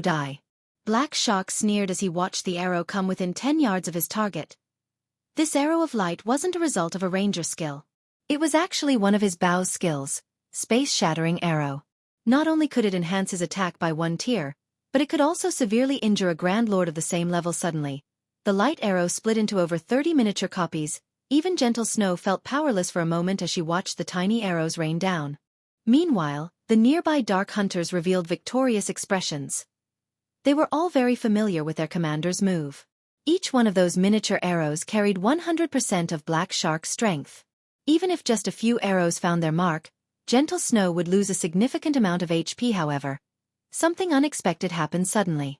Once again, Gentle Snow raised Glorious Will high, and it released the same golden glow it had twice before. Glancing at the 30+ arrows flying towards her, Gentle Snow swung down Glorious Will once again.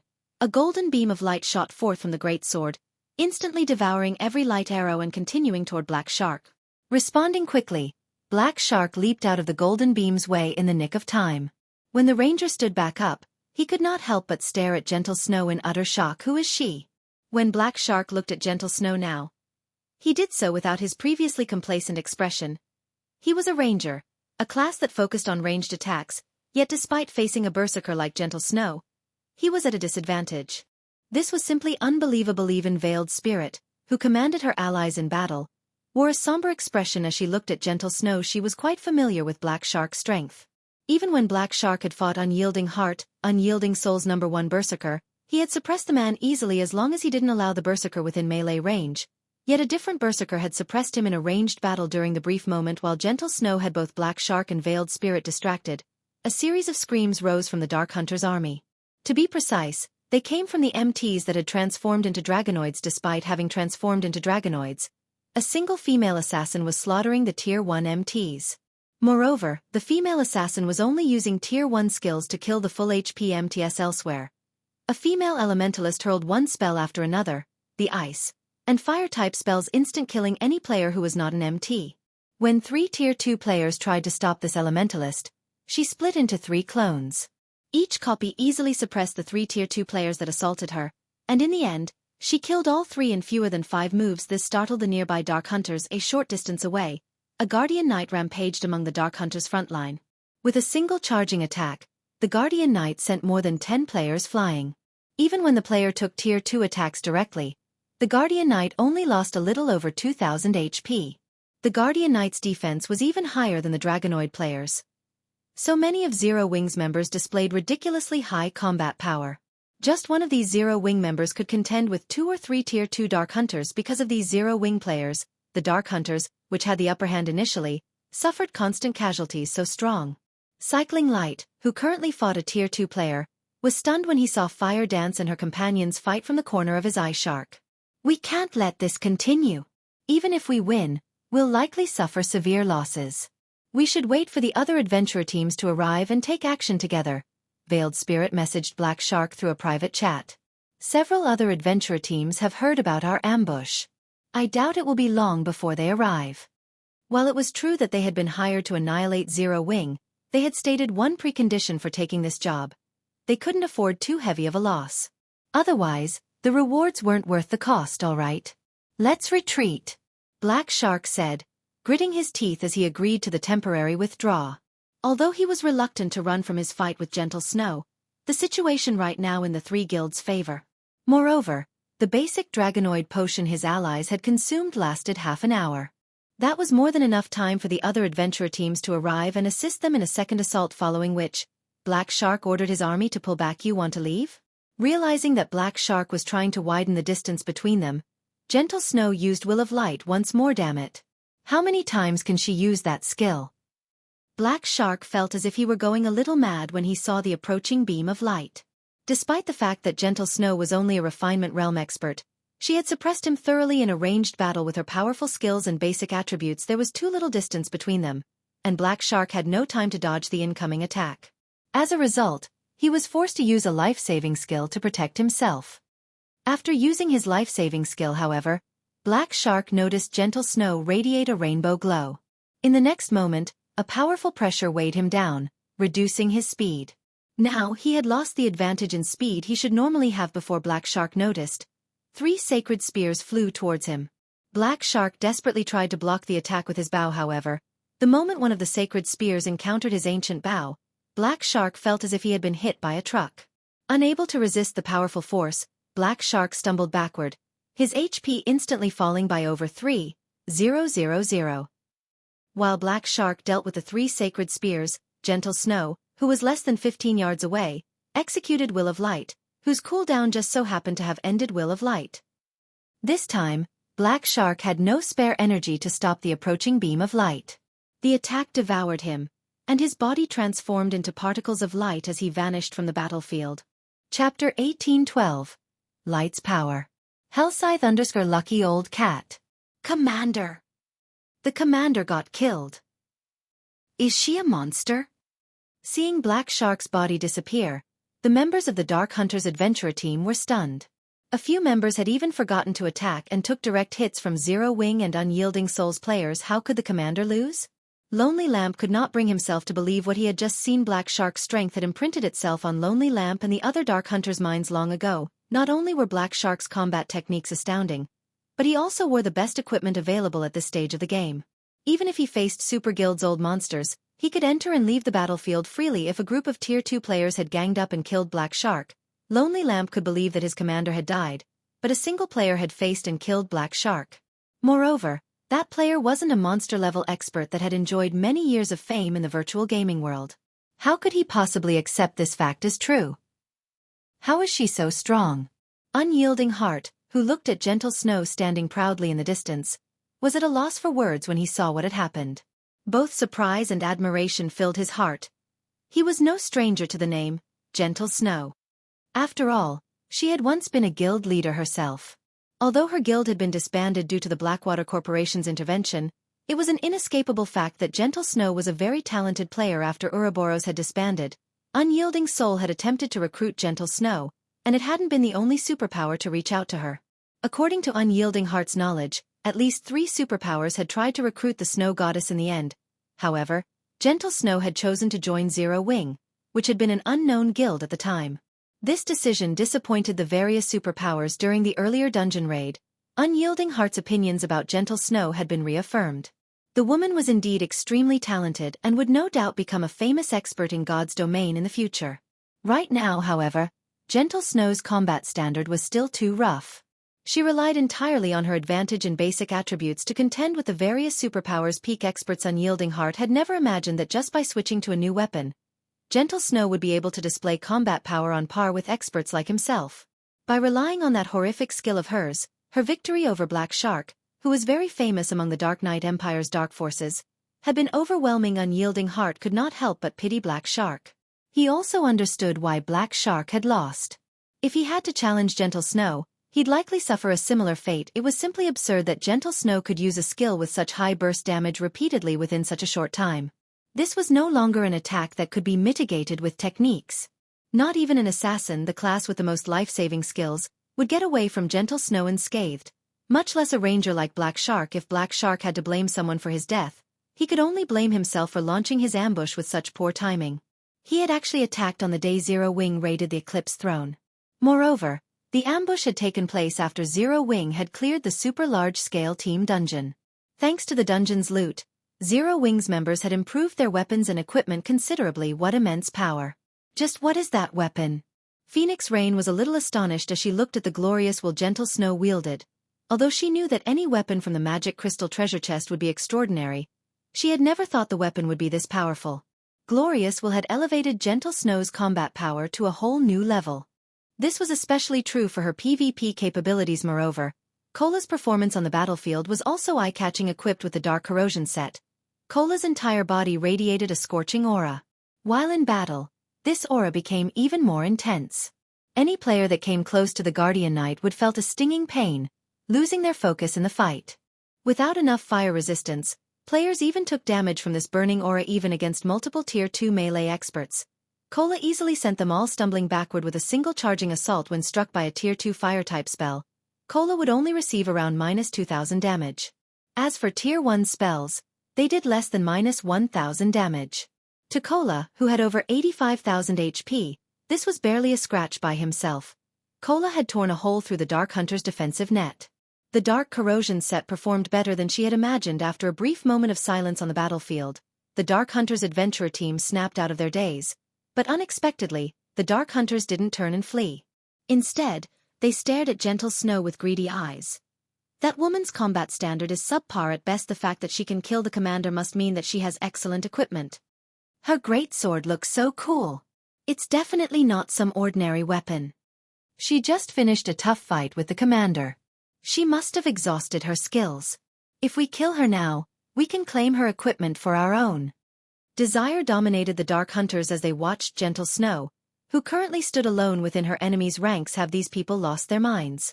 They're actually eyeing Gentle Snow at a time like this? Blue Phoenix was confused when she saw the Dark Hunters' greed. She simply could not understand what was going through these players' minds. The Dark Hunters had lost their momentum, yet rather than trying to escape, these players wanted to waste precious time to surround and kill Gentle Snow. Kill her. Avenge the commander. Right. Kill her for the commander. With a shout, 80 or so Dark Hunters near Gentle Snow charged at the female berserker. They had been in the process of retreating, and to kill Black Shark, Gentle Snow had reached their rear line by herself. She didn't have a single companion nearby. This was their opportunity to take her out and plunder her items. Moreover, they were all experts. They could tell that Gentle Snow had only defeated their commander because of the frightening skill she possessed. In their experience, such a powerful skill wasn't from a skill book. There was an 80% chance that the skill belonged to the weapons or equipment she used. Many of the Dark Hunters had already consumed the basic Dragonoid potion. They were going to die sooner or later.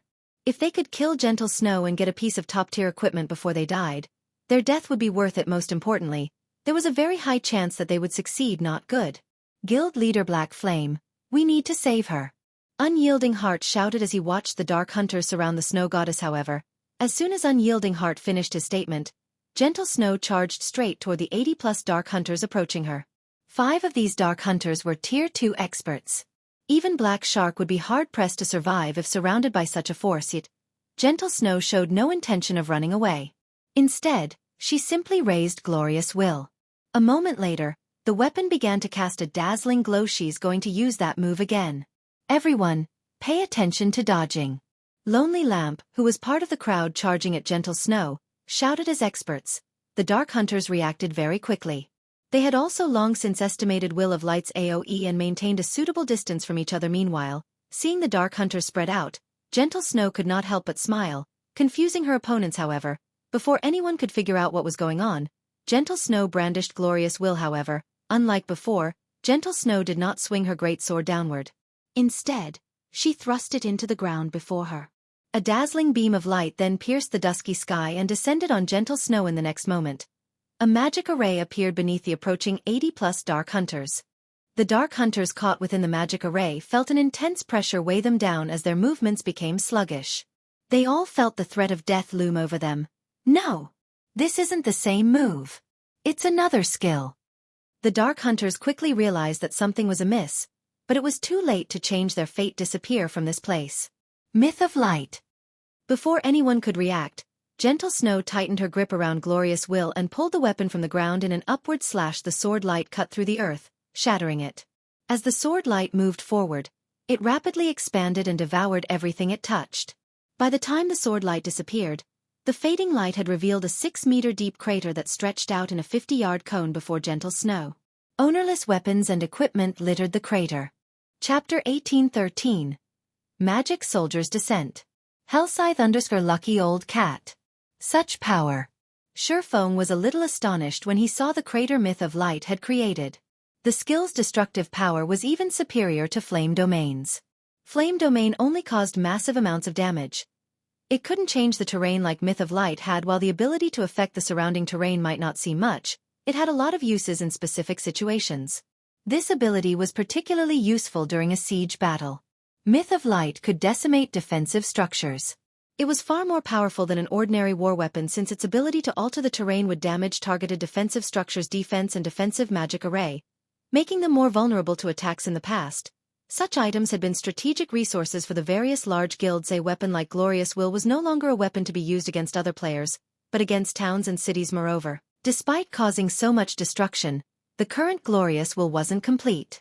When they gathered enough magic crystals and sun essences to upgrade it, the power of Myth of Light would increase further. Shurfeng wasn't the only person surprised by Myth of Light's destructive power. Even Unyielding Heart and Phoenix Rain, who stood nearby, were stunned. The dark hunters that had intended to charge at Gentle Snow were frozen with shock. What is that skill? How is it so powerful? Although they had seen quite a few high-tiered spells that could change the terrain, none of those spells had caused as much destruction as Myth of Light had.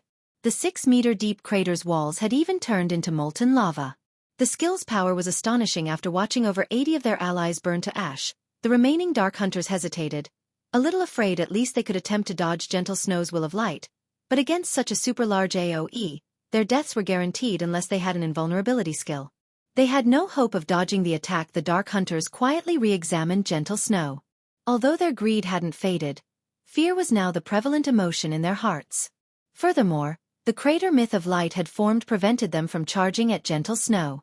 The crater had also split their path of retreat in two. Now all these players could think of was escape. No one knew whether or not Gentle Snow could use Myth of Light again. As she had with Will of Light, these players weren't fools. While they weren't afraid of death, they wouldn't die for nothing. If they died a natural death while under the effects of the basic Dragonoid potion, not only wouldn't they lose any weapons or equipment, but they'd also only lose 50% EXP. However, if they were killed, they'd lose a weapon or equipment piece and a full level. How does Zero Wing have such a powerful player? Veiled Spirit, who was in the midst of retreating, could not help her shocked when she saw the Dark Hunter's fear. According to the information Shadowclaw had gathered, while Zero Wing was very powerful, it definitely wasn't this strong. Gentle Snow, in particular, was like a completely different person from what the reports had described. The female berserker had single-handedly killed over 100 Dark Hunters. The Dark Hunters were not your average Joe.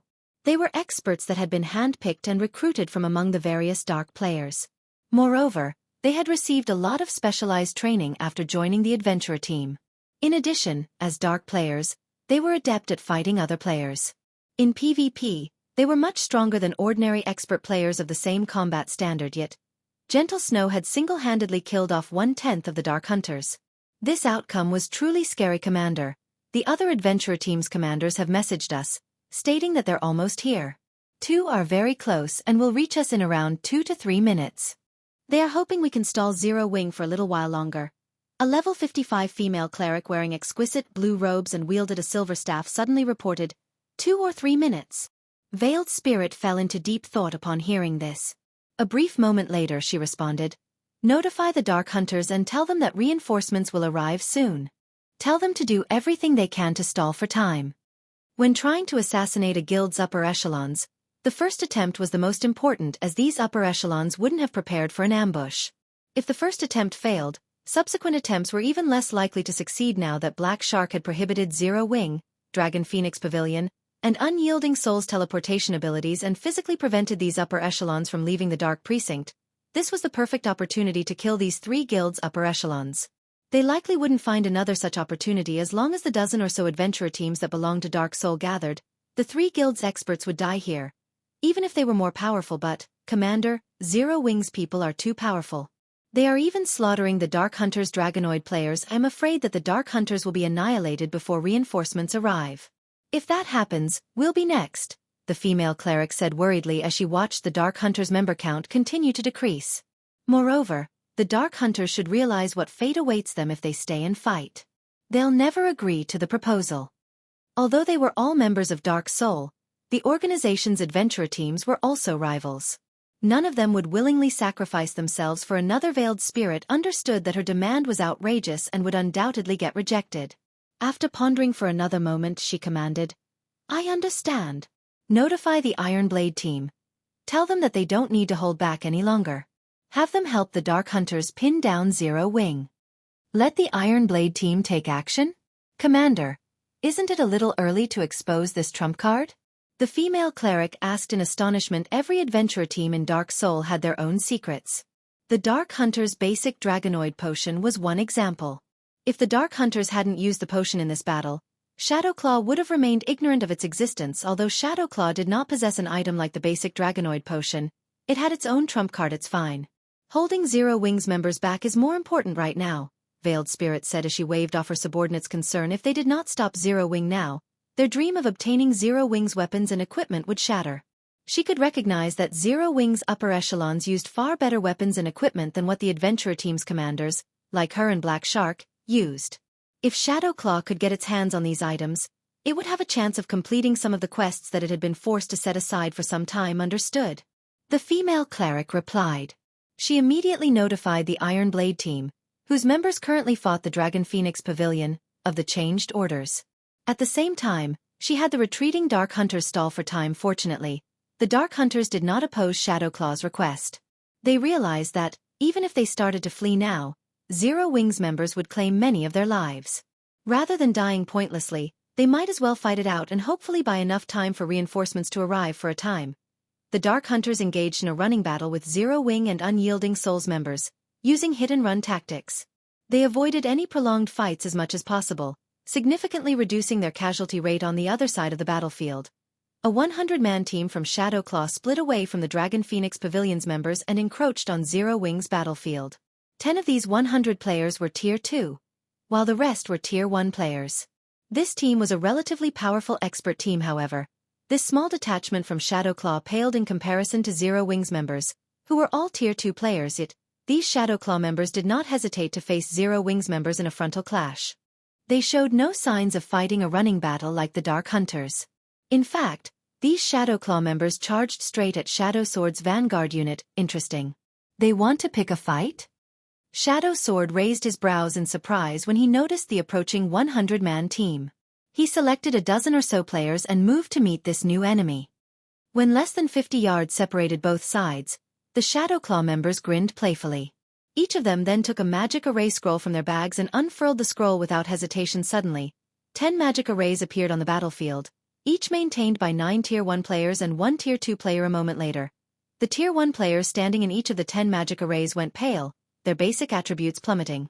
In contrast, the Tier 2 players saw their aura's intensity rapidly increase. They also began to grow larger. In the blink of an eye, the 10 Tier 2 players had become 5-meter-tall giants. They were covered in pitch-black armor, which had been enchanted with magic runes. It's time for you people from Zero Wing to learn of the Shadowclaw's greatness. Magic Soldier's Descent. The Berserker leading the Iron Blade team said, laughing as he looked at Shadow Sword and the small team the enemy Berserker led before swinging down the battle axe in his hands. Reacting quickly, Shadow Sword activated Whirlwind Slash before the gigantic axe could reach him. Clang. With the sound of metal on metal, Shadow Sword was thrown over 20 yards away, and he wasn't the only one. The other enlarged players had also sent the dozen or so Zero Wing experts that had accompanied Shadow Sword flying, instantly dealing over -5,000 damage. The players that had taken a direct hit, however, had instantly lost over half of their HPs. This scene stupefied the 3 guild's members. Not only were Zero Wing's experts no match for these giants in a head-on collision despite both sides being Tier 2 players, but they had also lost over 5,000 HP. These colossal players had even more strength than a great lord of the same level. Magic Soldier's Descent? When he noticed them, Feng flashed the 10 armored giants a surprised look. Magic Soldier's Descent was a taboo magic array that sacrificed multiple players' attributes to enhance one of their comrades. Even the basic Magic Soldier's Descent could strengthen a player to the Tier 3 standard. However, the target had to be a Tier 2 player due to the 10 giants.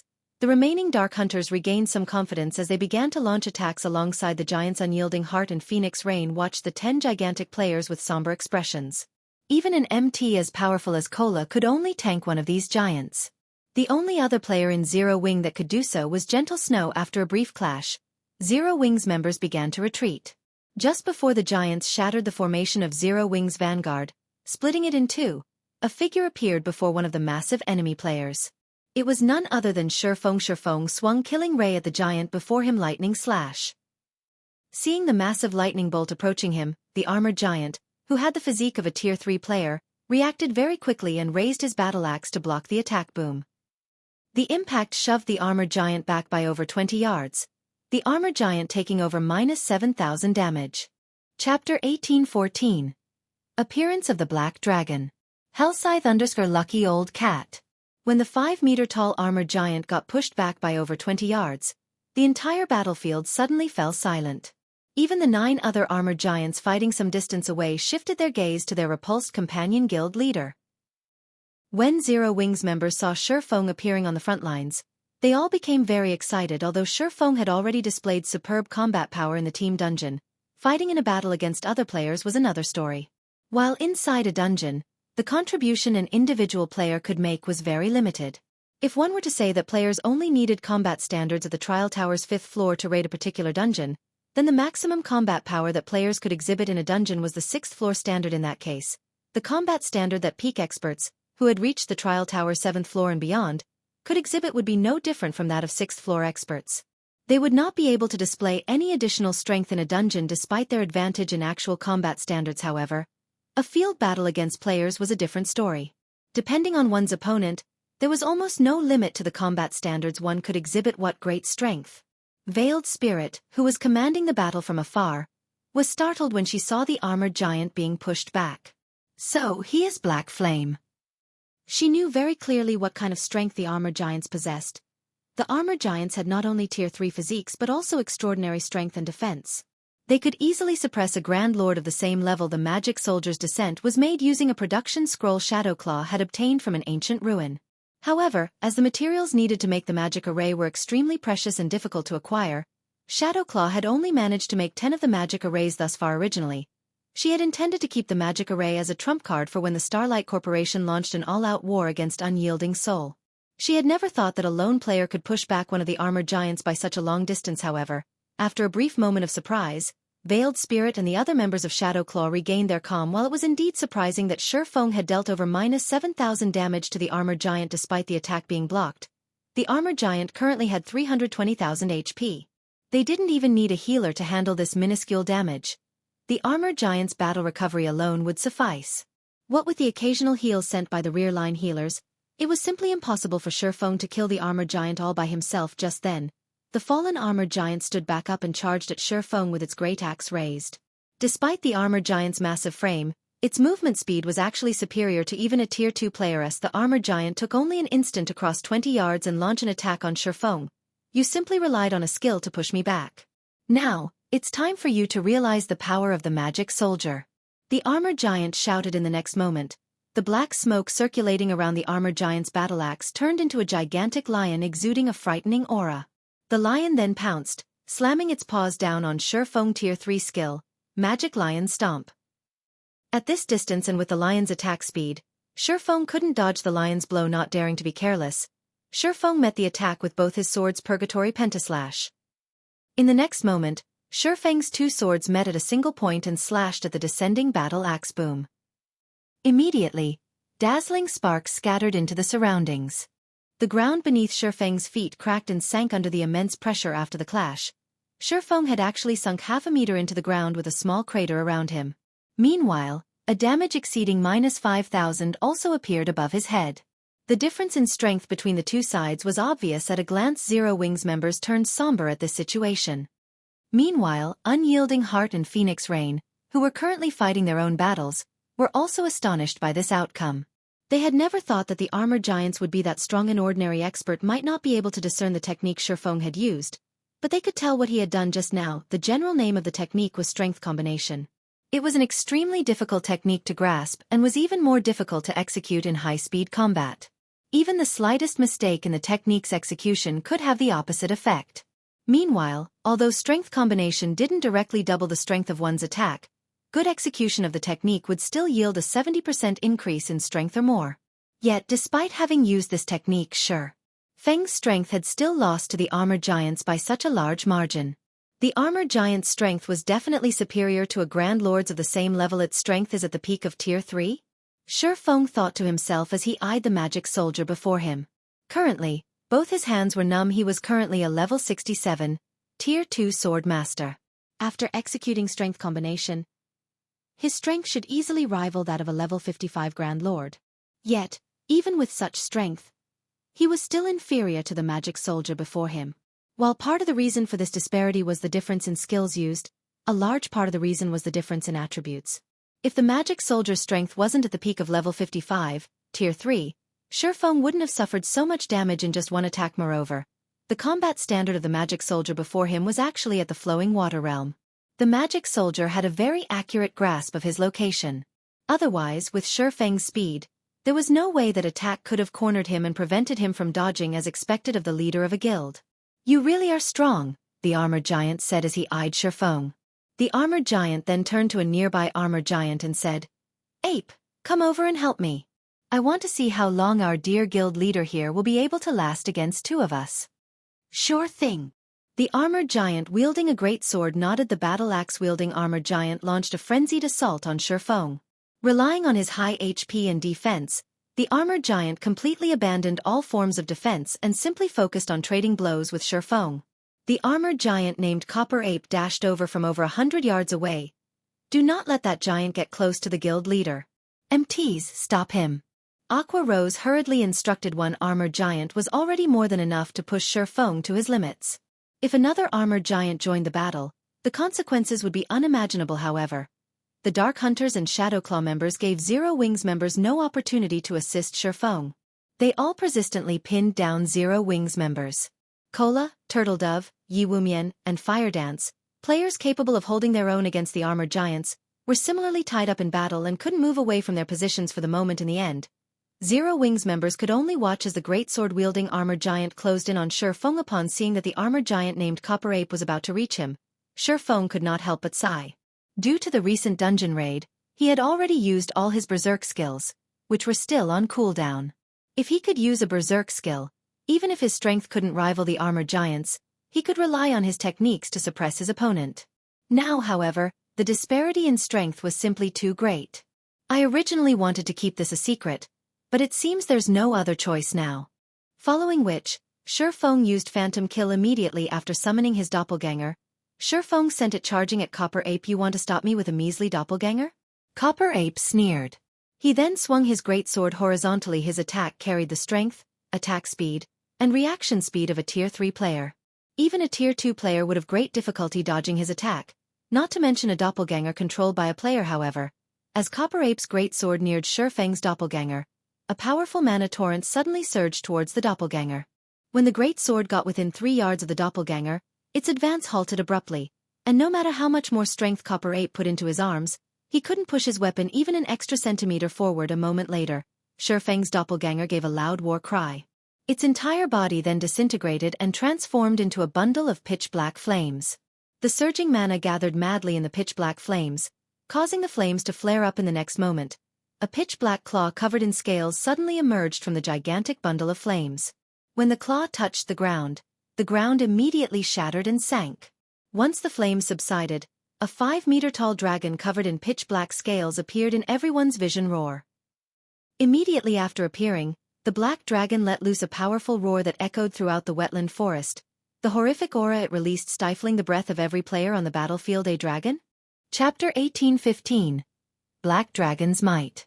Hellscythe_lucky old cat. The black dragon's sudden appearance forced a gasp from the players on the battlefield.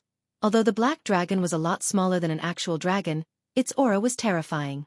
Everyone could feel the massive difference between their life ratings and the black dragons, a difference they had never felt from any creature they had encountered thus far in God's domain. Although most of the players present had likely never come across a real dragon, the various kingdoms and empires' libraries contained detailed records on dragons. Dragons had wiped out many kingdoms and empires throughout God's domain's long history.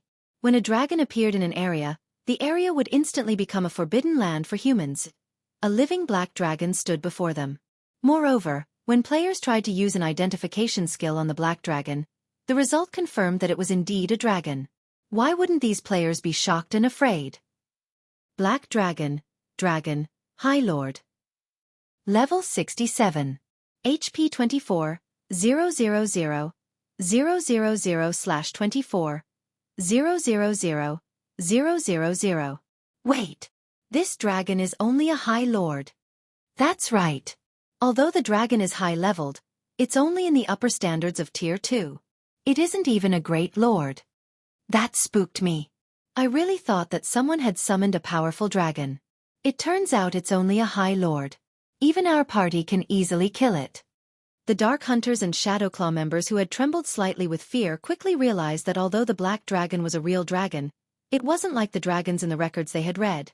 According to historical records, real dragons were Tier 4 mythic creatures at the very minimum. If such a dragon actually appeared before them, they'd likely run for their lives. None of them would have dared to linger. But since this was only a High Lord, the adventurer team's members discarded their worry. They had slain countless High Lords, including High Lord-ranked archaic species, and here I thought you had summoned some kind of amazing monster, but it's just an immature dragon. Copper Ape said, revealing a confident grin as he swung his great sword at the black dragon. Scram! The black smoke around the great sword formed a crescent as it sliced towards the black dragon Tier 3 skill, Explosive Slash. The crescent energy beam tore through space itself as it moved. From afar, it looked as if the crescent beam had just cut through a sheet of black paper.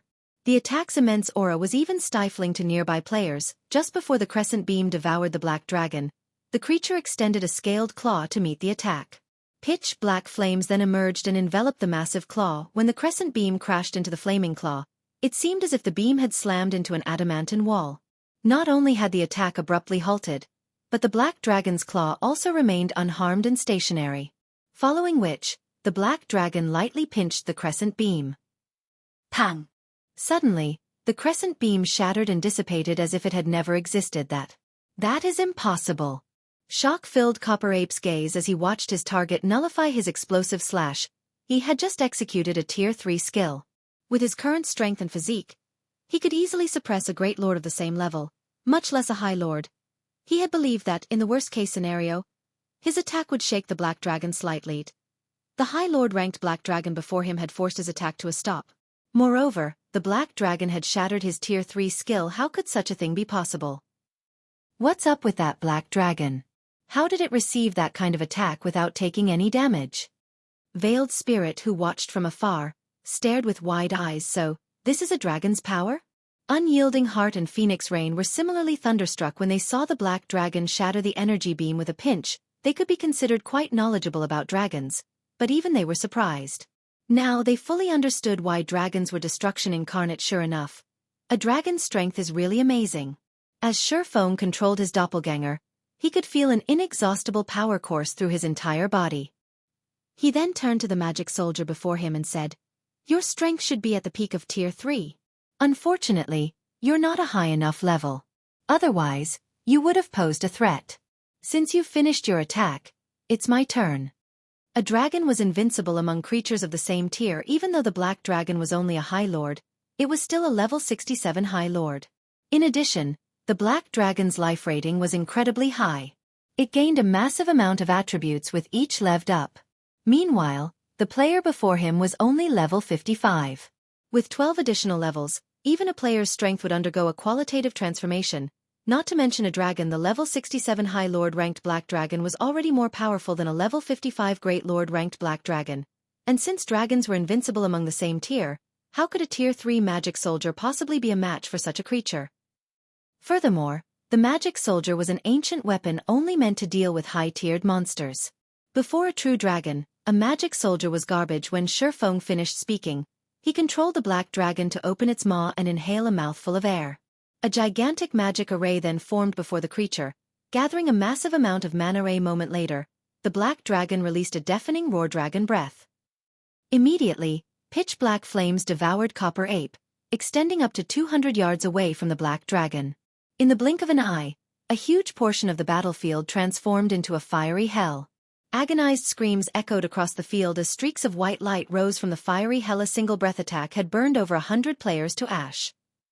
Once the flames dissipated, a huge divide tore the ground, forming a far more frightening hole than the one glorious Will's myth of light had created. Even Shifeng, who was responsible for the attack, was surprised by the power of the Black Dragon's dragon breath. While the magic soldier before him was still alive, the armored giant had less than 100,000 HP remaining.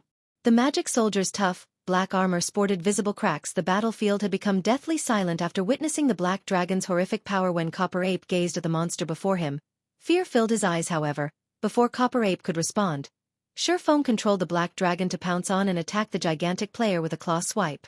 When the Black Dragon's claw slammed into Copper Ape's helmet, the player fell on his side, shattering the armor piece. Copper Ape instantly lost over 30,000 HP. Flames then erupted on the Black Dragon's other claw before the monster thrust it into the magic soldier's armored chest. The flaming claw penetrated the armor like a hot knife through butter, and Copper Ape screamed in pain as the Black Dragon's blazing claw thrust into him. Flames devoured Copper Ape's entire body, his remaining 44,000 HP plummeting in the blink of an eye. Copper Ape's HP vanished, his body transforming into fire before it vanished. When the flames eventually subsided, only a deep crater remained. Chapter 1816. Level Suppression. Hellscythe_Lucky Old Cat.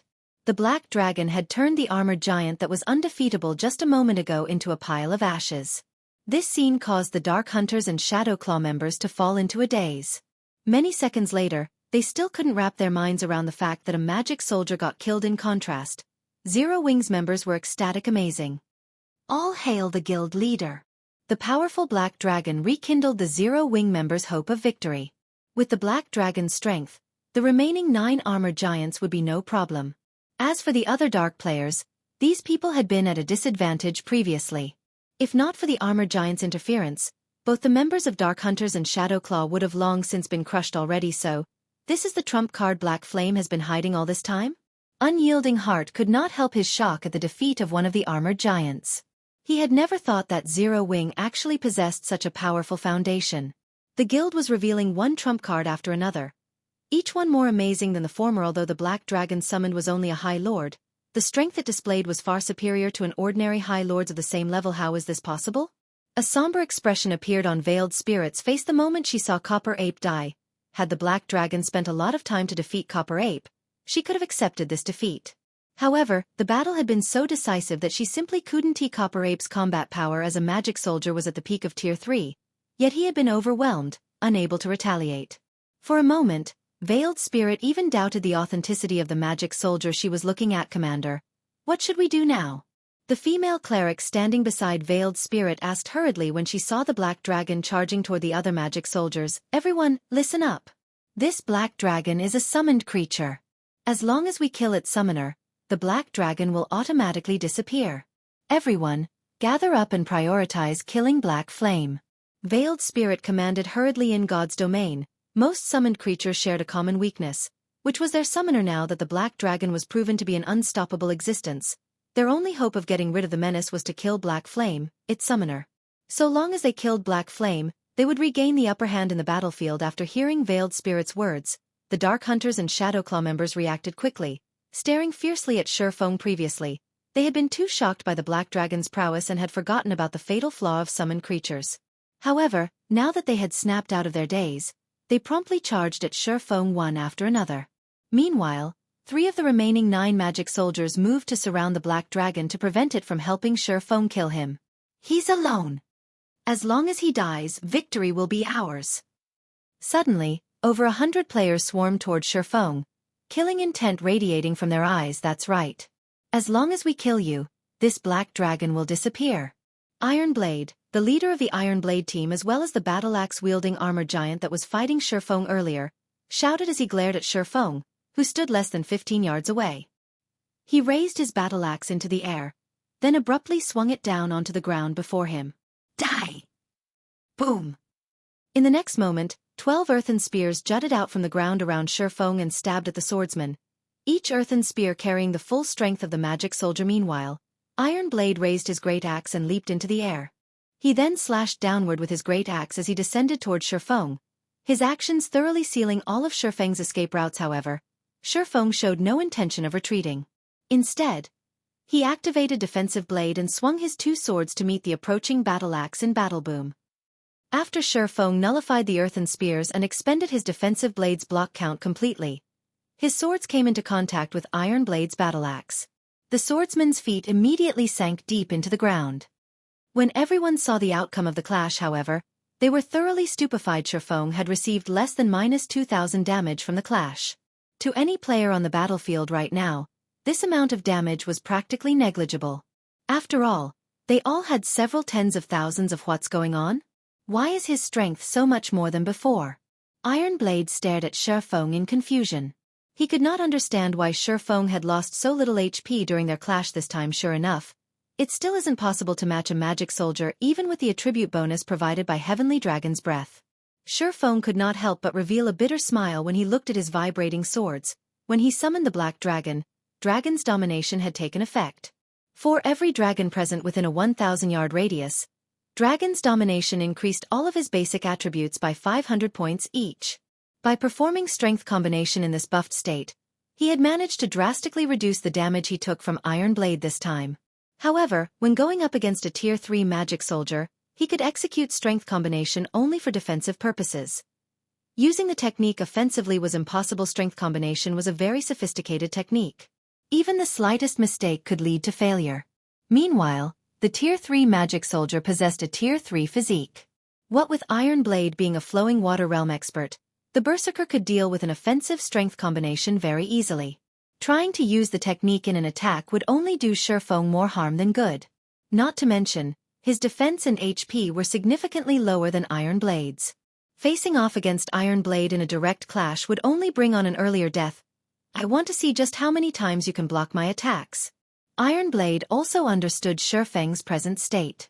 Right now, all he needed to do was one thing: maneuver his attacks through the swordsman's defenses. Strength combination was an extremely complex technique. Trying to use it in a high-speed battle only made the technique even more difficult to execute.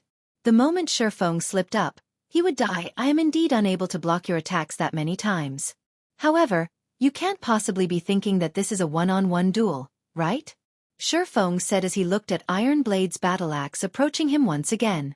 He used divine steps and switched positions with the farthest doppelganger, then retrieved a scroll from his bag and activated it. A moment later, a golden-haired beauty wearing long, silver robes and holding a crystalline staff appeared before Shifeng. Due to the presence of this woman, the density of the ambient mana increased slightly. Meanwhile, the woman herself gave off a pressure that instilled fear in those enveloped in it. This new arrival was none other than Anna. Shifeng's personal guards also took up a slot when entering a team dungeon. Shifeng couldn't summon Anna to his raid team of 200 players while raiding the Eclipse throne, which was a 200-man team dungeon. More importantly, if personal guards participated in a team dungeon raid, a successful clear would not count as a first clear. Hence, Shifeng had not bothered bringing Anna and Kite out, even though both of them would have been powerful helpers. However, now that he was out of the dungeon, such restrictions no longer applied at this point. Anna was already a level 85, Tier 2 NPC. Aside from her basic attributes, the powerful pressure she exerted on the players present was due to level suppression. Get rid of them. Shifeng commanded, pointing at the magic soldier before him. As you wish. Anna nodded and started chanting an incantation. Reacting to the situation, Iron Blade immediately swung his battle axe at Anna. In response, Anna lightly tapped the butt of her staff on the ground. A golden barrier spread out from her staff, pushing Iron Blade over 20 yards away. By the time Iron Blade shattered this barrier, Anna had already summoned a level 85 Golden Giant and 10 level 85 Rock Guardians. She then proceeded to buff their attributes with just one punch. The level 85 Golden Giant sent the level 55 Magic Soldier stumbling backward by several steps. The disparity in strength resulting from the difference in levels was massive. The enemy players charging toward Shifeng gasped involuntarily at this scene. Meanwhile, the 10 level 85 Rock Guardians stood guard around Shifeng, their posture daunting the approaching Dark Hunters and Shadowclaw members, who halted their charge. Although the level suppression system had been tuned down over several system updates, it had not weakened to the point of negligibility. After the difference exceeded 15 levels, the effects of level suppression would become significant. Meanwhile, there was currently a gap of 30 levels between the Dark players and the Rock Guardians. Do you think you all can come and go as you please?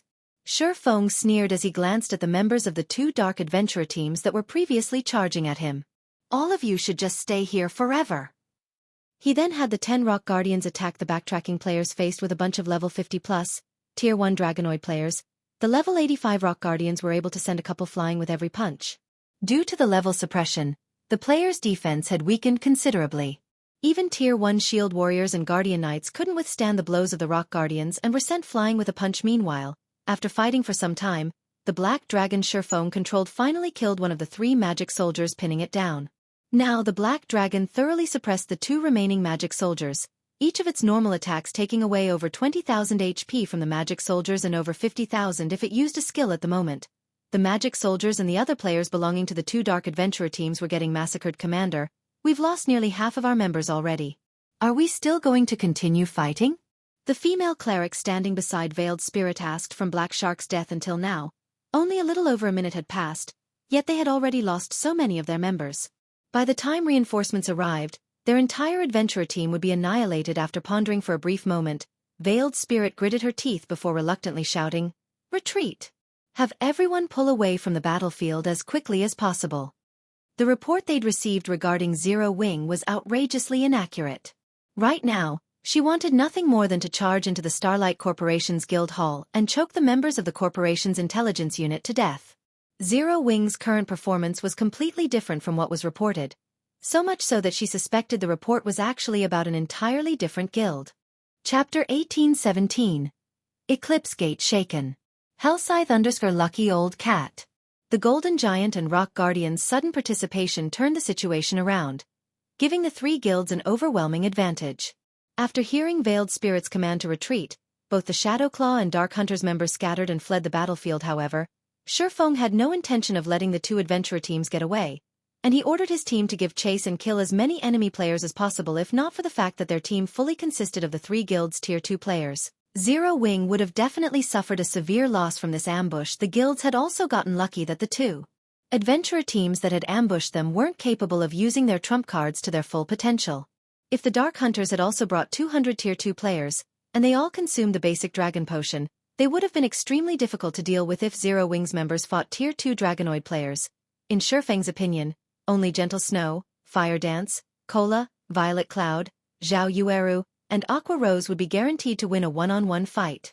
Everyone else would have a 50% chance at best. Shadowclaw's magic soldiers shouldn't be underestimated.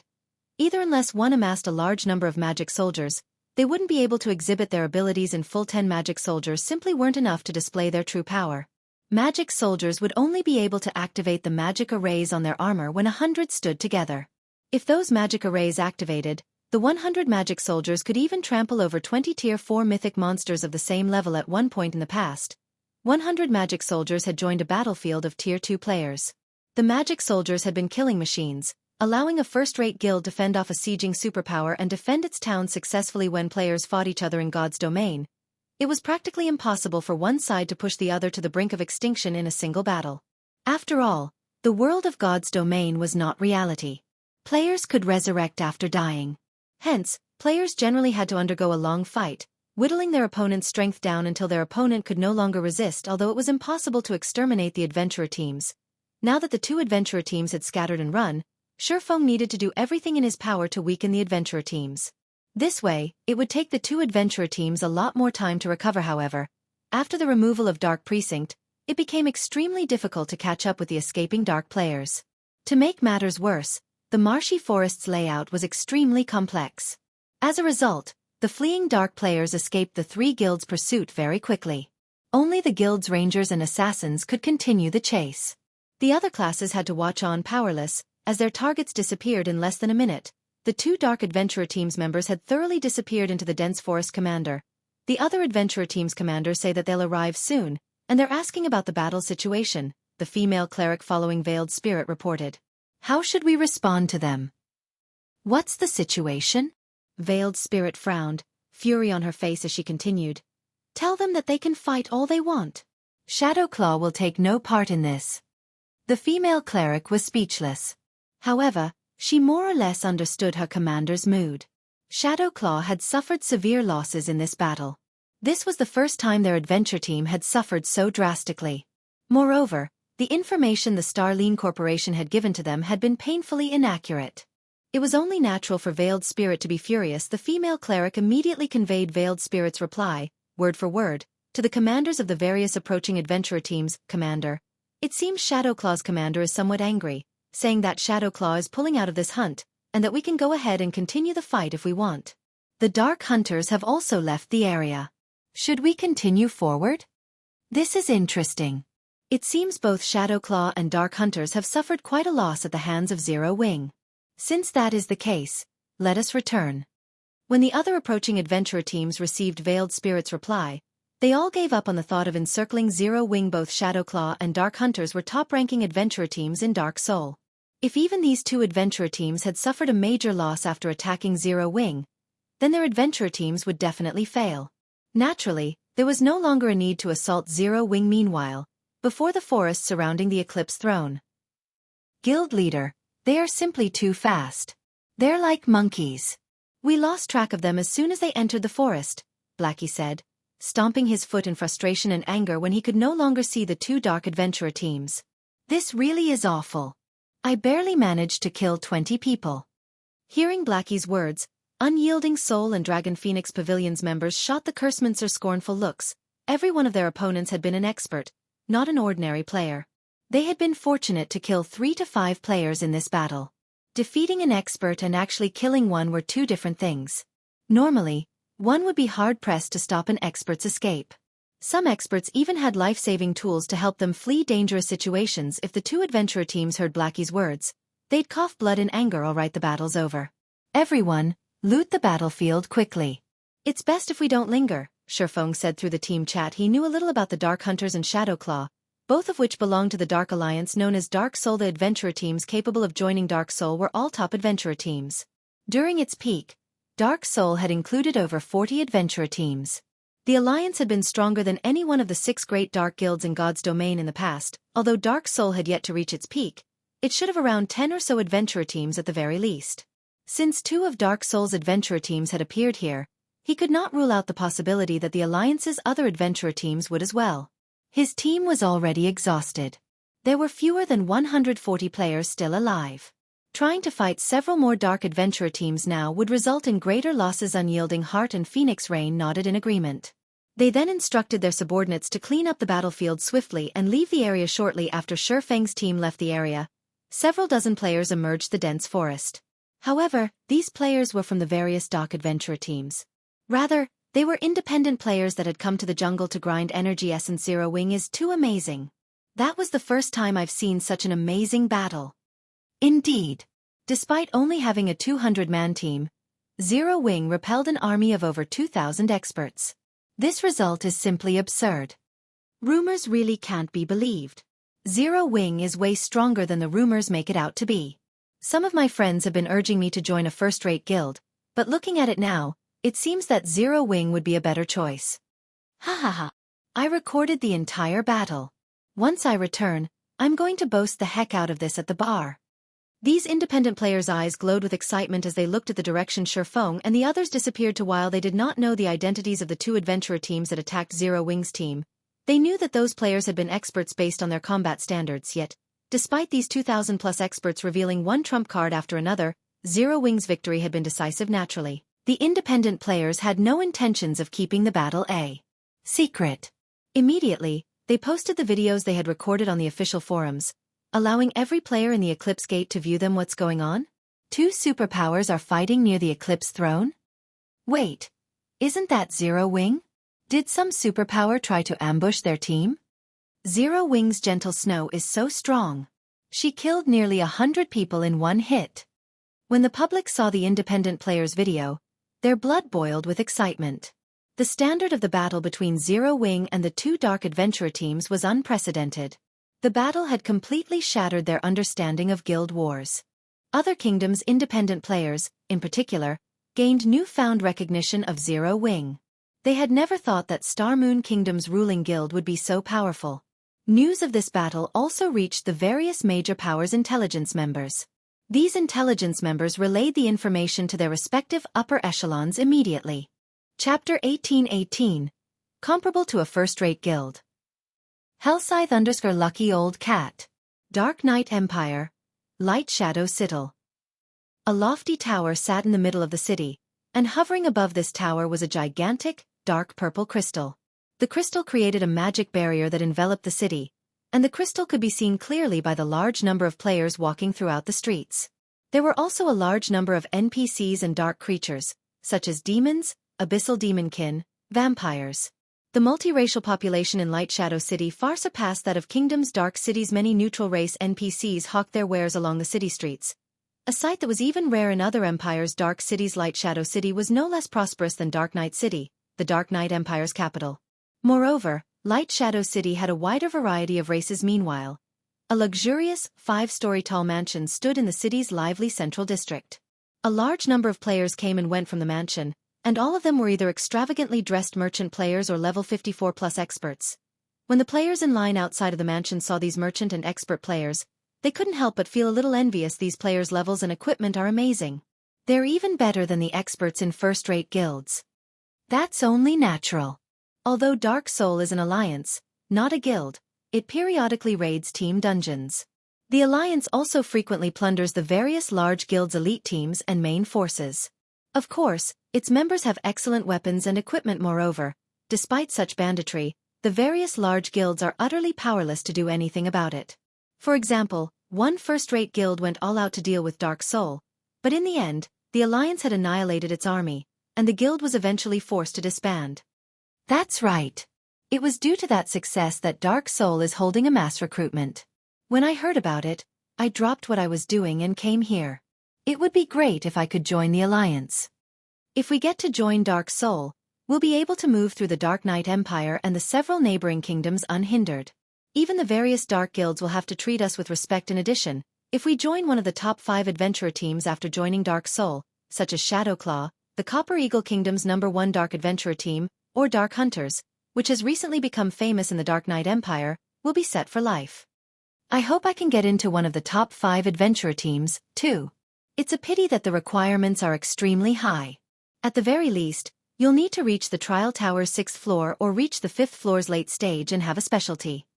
The several thousand dark players outside of the mansion quietly discussed their desire to join Dark Soul in the Dark Knight Empire and its several neighboring kingdoms. Dark Soul enjoyed a status rivaling that of super first-rate guilds and super guilds. Moreover, unlike most dark guilds and dark adventurer teams, Dark Soul wasn't afraid of a confrontation with the various large guilds. It even dared to challenge 2 super first-rate guilds simultaneously to dark players, who were always forced into hiding. This was a freedom they hungered for. Now that Dark Soul was recruiting members, independent dark players like themselves couldn't miss this opportunity. Meanwhile, inside an office on the mansion's topmost floor, a young man stood by the office's window. As the young man observed the independent players outside of the mansion, a grin spread across his face. This man was none other than Tigerbreaker, Dark Soul's Alliance Master. Since we announced the recruitment, over 2,000 players have passed our test already. In addition, over 30 well-known adventurer teams have applied to join us. With these new recruits, once we receive the resources the Starline Corporation promised, we'll be able to nurture 2 or 3 well-equipped expert legions quickly. A level 55 male elementalist wielding a withered wooden staff reported, "Good. Pathless, you've done well this time. As long as the other adventurer teams deal with Zero Wing, we won't have any problems acquiring the promised resources," Tigerbreaker said, smiling. "Alliance Master, you can rest assured. I've heard that Black Shark and the others have discovered the whereabouts of Zero Wing's upper echelons. The Dark Hunters and Shadowclaw have already left to set up the ambush. I believe Zero Wing will suffer severely. Once we receive the confirmation, the Starline Corporation will definitely be satisfied with our performance and pay us a portion of the agreed resources up front," the level 55 elementalist named Pathless said, smiling. Once the Starline Corporation delivered the promised resources, Dark Soul would become the Dark Knight Empire's Dark Overlord. Once it achieved that goal, Dark Soul could then secure its sovereignty over all of God's domain's dark forces. While Tigerbreaker and Pathless conversed, Pathless received a message. After reading it, however, his complexion paled. "Has something happened?" Tigerbreaker asked curiously when he noticed Pathless' gloomy expression. "I just received a message stating that the adventurer teams that went to Star Moon Kingdom to deal with Zero Wing are preparing to return," Pathless said. "Return? They've dealt with Zero Wing already?" Tigerbreaker could not help his surprise. "No, that's not right. Zero Wing is a large guild, comparable to a first-rate guild. It is impossible to deal with it so quickly. What happened? Zero Wing has dealt a heavy blow to the Dark Hunters and Shadowclaw. Both adventurer teams have lost over half of their people. According to Veiled Spirit, the information Starline provided was horrendously inaccurate. The Zero Wing they encountered was an entirely different guild than what the reports had mentioned. Due to this unexpected development, the various adventurer teams' commanders have decided to return to Light Shadow City and discuss the matter further. Pathless said quietly, "How is that possible? That's Dark Hunters and Shadow Claw we're talking about. They simply left to deal with Zero Wing's main force. How could they possibly lose? They even lost over half of their teams." Tigerbreaker stared at Pathless in shock. Also, what does Veiled Spirit mean that Zero Wing is a different guild? Alliance Master. These are the battle videos some of the players had recorded. Why don't you take a look? The situation confused Pathless as well. Following which, he forwarded the videos he had received from his subordinate to Tigerbreaker battle videos. Tigerbreaker began to examine the videos after he received them. The first video showed the 2,000+ members from the Dark Hunters and Shadowclaw adventurer teams using trump cards that even surprised Tigerbreaker. Another video showed a female berserker killing Black Shark in a matter of seconds. Said female berserker had also killed nearly 100 players with one attack. The final video showed Shurfeng summoning a black dragon and killing a magic soldier in just a few seconds. The swordsman had also summoned his personal guard, rampaging and slaughtering the two dark adventurer teams and forcing them into a disadvantageous position. This is Starline's so-called comparable to a first-rate guild? Tigerbreaker's face flushed with anger as he watched the videos. Are Starline's intelligence members sleeping on the job? How is this comparable to a first-rate guild? A first-rate guild's main force can wipe out two of Dark Soul's top-ranking adventurer teams. Pathless. Contact Lu Xinglua and tell him that if he wants to get rid of Zero Wing, he'll have to triple the pay we agreed on. Otherwise, this transaction is over. Understood. I'll contact him right away. Pathless was just as furious after watching the videos. He felt that the Starline Corporation had toyed with Dark Soul. Chapter 1819. Advanced Smithy Dark Knight Empire. Dark Knight City. Hellscythe_Lucky Old Cat. The city's central district bustled with activity and traffic. Players also crowded the shops along the streets. Players from other cities and kingdoms constantly visited these shops to purchase items. The Dark Knight Empire's businesses were far more popular than those in the neighboring kingdoms. In those kingdoms' capitals, level 50 secret silver equipment was rare on the market, but in Dark Knight City, such equipment was common. Some shops even sold level 50 fine gold equipment only. The prices for those items were absurdly high. Way above market value due to Dark Knight City's prosperity, many players from neighboring kingdoms brought their treasures here to sell. This made the city a hub for precious treasure. The various large guilds operating in the neighboring kingdoms had even stationed some players in Dark Knight City long-term to search for purchase opportunities. Kingdoms' capitals simply couldn't compare to the Dark Knight City's liveliness. Meanwhile, a towering guild hall loomed in the center of the city's central district. The guild residents occupied an area large enough to house a stadium that could accommodate tens of thousands of people. Not only would one need a high enough status to purchase such a large plot of land, but they'd also need a frightening number of coins. The land's base price was 50,000 gold, and it was one of the few spacious lands available in Dark Knight City's central district. This guild residence is so luxurious. The owner has even built a 5-story restaurant in it. This is ridiculous. I've heard it costs quite a lot to build a restaurant in a guild residence. Such a massive restaurant should cost at least 10,000 gold to build. 10,000 gold? Aren't you looking down on Starlink a little too much? The Starline Corporation established the guild. Including the building's various accessories, Starlink has spent a total of 20,000 gold to build this restaurant. The guild also built training rooms with magic array enhancements. I've heard that the mana density inside these training rooms is much higher than that of the outside world. You'll be far more efficient when training in those rooms. It's a pity that only Starlink's members can enjoy this benefit. Then why don't we just join Starlink? A newcomer like you? Join Starlink? Starlink is one of the top 3 guilds of the Dark Knight Empire. It's no weaker than super first-rate guilds like Crimson Emperor or Unyielding Soul. Although Starlink is mass recruiting right now, it is still out of reach for a newbie like you. While the players near Starlink's residence discussed the guild, a team of 100 players atop leopards turned onto the street. The 100-man team wore exquisite uniforms and radiated majestic auras. Many experts watched the team of players enter Starlink's residence in awe, dreaming of joining that team in the future. The 100-man team was Starlink's main force. And not long ago, the main force had defeated a level 50, 100-man team dungeon's fourth boss. Now, the team only needed to defeat the final boss to complete the 100-man team dungeon. This raid progression could already rival that of the Dark Knight Empire's two super first-rate guilds. Meanwhile, 3 people stood in the guild leader's office in Starlink's guild hall. These 3 watched the guild's main force, which had just returned from a dungeon raid, from a window guild leader. We have now caught up with Unyielding Soul's raid progress. Now it is only a matter of time before we surpass Unyielding Soul and Crimson Emperor, a level 55, Tier 2 male shield warrior carrying a silver cross shield across his back said, laughing as he turned to Lu Xinglua, who wore a set of black robes. Due to Starlink acquiring a share of the secret pavilion's magic crystal vein, the guild acquired a large number of magic crystals every day. This allowed the guild to sustain the magic arrays powering the guild's training rooms.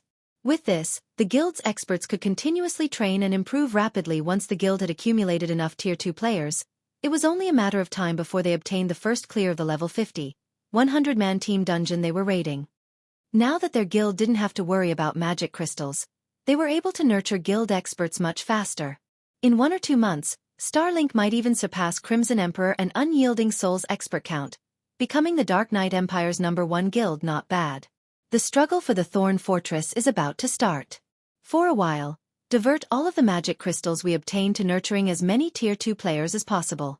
I want to see how Crimson Emperor and Unyielding Soul intend to compete with Starlink when we obtain the management rights to Thorn Fortress, Lu Xinglua said, smiling. Understood. Guild leader, rest assured. I'll make sure that we have more Tier 2 experts than Crimson Emperor and Unyielding Soul by the time the struggle begins, the shield warrior promised. As Lu Xinglua was about to discuss their plans for the struggle over Thorn Fortress, he received a message notification. A message from Dark Soul? Lu Xinglua muttered when he noticed the sender's identity. By the time he finished reading the message, his expression had darkened. Have the people from Dark Soul gone mad? They're actually tripling their price to deal with a small guild like Zero Wing. Guild leader, we just received a message as well. It seems that Dark Soul's members have ambushed Zero Wing's main force. However, Dark Soul's members suffered a disastrous defeat and lost over half of its numbers. I suspect that this has something to do with their new demands. Dawn Webb, a level 55, Tier 2 female elementalist and the third person in the room, explained Yuri, saying that Dark Soul tried to ambush Zero Wing, but the guild turned the tables on them? For a moment, Lu Xinglua thought he had heard wrong. How is that possible? It's true. Some people have posted the battle videos on the Eclipse Gate's official forums. Almost everyone in the Eclipse Gate is talking about it, Dawn Webb said as she forwarded a few battle videos to Lu Xinglua. So, that is the case. Lu Xinglua could not help his frown as he watched the recordings. No wonder why a measly bug dares to oppose me. Guild leader, are we still going to take care of Zero Wing? Dawn Webb asked. Of course. Lu Xinglua said determinedly. But before we do, we have to secure the Thorn Fortress. Send a reply to Dark Soul. Tell them that they can forget about tripling the price. I'm not going to triple their pay just because they got scratched. However, I am willing to tweak the conditions of our agreement. As long as they annihilate Zero Wing, I'll give them an additional 5% of Thorn Fortress's shares also. Tell Tigerbreaker that Zero Wing doesn't have any backers. Since Zero Wing is so strong, it must have a massive secret. If he doesn't want that secret, he better not regret his choices once Starlink claims it. He was very familiar with the Dark Hunters and Shadow Claw's strength in Dark Soul. They were merely the 4th and 5th ranked adventurer teams in the Alliance. Dark Soul was only defeated due to misinformation, yet Tigerbreaker wanted to use this opportunity to hike up the price. Understood. Dawn Webb nodded before contacting Dark Soul's representative while Lu Xinglua discussed Zero Wing. The various superpowers had discovered the battle in the Eclipse Gate. The outcome further increased Zero Wing's fame among the various superpowers. At the same time, the guild had attracted a lot of attention. For a guild of Zero Wing's caliber, it was simply absurd to have so many Tier 2 players. The guild was definitely hiding something major. For a time, the various superpowers re-evaluated their opinions of Zero Wing. Rather than an ant, Zero Wing had become a fat piece of meat. Relay my commands. Order our subordinates to investigate the secret to Zero Wing's success. After watching the battle between Zero Wing and Dark Soul, many superpowers' upper echelons issued the same command. Meanwhile, Feng had already rested and paid Silverwing Town a visit. Guild leader, I have brought the 50 advanced architects you asked for, Melancholic Smile said as she approached Feng, who surveyed an empty plot of land. The 50 advanced architects following Melancholic Smile could not help their growing nerves as they looked at Feng. They were confused about why their guild leader had gathered them all here. With so many advanced architects, one could construct an entire basic town. Good. I've gathered you all here today to build the construction on this design, Feng said. He then retrieved a stack of old parchment from his bag. This stack was none other than the advanced Smithy design. Chapter 1820. Upgrading Silverwing Town, an advanced smithy? Melancholic Smile could not help her surprise when she saw the description of the design Feng took out at this point in time. She was quite knowledgeable about advanced constructions. Every advanced construction had functions that far surpassed their basic counterparts. Moreover, they had their own specialties. However, designs for advanced constructions were extremely difficult to acquire. Although Melancholic Smile was initially excited at the identity of the design, seeing the materials and space needed to construct the advanced smithy dampened her mood quickly. The advanced smithy required not only 2,000 pieces of extremely valuable mana ore but also 1,000 advanced magic cores and 500 earth fire crystals. The mana ore required wasn't too much of a problem, as Zero Wing had collected quite an amount during this period.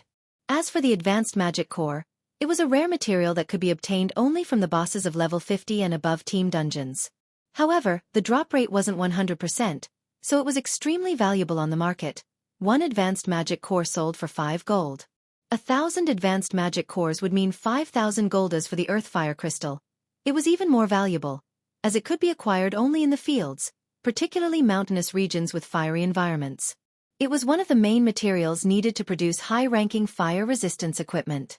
Although the market value of earthfire crystal was roughly 5 gold, due to its rarity and the demand, it was almost impossible to find large quantities of earthfire crystal for sale currently. Zero Wing had only a little over 600 earthfire crystals stockpiled. Spending 500 crystals in one go would deplete the guild's inventory. Aside from the 3 aforementioned materials, the advanced smithy also needed 10,000 magic crystals to construct. The total cost of its construction came to roughly 30,000 gold currently. Zero Wing was developing rapidly and needed to spend money on various fronts. If not for Zero Wing City, the guild wouldn't have been able to keep up with its expenditures. Hence, spending 30,000 gold's worth of rare materials to construct an advanced smithy truly wasn't a wise course of action. However, before Melancholic Smile could try to dissuade Feng, he had already distributed the tasks to the advanced architects. He even had the necessary materials prepared already. All the 50 advanced architects needed to do was build the structure. Although Zero Wing's main force had suffered some casualties and lost 20-odd pieces of equipment in the battle with the 2 Dark Adventurer teams, the spoils of war they gained were far more valuable. The members of Dark Hunters and Shadowclaw were experts among experts.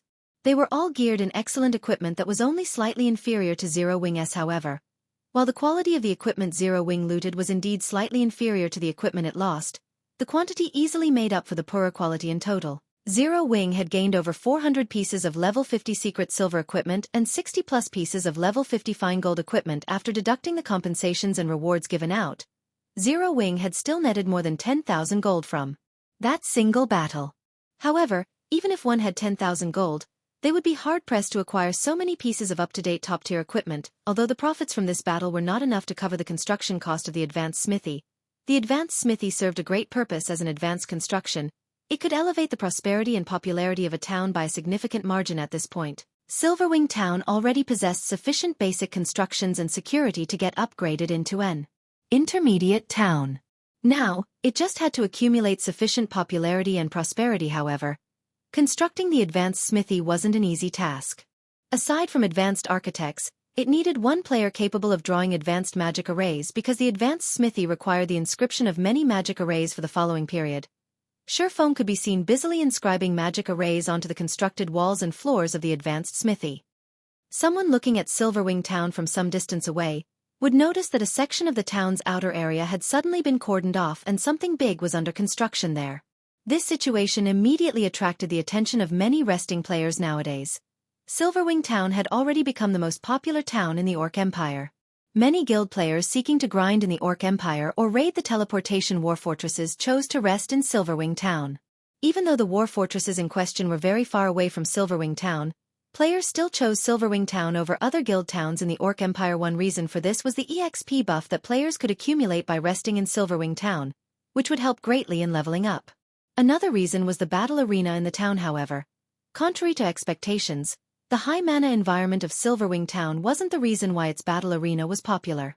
Instead, the main reason for its popularity was the fact that the town was now a hub for players originating from various kingdoms and empires. Due to this situation, experts from different countries could spar with each other. Being able to spar with a large number of different experts of the same combat standard was a tremendous benefit for experts seeking to improve themselves. Now that Silverwing Town had already become the #1 town in the Orc Empire, if not for the limited space, its player population could easily exceed 1,500,000. Damn. Silverwing Town is already crowded enough. Yet Zero Wing is actually wasting such a large empty space on another building. That's right. With the number of buildings in the town continuously increasing, the number of players the town can accommodate will keep declining. I'm not even sure if I can squeeze my way into the town tomorrow. The players resting in a nearby bar could not help but frown when they saw the stadium-sized structure under construction. There were simply too many players trying to enter Silverwing Town right now. To make sure Silverwing Town operated normally, Zero Wing had made it so that players who weren't Zero Wing members could stay in Silverwing Town for only 10 hours a day. If players refused to leave the town once their allocated time was up, the NPC soldiers would either forcibly remove them from the town or outright kill them. Yet, despite this restriction, Silverwing Town was still packed all day round. At this point, Zero Wing had limited the number of players allowed inside the town at one time to just 800,000. If latecomers wished to enter the town, they would have to wait for someone to exit it. Hence, as more buildings rose in the empty spaces in town, the number of players allowed in would be reduced. Time passed quickly. When Shifeng finished inscribing the last magic array, 8 hours had already elapsed. The 50 advanced architects had taken only 4 hours to construct the physical structure of the advanced smithy. It's finally done. Shifeng sighed ruefully as he looked at the completed advanced smithy. Although the smithy had only 3 floors in total, it was over 20 meters in height. The advanced smithy before him was definitely a cut above basic smithies, which were only 4 meters in height.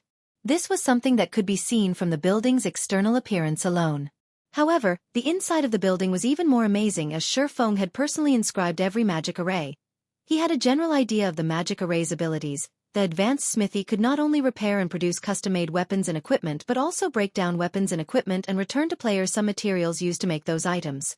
Players could then use the reclaimed materials for new weapons and equipment.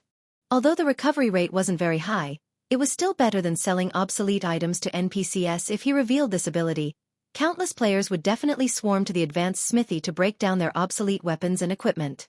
Meanwhile, Zero Wing could charge a small fee for the service good. Let's get it running now. Shifeng then called up the advanced smithy system interface and chose to open the building to the public. In the next moment, the magic curtain surrounding the construction site disappeared, exposing the massive building to the public. At the same time, the sound of a system notification entered Shifeng's ears. System: Silverwing Town's popularity and security have fulfilled the requirements of an intermediate town. Do you wish to upgrade Silverwing Town? Wonderful. Just as I expected. Shifeng could not help feeling joyful when he heard the system notification. He had been waiting for this moment for a long time now. He immediately chose to upgrade Silverwing Town. Chapter 1821. Crimson Flame Fortress. A series of system notifications assaulted Shifeng's hearing after he chose to upgrade Silverwing Town. Orc Empire Region System Announcement. Congratulations to Silverwing Town for becoming the first intermediate town in a neutral map. Rewarding 10,000 town popularity points and 1 caravan guard order. Silverwing Town Region System Announcement. Silverwing Town will undergo a promotion. All players will be teleported out of the town in 1 minute. Silverwing Town Region System Announcement. Silverwing Town's promotion will take 30 minutes. Please wait patiently until it is complete. The system announcements repeated 3 times, echoing in players' ears in their respective regions. What? A promotion. They're already upgrading Silverwing Town. How did Zero Wing do it? Amazing! Once the town is upgraded, we'll have a much easier time getting in. For a time, Silverwing Town's players were in an uproar over the sudden promotion.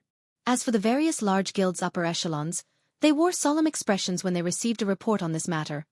The fat piece of meat that was Silverwing Town had already been tempting to the various major powers, and they had been trying to find a way to claim it for themselves, but the improvement speed of the town's defenses was simply absurd. The NPC soldiers the town had recruited were also becoming increasingly powerful. Including the 5 magic towers, none of these superpowers felt powerful enough to capture Silverwing Town. Hence, they decided to continue accumulating their strength for now. However, Silverwing Town's promotion to an intermediate town was a huge problem. Not only would Silverwing Town be able to construct more defensive structures, but the number of NPC soldiers it could hire had also increased from 1,000 to 2,000.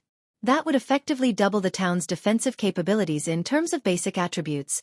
NPC soldiers were far superior to players. In addition, Silverwing Town's soldiers were more than 10 levels higher than current players.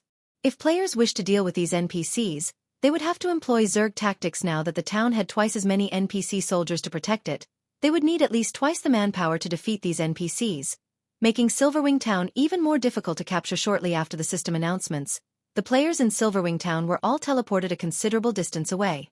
However, instead of leaving the area, the teleported players stood outside of the town. In fact, players who grinded in the Orc Empire hurried to join the crowd. Meanwhile, news of Silverwing Town's promotion quickly spread to the various superpowers. Zero Wing is impressively efficient.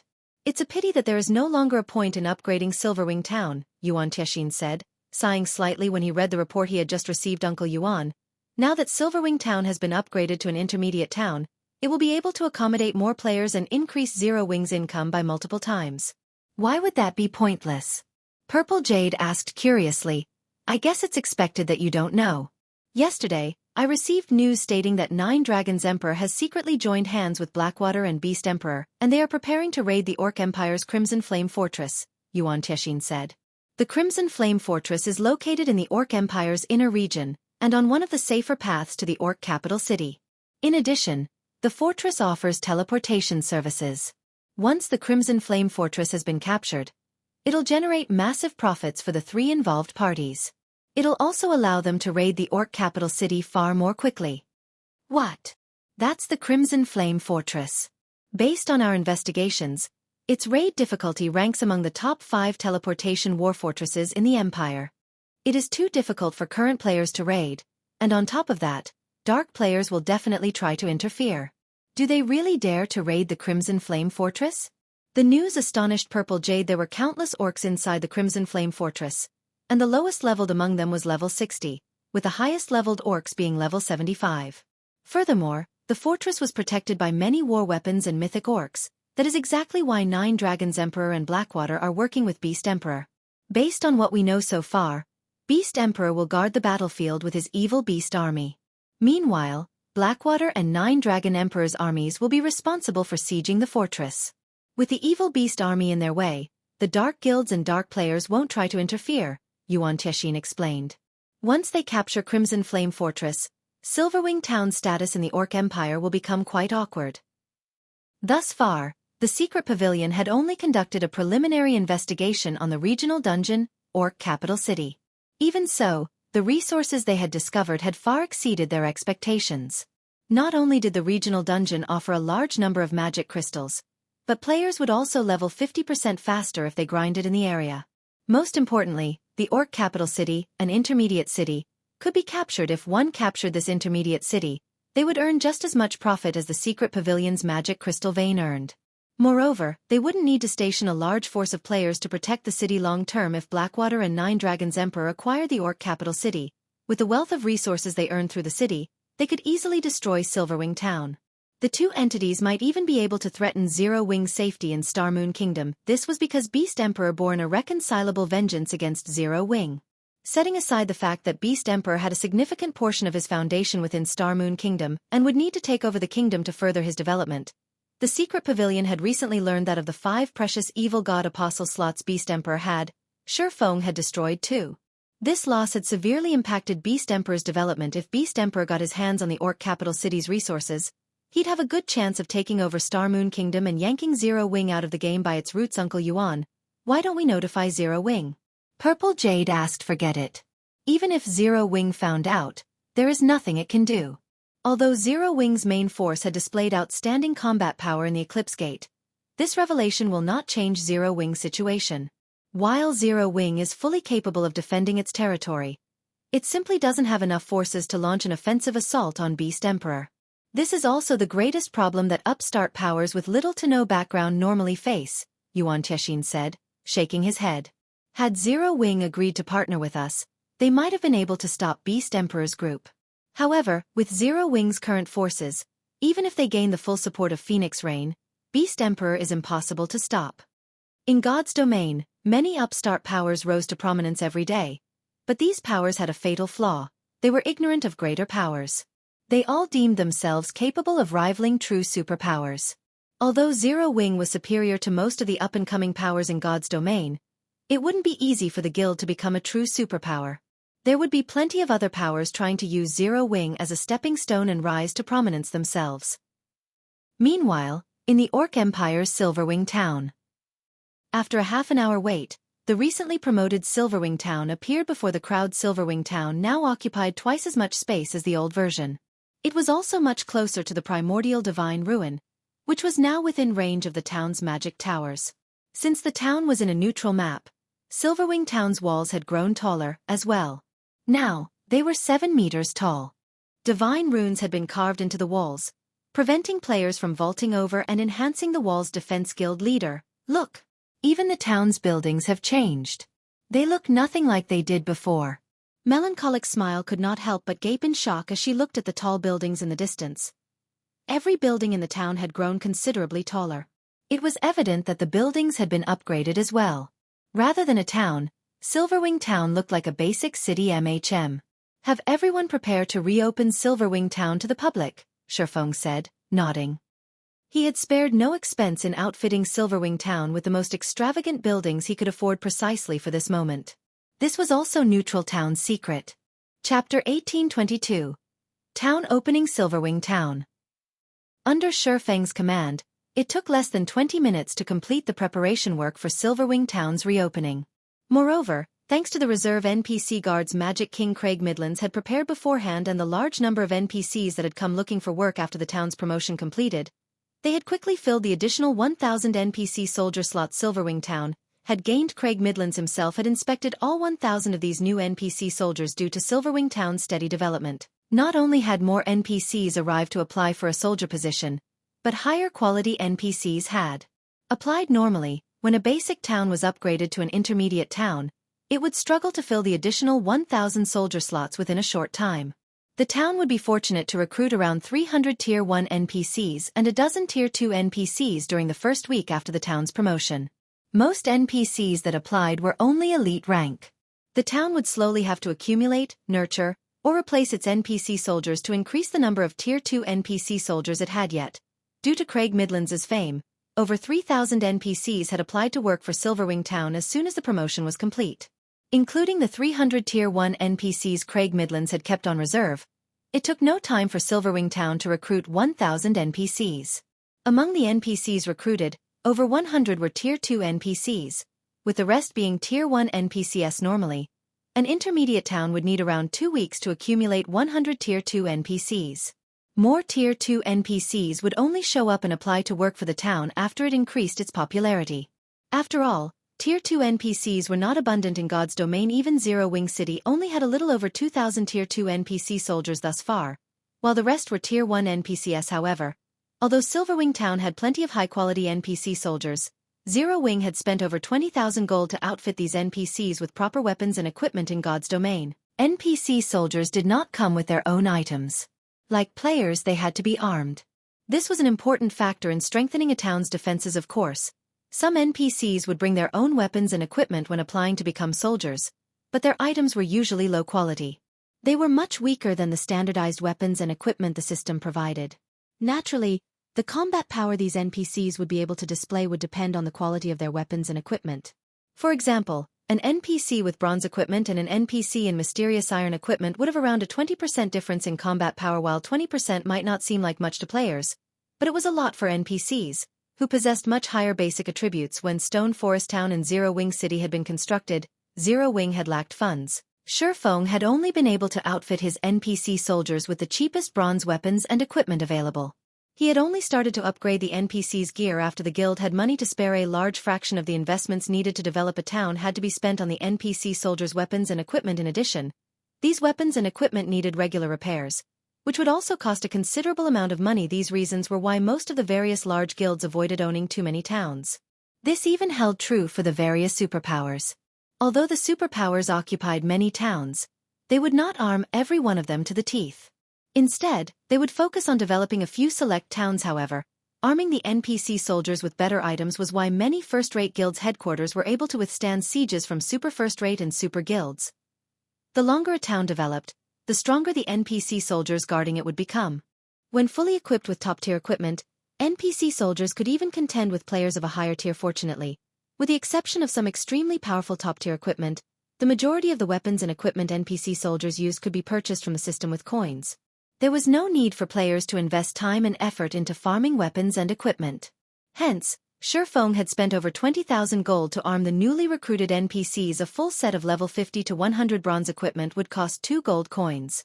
This was extremely cheap compared to players' equipment. However, as equipment quality increased, so did the price. Level 50 to 100 mysterious iron equipment cost 10 gold per set, while secret silver equipment cost 100 gold, fine gold equipment cost 600 gold, dark gold equipment cost 1,500 gold, and epic equipment cost 6,000 gold per set. With how many NPC soldiers a town had, it was no exaggeration to say that a town's development was a bottomless pit financially. For Silverwing Town, Shifeng had decided to arm the Tier 2 NPCs with secret silver equipment and Tier 1 NPCs with mysterious iron equipment. Although Zero Wing had earned a lot of funding through Zero Wing City and Stone Forest Town, Shifeng planned to invest the majority of that money in the Lost Town. The Lost Town was, after all, far more important and valuable than Silverwing Town. Guild leader, we have assigned duties to all of our NPC soldiers. Should we open the town now? Aqua Rose asked. Smiling, she looked at the rows of WH-equipped NPCs before her. Due to their continuous investment in Silverwing Town, these NPC soldiers had far better equipment than those in Stone Forest Town and Zero Wing City. Among the initial 1,000 NPC soldiers, over 100 Tier 2 NPCs wore fine gold equipment, while the remaining NPCs wore secret silver equipment. This was unimaginable for other guilds. Normally, other guilds would, at most, arm their NPC soldiers with mysterious iron equipment, spending the majority of their money on building the town's infrastructure. Right? Let's open the gates. Shifeng said, nodding. Oh, right. Guild leader, should we limit the number of visitors? Aqua Rose asked. Although Silverwing Town can accommodate far more people now, for the sake of the NPC merchants, it's best if we set a limit. Let's set it at 1,500,000 players, Shifeng said after giving the matter some thought. Letting so few people in? Aqua Rose was somewhat confused after the upgrade. Silverwing Town occupied twice as much space. Even if they allowed 2 million players in, the town would, at most, be as crowded as it had been as a basic town. That's quite a lot already, actually. Shifeng could not help but laugh at Aqua Rose's greed. Moreover, Silverwing Town isn't just meant for players. We need to leave some space for NPCs. Leave space for NPCs? Aqua Rose's confusion grew after listening to Shifeng's explanation. In any case, open the town to the public. You'll understand what I mean in a moment, Shifeng said as he gazed at the anxious crowd outside of the town. He did not bother to explain further. In God's domain, while players were important to a guild town's development, NPCs were equally important. But in a neutral map, NPCs were even more so. This was because NPCs could increase a town's popularity. Most importantly, they could create opportunities that would allow some players to get rich overnight or instantly become peak experts. However, players had only discovered this later in the game. Shifeng had to focus on preparing for that inevitability now. This was especially true now that he had the caravan guard order. Aqua Rose said nothing more after receiving Shifeng's order. Immediately, she had some guild members gather at the town's entrance and open the gates. When the town finally reopened, a swarm of players surged into Silverwing Town. When these players saw the various buildings inside the town's walls, they were stupefied. Is this really Silverwing Town? Crap! This is too extravagant. This place can rival a small NPC city. Everyone exclaimed in shock when they saw the town's tall buildings. Quick, come over here and take a look. There's a 5-story tall smithy. Amazing! What kind of smithy is this? It's actually run by NPC master forgers. We can place custom orders and break down our old weapons and equipment here. Even if I never raid team dungeons, I can now get my hands on top-tier equipment. Stop dreaming. Didn't you see the price for custom-made items? You also have to provide the required materials. It's still better than having no access to top-tier weapons and equipment. Look. You can even order level 50 dark gold weapons and equipment. Do you think the various large guilds would sell level 50 dark gold equipment to independent players like us? When the independent players discovered the advanced Smithy's abilities, they went crazy with excitement. The services even tempted quite a few guild players. While the players in Silverwing Town discussed the advanced Smithy, Shifeng paid a visit to Star Moon Kingdom's Star Moon City. When he arrived, Shifeng made his way towards the headquarters of the Kingdom's Adventurers Association. Lord Protector, how may I be of service? Elk, an NPC senior administrator, respectfully asked as he approached Shifeng. I wish to commission the association to set up a trade route to Silverwing Town, Shifeng stated as he took out a token made of black iron. This token was none other than the Caravan Guard Order. Chapter 1823. Setting up a trade route. Setting up a trade route? Senior Administrator Elk was surprised when he saw the black iron token in Shifeng's hand. He then warned Shifeng, Lord Protector, although you have a Caravan Guard Order and indeed qualify to set up a trade route to a town, I must warn you that it is not such an easy task. The cost involved is astronomical. Moreover, since you are setting up a trade route to Star Moon Kingdom's capital city, not only will the cost be much higher, but the risks are also significant. If you abandon the operation before it is complete, this Caravan Guard Order will become useless. I understand. However, I am confident in securing a trade route to Silverwing Town, Shifeng said, nodding. He knew what it meant to set up a trade route. After all, he had done so many times during his previous life. If a guild town wanted to become more attractive to NPC merchants and increase the town's development speed, it had to have trade routes. Once the trade routes were in place, the town would acquire another benefit. The town in question would gain priority over rare items that NPC merchants transported. In addition, NPC merchants that used the trade route would pay the town a usage fee. While these privileges might not seem like much, they would become a neutral town's main income source before it became a city. As a town's popularity increased, more NPC merchants would visit it.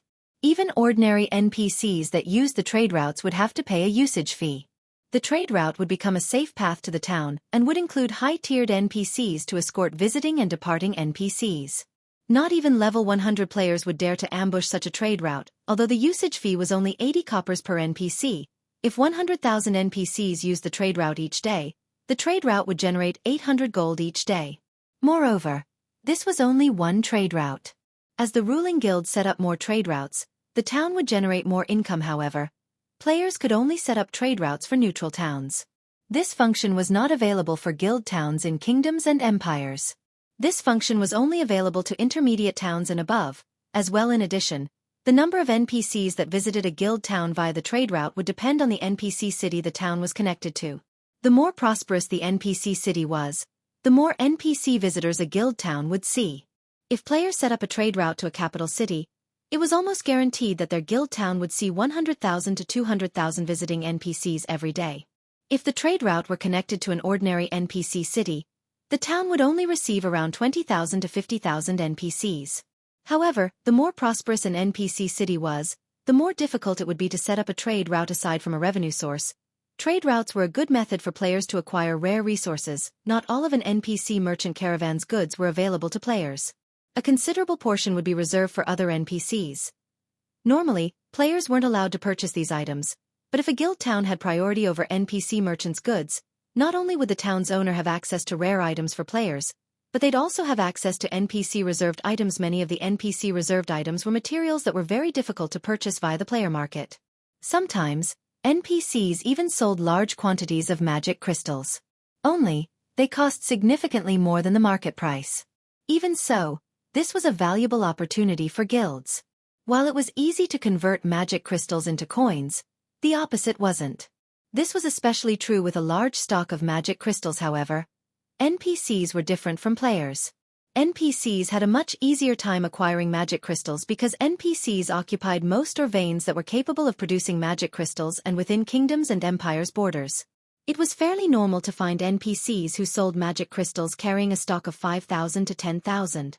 On the other hand, one would be hard-pressed to purchase 5,000 to 10,000 magic crystals from players. NPC merchants occasionally sold rare advanced designs, as well. Although these designs would similarly be overpriced, Their rarity made the cost worth it. After all, it was almost impossible to purchase advanced designs from other players. If one were extremely lucky, they could even find NPC merchants that sold fragmented legendary items or clues leading to such treasures. Although such occurrences were ridiculously rare, based on player-collected statistics, the more NPCs merchants that visited a guild town, the higher the ruling guild's chances were of finding an NPC that carried such items and clues naturally. Every clue that led to a fragmented legendary item was extremely valuable since there was a possibility to acquire fragmented legendary items. Shifeng wouldn't miss the opportunity. Since players in the past hadn't often spoken about how they had acquired their fragmented legendary items, Shifeng knew very few methods to do so. In fact, most players wouldn't even reveal the fact that they owned a fragmented legendary item. Hence, Shifeng only knew about the relatively famous fragmented legendary items. However, the methods of acquiring those items were incredibly demanding, so he couldn't hunt them down at this stage of the game. Since you understand the risks involved, that is fine. If you wish to set up a trade route to Silverwing Town, it will cost you a base fee of 10,000 gold and 5,000 magic crystals. As you possess an ordinary caravan guard order, you are only allowed to form a 100-man team. The team will require a minimum of one advanced magician to carve magic arrays on the route to repel monsters, Senior Administrator Elk explained. Lord Protector, may I know if you will need me to introduce you to some mercenaries to accompany on your journey? Of course, Shifeng said. Nodding, the caravan guard order was a trigger to activate the special quest for setting up a trade route. While Shifeng could rely on players to complete this quest, he could also enlist the help of the Adventurers Association's mercenaries at this stage of the game. NPC mercenaries were undoubtedly much stronger than players. Hence, players that acquired a caravan guard order at this stage of the game would generally hire mercenaries to aid them. Unfortunately, the price was quite high.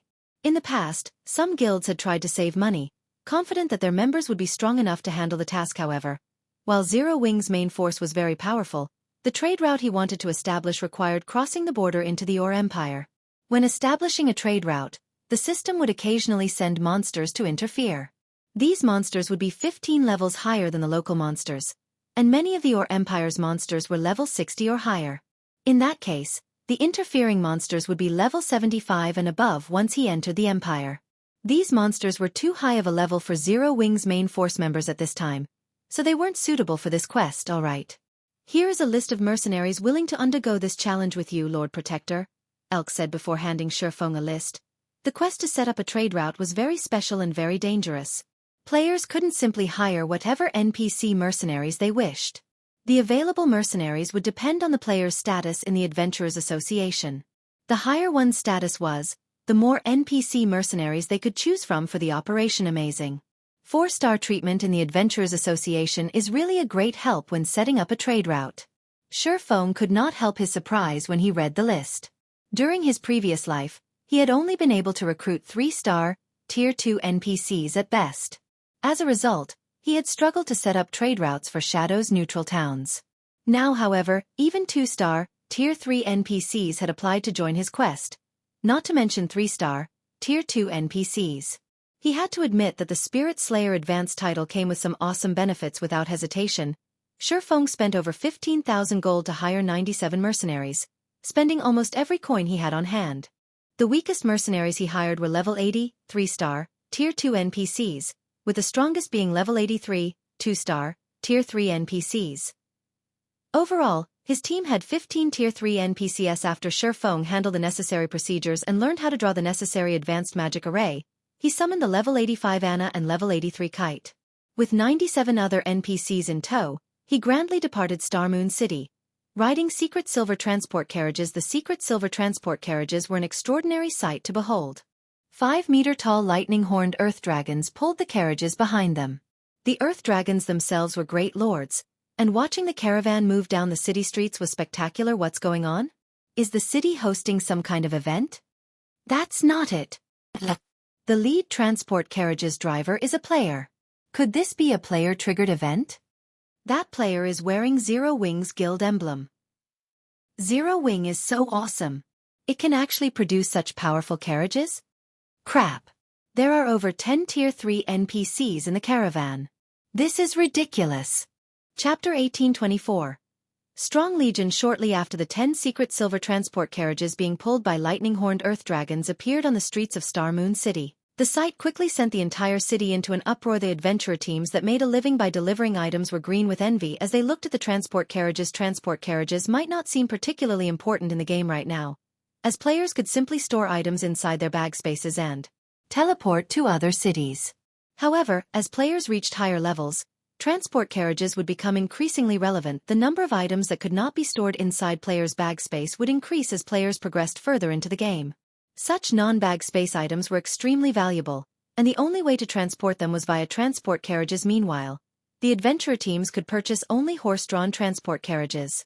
On the other hand, the secret silver transport carriages had Great Lord-ranked lightning-horned earth dragons pulling them. There was simply no comparison between the two. Just the aura of the earth dragons was enough to scare away the mobs one would normally come across out in the fields. Not to mention, the transport carriage itself was like a huge house. One could easily imagine how many non-bag space items the transport carriage could store in such a huge transport carriage, as expected of Star Moon Kingdom's #1 guild. I wonder when our adventurer team will be able to obtain a transport carriage like that? That's right. If we have a transport carriage like that, we can earn over 10 gold per delivery trip. The adventurer team members seated on the advanced transport carriages parked along the streets cast covetous looks at the lightning-horned earth dragons. Currently, the minimum price in the delivery business for transporting a non-bag space item was 1 silver coin. The price scaled up depending on the distance traveled. Meanwhile, the adventurer team members estimated that the secret silver transport carriage could carry over 100 non-bag space items.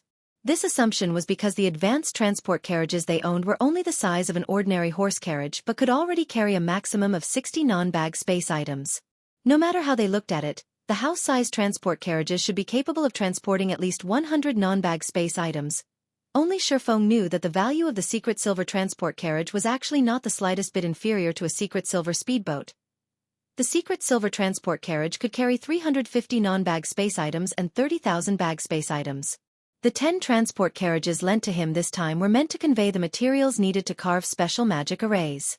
Each of these materials took up 1 non-bag space slot. Moreover, in terms of speed, the lightning-horned earth dragons were superior to even dark gold mounts. While the players on the streets were talking about the secret silver transport carriages, the lightning-horned earth dragons took only a few seconds to disappear from everyone's sight as they galloped toward the city's main gate. Although some members of large guilds tried to follow Shifeng and investigate his actions, their mysterious iron mounts could only eat the earth dragon's dust as they watched the secret silver transport carriages disappear from view. Sure enough, secret silver transport carriages are really fast. If Zero Wing can acquire one, transporting diamond wood and 7 luminaries crystals on land would be a lot easier. Shifeng could not help but be astonished as he looked at the scenery rapidly flashing by. If a transport carriage possessed such speed, even robbing it would become a very tough proposition. However, during his previous life, first-rate guilds would be very fortunate if they could acquire even bronze transport carriages, let alone secret silver transport carriages. After traveling for about half an hour, Shifeng arrived at a crossroads. He then stopped the caravan and had all the NPCs stand guard. Someone traveling from Star Moon City to Silverwing Town on a dark gold mount wouldn't be able to complete the journey even after traveling continuously for 5 or 6 days. Not to mention, one would have to cross many high-level regions during the journey. Fortunately, he was only setting up a trade route, so he didn't need to travel its entire length. All he had to do was connect some trade routes that previously were unconnected. By doing so, he would be able to bypass a few high-level regions and carve out a trade route to Silverwing Town that would come across monsters no higher than level 80 if this task were left to a first-timer. Creating such a safe path without several days' worth of research would be impossible, due to a lack of familiarity with the existing trade routes of Star Moon Kingdom. Shifeng, however, knew the trade routes present within the kingdom like the back of his hand. After all, back when he was serving as Shadow's guild leader, he had been the one responsible for setting up the majority of the trade routes owned by Shadow. Hence, he was well aware of which existing trade routes would get him from Star Moon City to the borders of the Orc Empire safely and swiftly. Shifeng spent about 10 minutes to carve out a magic array in the middle of the crossroads. When he activated the magic array, a blue ripple spread out from the magic array and stopped only after covering a 30,000-yard radius. The monsters close to the crossroads immediately started distancing themselves from it. After a short moment, a safe path was established between the route he currently stood on and a nearby trade route. After completing this task, he led his caravan toward the nearest NPC town. He then used the teleportation array there to travel to another NPC town and continued connecting other independent trade routes throughout his journey. He caused quite a commotion across the entire Star Moon Kingdom. The various major powers based within the kingdom grew restless and confused at Shifeng's actions. Unable to figure out what Zero Wing was trying to do after running around for a day or so, Shifeng successfully created a new trade route that connected Star Moon City and the border between Star Moon Kingdom and the Orc Empire for the remainder of the trade route. Due to the absence of existing trade routes within the Orc Empire, Shifeng had no choice but to create an entirely new one by himself. When the various guild players grinding and questing in the Orc Empire's outer area saw the secret silver transport carriages approaching, they involuntarily gaped in shock compared to the lightning-horned earth dragons pulling the transport carriages. The level 60 orcs trying to stop the carriages were nothing more than jokes. The earth dragons sent every orc that stood in their path flying with a single headbutt. In the end, the lightning-horned earth dragons took only a brief moment to break through the blockade of several thousand orcs. Then, after reaching an empty section of the road, the convoy of carriages suddenly came to a halt. In the next moment, level 70-plus orcs and monsters appeared out of nowhere and charged at the cloaked man that just alighted from the lead carriage. The man was sporting a six-winged emblem. As the orcs and monsters closed in on the man, groups of NPCs got off the other carriages and took up a defensive formation. These NPCs were all level 80 and above, and even the weakest among them was Tier 2. Despite facing an army of several thousand monsters, these NPCs remained steadfast as they defended the cloaked man. Meanwhile, the dozen or so Tier 3 NPCs fighting in the front line sent groups of Lord-ranked orcs and monsters flying. With a casual attack among these NPCs was a golden-haired beauty that summoned a great Lord-ranked golden giant, which thoroughly suppressed the great Lord-ranked orc leading the assault on the caravan. Meanwhile, every offensive spell cast by the golden-haired beauty wrenched a cry of pain from the great Lord-ranked orc, whose HP decreased rapidly. The army of several thousand orcs and monsters were utterly helpless against this 100-man team. The monsters couldn't even get within 30 yards of Shifeng before dying at the NPC's hands. The horrific scene made the spectating guild players nearby shudder in fear. Meanwhile, the spectating guilds included the Blackwater Guild, which Shifeng was very familiar with. Currently, there was a 1,000-man team from Blackwater present led by Singular Burial at this moment. However, Singular Burial no longer had a tyrannical air around him. After suffering consecutive defeats, he had lost all his corporate backing, which left him in an extremely awkward position in the Blackwater Guild. Now, he was only an inconspicuous elder in Blackwater. Moreover, he was only level 53 right now. He looked nothing like the almighty guild leader of Heaven's Burial. Who is that person? How is he able to control so many NPCs?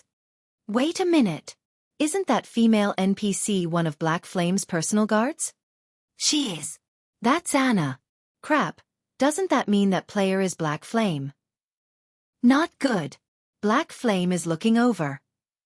At this moment, when Blackwater's members looked at Shifeng, fear flooded their hearts because they were all fully aware that he could command the NPCs around him to reap their lives at a whim. Meanwhile, they would be utterly powerless to do anything about it.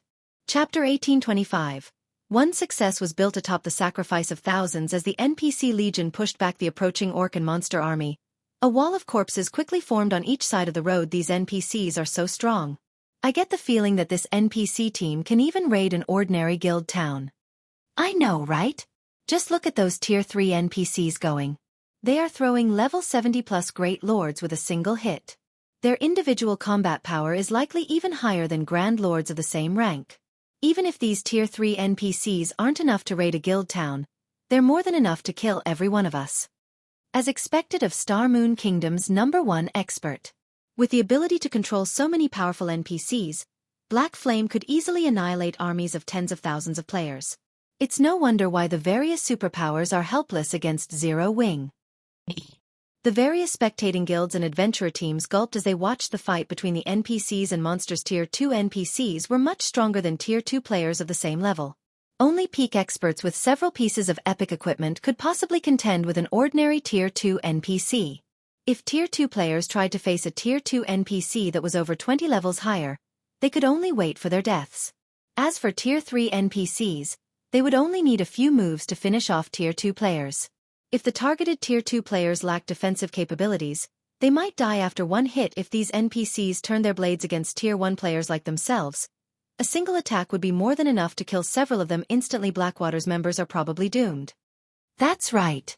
Blackwater has been picking a lot of fights with Zero Wing in the Orc Empire. Now that Black Flame has found some of Blackwater's members, he'll massacre them. The various large guilds members couldn't help but watch Blackwater's members with pity as they fought the local orcs. Nowadays, Blackwater and Zero Wings members would fight whenever they came across each other in the fields. Although Blackwater currently had over 1,000 members present, before the Sword King, the group was a joke. Furthermore, Black Flame had a team of level 80+ NPCs with him. This further reduced the chances of Blackwater's members escaping this place alive. Why is Black Flame here? We're doomed. We're doomed. Fear colored the faces of Blackwater's members as they watched Shifeng. They had experienced the man's might firsthand, so they knew just how powerful he was. Black Flame was truly unstoppable. He could easily single out and kill a specific player while surrounded by an army of tens of thousands. Although their team currently had over 1,000 well-equipped elite and expert players, Black Flame could annihilate them all by himself. Their only option was to run. If others heard their thoughts, they'd be a laughingstock. If 1,000 elite players simultaneously attacked a single expert, one move should be enough to end the battle. Even a peak expert would try to avoid a 1,000-man enemy elite team. How could a lone player possibly defeat an army of elite players? However, they knew very, very well that the likelihood of such a situation was high. Not only did Black Flame possess multiple large-scale destruction spells, but he also had ridiculous movement speed. He also had enough strength to contend with mythic monsters. In addition, he was capable of summoning powerful monsters. It wasn't an exaggeration to call Black Flame a one-man army, damn it. Why is he here? Singular Burial paled when he saw Shifeng's cloaked figure looking at Shifeng now. Singular Burial was no longer as confident as he had been in the past. He harbored no thoughts of fighting Shifeng as he knew that doing so would be a waste of energy. In fact, it would only lead to a quicker death. Singular Burial could not understand why Shifeng had come to a backwater place like this. They were currently in the Orc Empire's outer region. For an expert of Shifeng's caliber, only grinding or questing in the Empire's core would be worth his time. He had struggled to stabilize his standing in Blackwater. In the hopes of elevating his position in the guild, he had been doing his best to raise the Heaven's Burial members that had followed him to join Blackwater, yet before his efforts could bear fruit, he had encountered Shifeng. "Commander, what should we do?" Daybreak Fog revealed a somber expression when she saw Shifeng. As well, after Heaven's Burial disbanded and Flame Blood was crippled, over half of Heaven's Burial's main force members had chosen separate paths. Because of this, their positions in Blackwater had plummeted. Among their 1,000-man team, only 100 or so were experts. While this might be a high number compared to other 1,000-man elite teams, it was nowhere near enough to deal with Shifeng. To Shifeng, their experts were no different than the team's elite players. The swordsman could kill them all with one hit. We don't have any other choice. Have everyone slowly retreat. We can't afford another loss. Get ready to use the Tier 3 group instantaneous teleportation scroll to send the main force away from this place. Everyone else should spread out and run. Absolutely do not fight Black Flame, Singular Burial said, gnashing his teeth. The Tier 3 group instantaneous teleportation scroll was extremely valuable, an item he had obtained after completing a difficult team quest. It was also the only life-saving tool he had to save his team. However, the teleportation scroll could only teleport a maximum of 100 players. He couldn't transport his entire team. I understand. Daybreak Fog nodded. She then took a silver magic scroll from her bag and eyed Shifeng's every movement.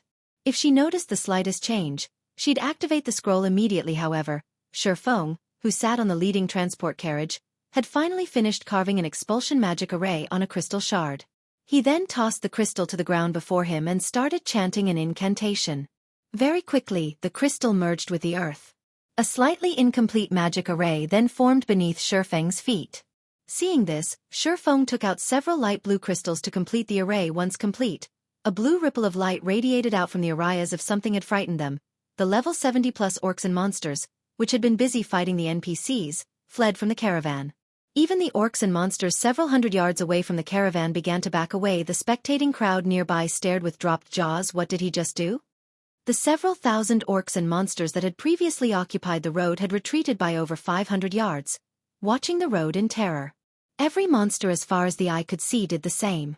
Not one dared to approach the road. Once Shifeng finished his work, he collected the leftover materials. As he returned to the transport carriage, he noticed a 1,000-man legion backing away from his position. Singular Burial? Shifeng quickly spotted Singular Burial among this 1,000-man legion. However, his old enemy watched him cautiously. Seeing this, Shifeng could not help but sigh inwardly. Currently, Singular Burial wore a mix of level 50 secret silver and fine gold equipment. Aside from the man's longbow, Shifeng could easily discern the rank of his other items. Looking at him now, it was hard to believe Singular Burial had once been the guild leader of an almighty guild in Star Moon Kingdom. This was the cruel reality of God's domain. In God's domain, one success was built atop the sacrifice of thousands. After a glance at Singular Burial, Shifeng climbed back onto his transport carriage and had the convoy continue down the road. If he did not complete the trade route quickly, the expulsion magic arrays he had already set up within the Empire would begin to disappear. This was the time limit players had to endure. The system would not allow players to take their sweet time when establishing a trade route. As for killing Singular Burial and the others, he had no interest in such a task. Moreover, with Singular Burial's current state, he didn't consider the man a threat. After realizing that Shifeng was leaving without a fight, Blackwater's members breathed a deep sigh of relief. Commander, Black Flame left. Daybreak Fog could not help but cry out with joy when she saw Shifeng drive his transport carriage away. When Shifeng had turned to look at them, she had nearly used the precious group instantaneous teleportation scroll out of anxiety as he left. Singular Burial wore an expression of mixed indignation and sadness as he watched Shifeng leave. He had noticed a hint of pity in Shifeng's eyes. This discovery had dealt an unprecedented mental blow. Is he trying to say that I don't even qualify to face him now? Chapter 1826. Vulcan Sigh. After Shifeng left, all of the various large guilds members visibly relaxed. Black Flame is leaving, just like that? He doesn't intend to deal with Blackwater's members? My guess is that Black Flame finds it beneath him to deal with them. I've watched the battles that occurred at the primordial divine ruin. Black Flame had soloed a mythic monster.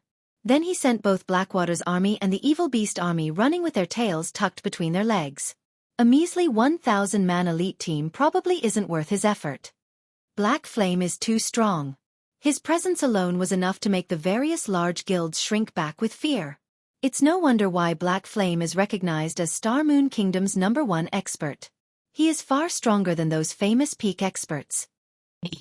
The adventurer teams watching from a short distance away were shocked when they looked at the various guild players, who watched the departing convoy cautiously. They had never thought that the presence of a single player would be enough to deter so many guild players. They had all heard many rumors about Black Flame, but they had assumed the rumors were jokes and baseless assertions. However, they simply treated those rumors as jokes and baseless assertions. However, after seeing the man in person today, they finally understood that the rumors were actually true. In fact, Black Flame was even scarier than the rumors made him out to be. Because of this discovery, many of these independent players, who hadn't been interested in joining any guild, began to have second thoughts. They all considered joining Zero Wing, especially the swordsman players. This was especially true for swordsman players. Unbeknownst to Shifeng, his casual action of sparing Blackwater's members had made many independent players in the Orc Empire reconsider their position about joining his guild. At the same time, news of Shifeng's appearance in the Orc Empire had reached the various dark players hiding in the Empire. Commander, we have discovered Black Flame. Where? He's near the Orc Empire's border. However, there are quite a number of NPCs moving with him. Taking him out won't be easy. Follow after him for now. I'll gather our members and head over as soon as possible. As long as our Wind's Arrow adventurer team kills Black Flame once, we'll qualify to join Dark Soul. We cannot miss this opportunity, so follow him closely. Understood. The various dark adventurer teams operating within the Orc Empire began to make their way towards Shifeng. Some time ago, the Dark Knight Empire's Dark Soul had placed a bounty on Zero Wing. For each Zero Wing upper echelon killed, one could earn a dark mutation slot. If one managed to kill Zero Wing's guild leader, regardless of whether an individual or an entire team completed the task, both would be welcome to join Dark Soul. Individuals would be given command of a new adventurer team in Dark Soul. To players that operated in the dark, Dark Soul's reputation was equivalent to that of a super guild. Joining the Dark Alliance and become one of its commander-level figures was no different than becoming the vice guild leader in a super guild. Why wouldn't such an offer be tempting? The various dark adventurer teams and several dark guilds began an enthusiastic search for Black Flame. Although Black Flame was very powerful, even giants would fall against overwhelming numbers. God's Domain also had many special methods to kill players. Dark Soul had not specified a requirement to defeat Black Flame with raw strength. The lightning-horned earth dragons dashed down the Orc Empire's gravel roads as Shifeng ventured deeper into the Orc Empire. Stronger monsters and orcs showed up to hinder his progress. Initially, most of the monsters had only been chieftains, but now, lords began to target his caravan. If not for the lightning-horned earth dragons being level 80 great lords, the monsters in their way would have stopped the caravan long ago. Sure enough, it really is difficult to set up a trade rule in a land ruled by the dark forces. Feng inwardly celebrated as he watched one lord-ranked orc get knocked aside after another. Fortunately, he was the first player to set up a trade route in Star Moon Kingdom and had the privilege of using the lightning-horned earth dragons. Normally, players would only have access to mysterious iron transport carriages, which were only pulled by lord-ranked monsters, when setting up a trade route. Traveling through a neutral map under the Dark Forces rule with such carriages would be extremely difficult. He would have had to stop his progress whenever he was attacked.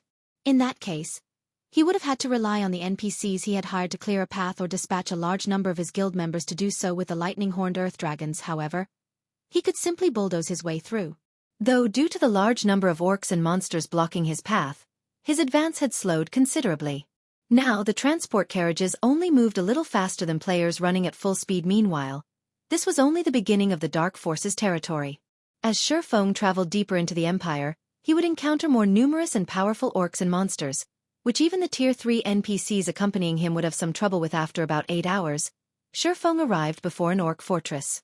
According to the system map, the fortress was the final point for the trade route. This quest. Does it really want me to build the expulsion magic array inside the fortress? As Feng watched the patrolling orcs on the fortress's walls, he wondered if he had read his system map wrong. This was nothing like the orcs he had faced on the road earlier. On his way here, he had faced wild orcs or orc patrols, but these orcs were members of the Orc Empire's well-trained army. Fortunately, due to his quest, the fortress only had around 3,000 orc guards, far fewer than normal. In return, however, their levels and rank had increased significantly. Now, the weakest orc guarding the fortress was a chieftain, with the majority of the orcs being lords. The leader of these creatures was even a level 80 mythic-ranked orc general. After spotting Feng's caravan, the orc general raised its greatsword with one hand and loosed a furious roar. Suddenly, the army of 3,000 orcs stationed inside the fortress flooded out of the fortress's gates and marched towards Feng's caravan. Sturdy, shield-wielding orcs occupied the front line while agile, bow-wielding orcs moved at the rear. The orc army's approach even made the NPCs with Feng nervous. Feng could see well over 100 great lord-ranked orcs and over a dozen grand lords. This force was on an entirely different level than the caravan's contingent. As Feng wondered if something had gone awry, the sound of a system notification reached his ears. System: you have triggered the epic trade route quest, Orc King's Ambitions. You may choose to accept or abandon this quest. If you complete this quest, you will receive a commendation from Star Moon Kingdom and qualify to build an airport. Abandoning this quest will not affect your original trade route quest. If you choose to abandon this quest, the system will designate an alternative path for the trade route. You have 3 minutes to consider. An epic trade route quest? Feng was stunned when he read the system notification, but after seeing the quest rewards, he couldn't help his growing excitement. Could this be the reward for being the first player to set up a trade route? The qualifications to build an airport. Countless guilds in neutral maps dreamed of acquiring this qualification, but very few succeeded in doing so. In the past, not a single guild had revealed how they had managed it. Meanwhile, the sensational scene at the Orc Fortress stupefied the various dark adventurer teams and dark guilds following Feng. Crap. What's going on? Is Black Flame trying to raid the fortress? Does he intend to raid a fortress by himself? Is he crazy? Black Flame is insane. That's an orc fortress we're talking about. Although he can stand against a mythic monster for some time, capturing a fortress is a different story entirely. Even if he has some NPCs to support him, ambushing a fortress is impossible. As the dark players watched the distance between the orc army and Feng's caravan decrease, they were dumbfounded. They had watched many guilds try to raid one of the Orc Empire's fortresses before, but this was the first time they had seen a single player attempt it. Commander, what should we do? Should we attack Black Flame? These orcs are too high-leveled. Moreover, there's a mythic orc among them. If we attack carelessly, we might get dragged into the fight. Let's wait. It won't be too late to take action once the orc army pushes Black Flame and his NPCs back.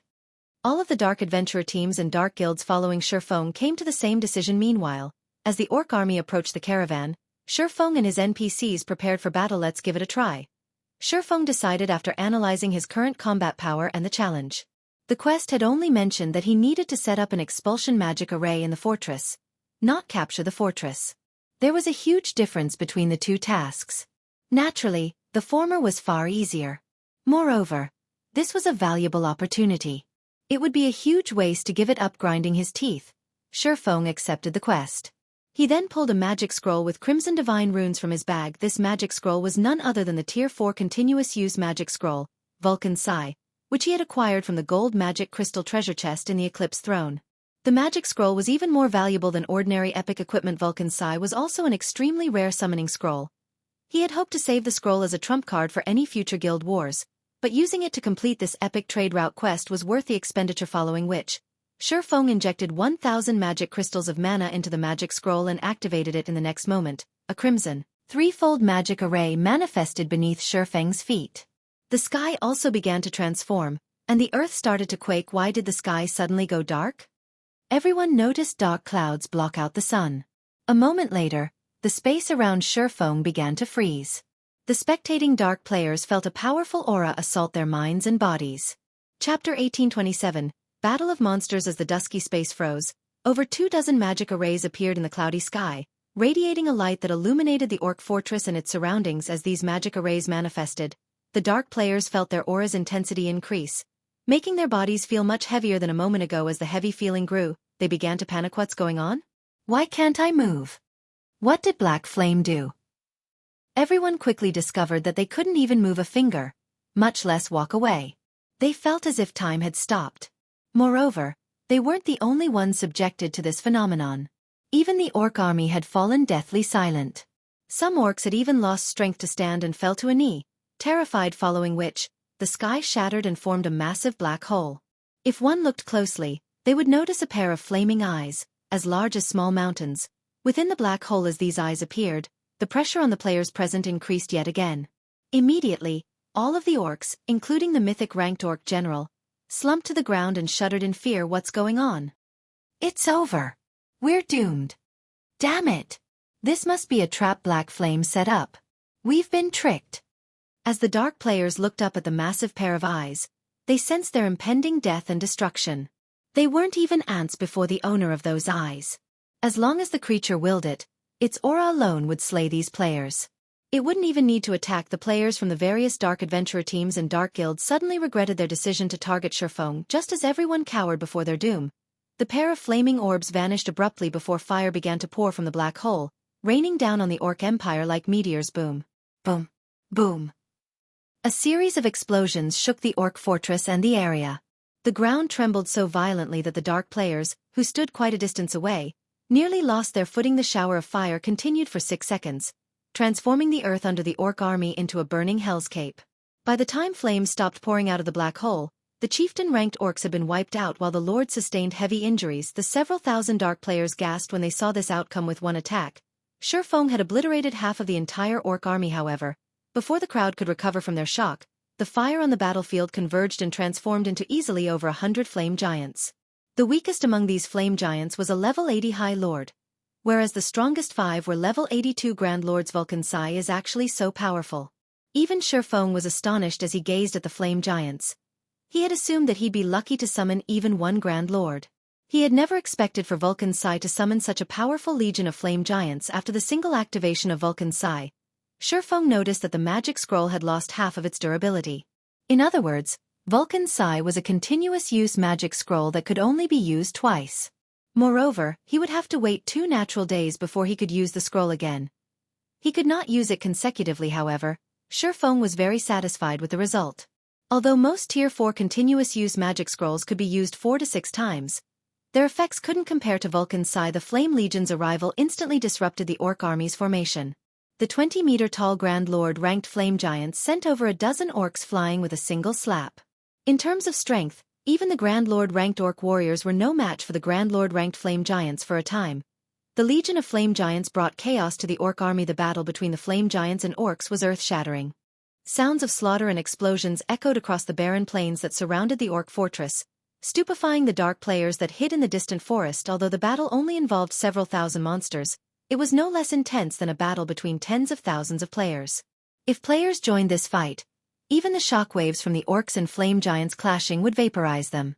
While the orc army tangled with the Flame Legion, Shifeng used the opportunity to lead his NPC mercenaries past the orc army, and towards the orc fortress. He did not need to exterminate the orc army to capture the fortress.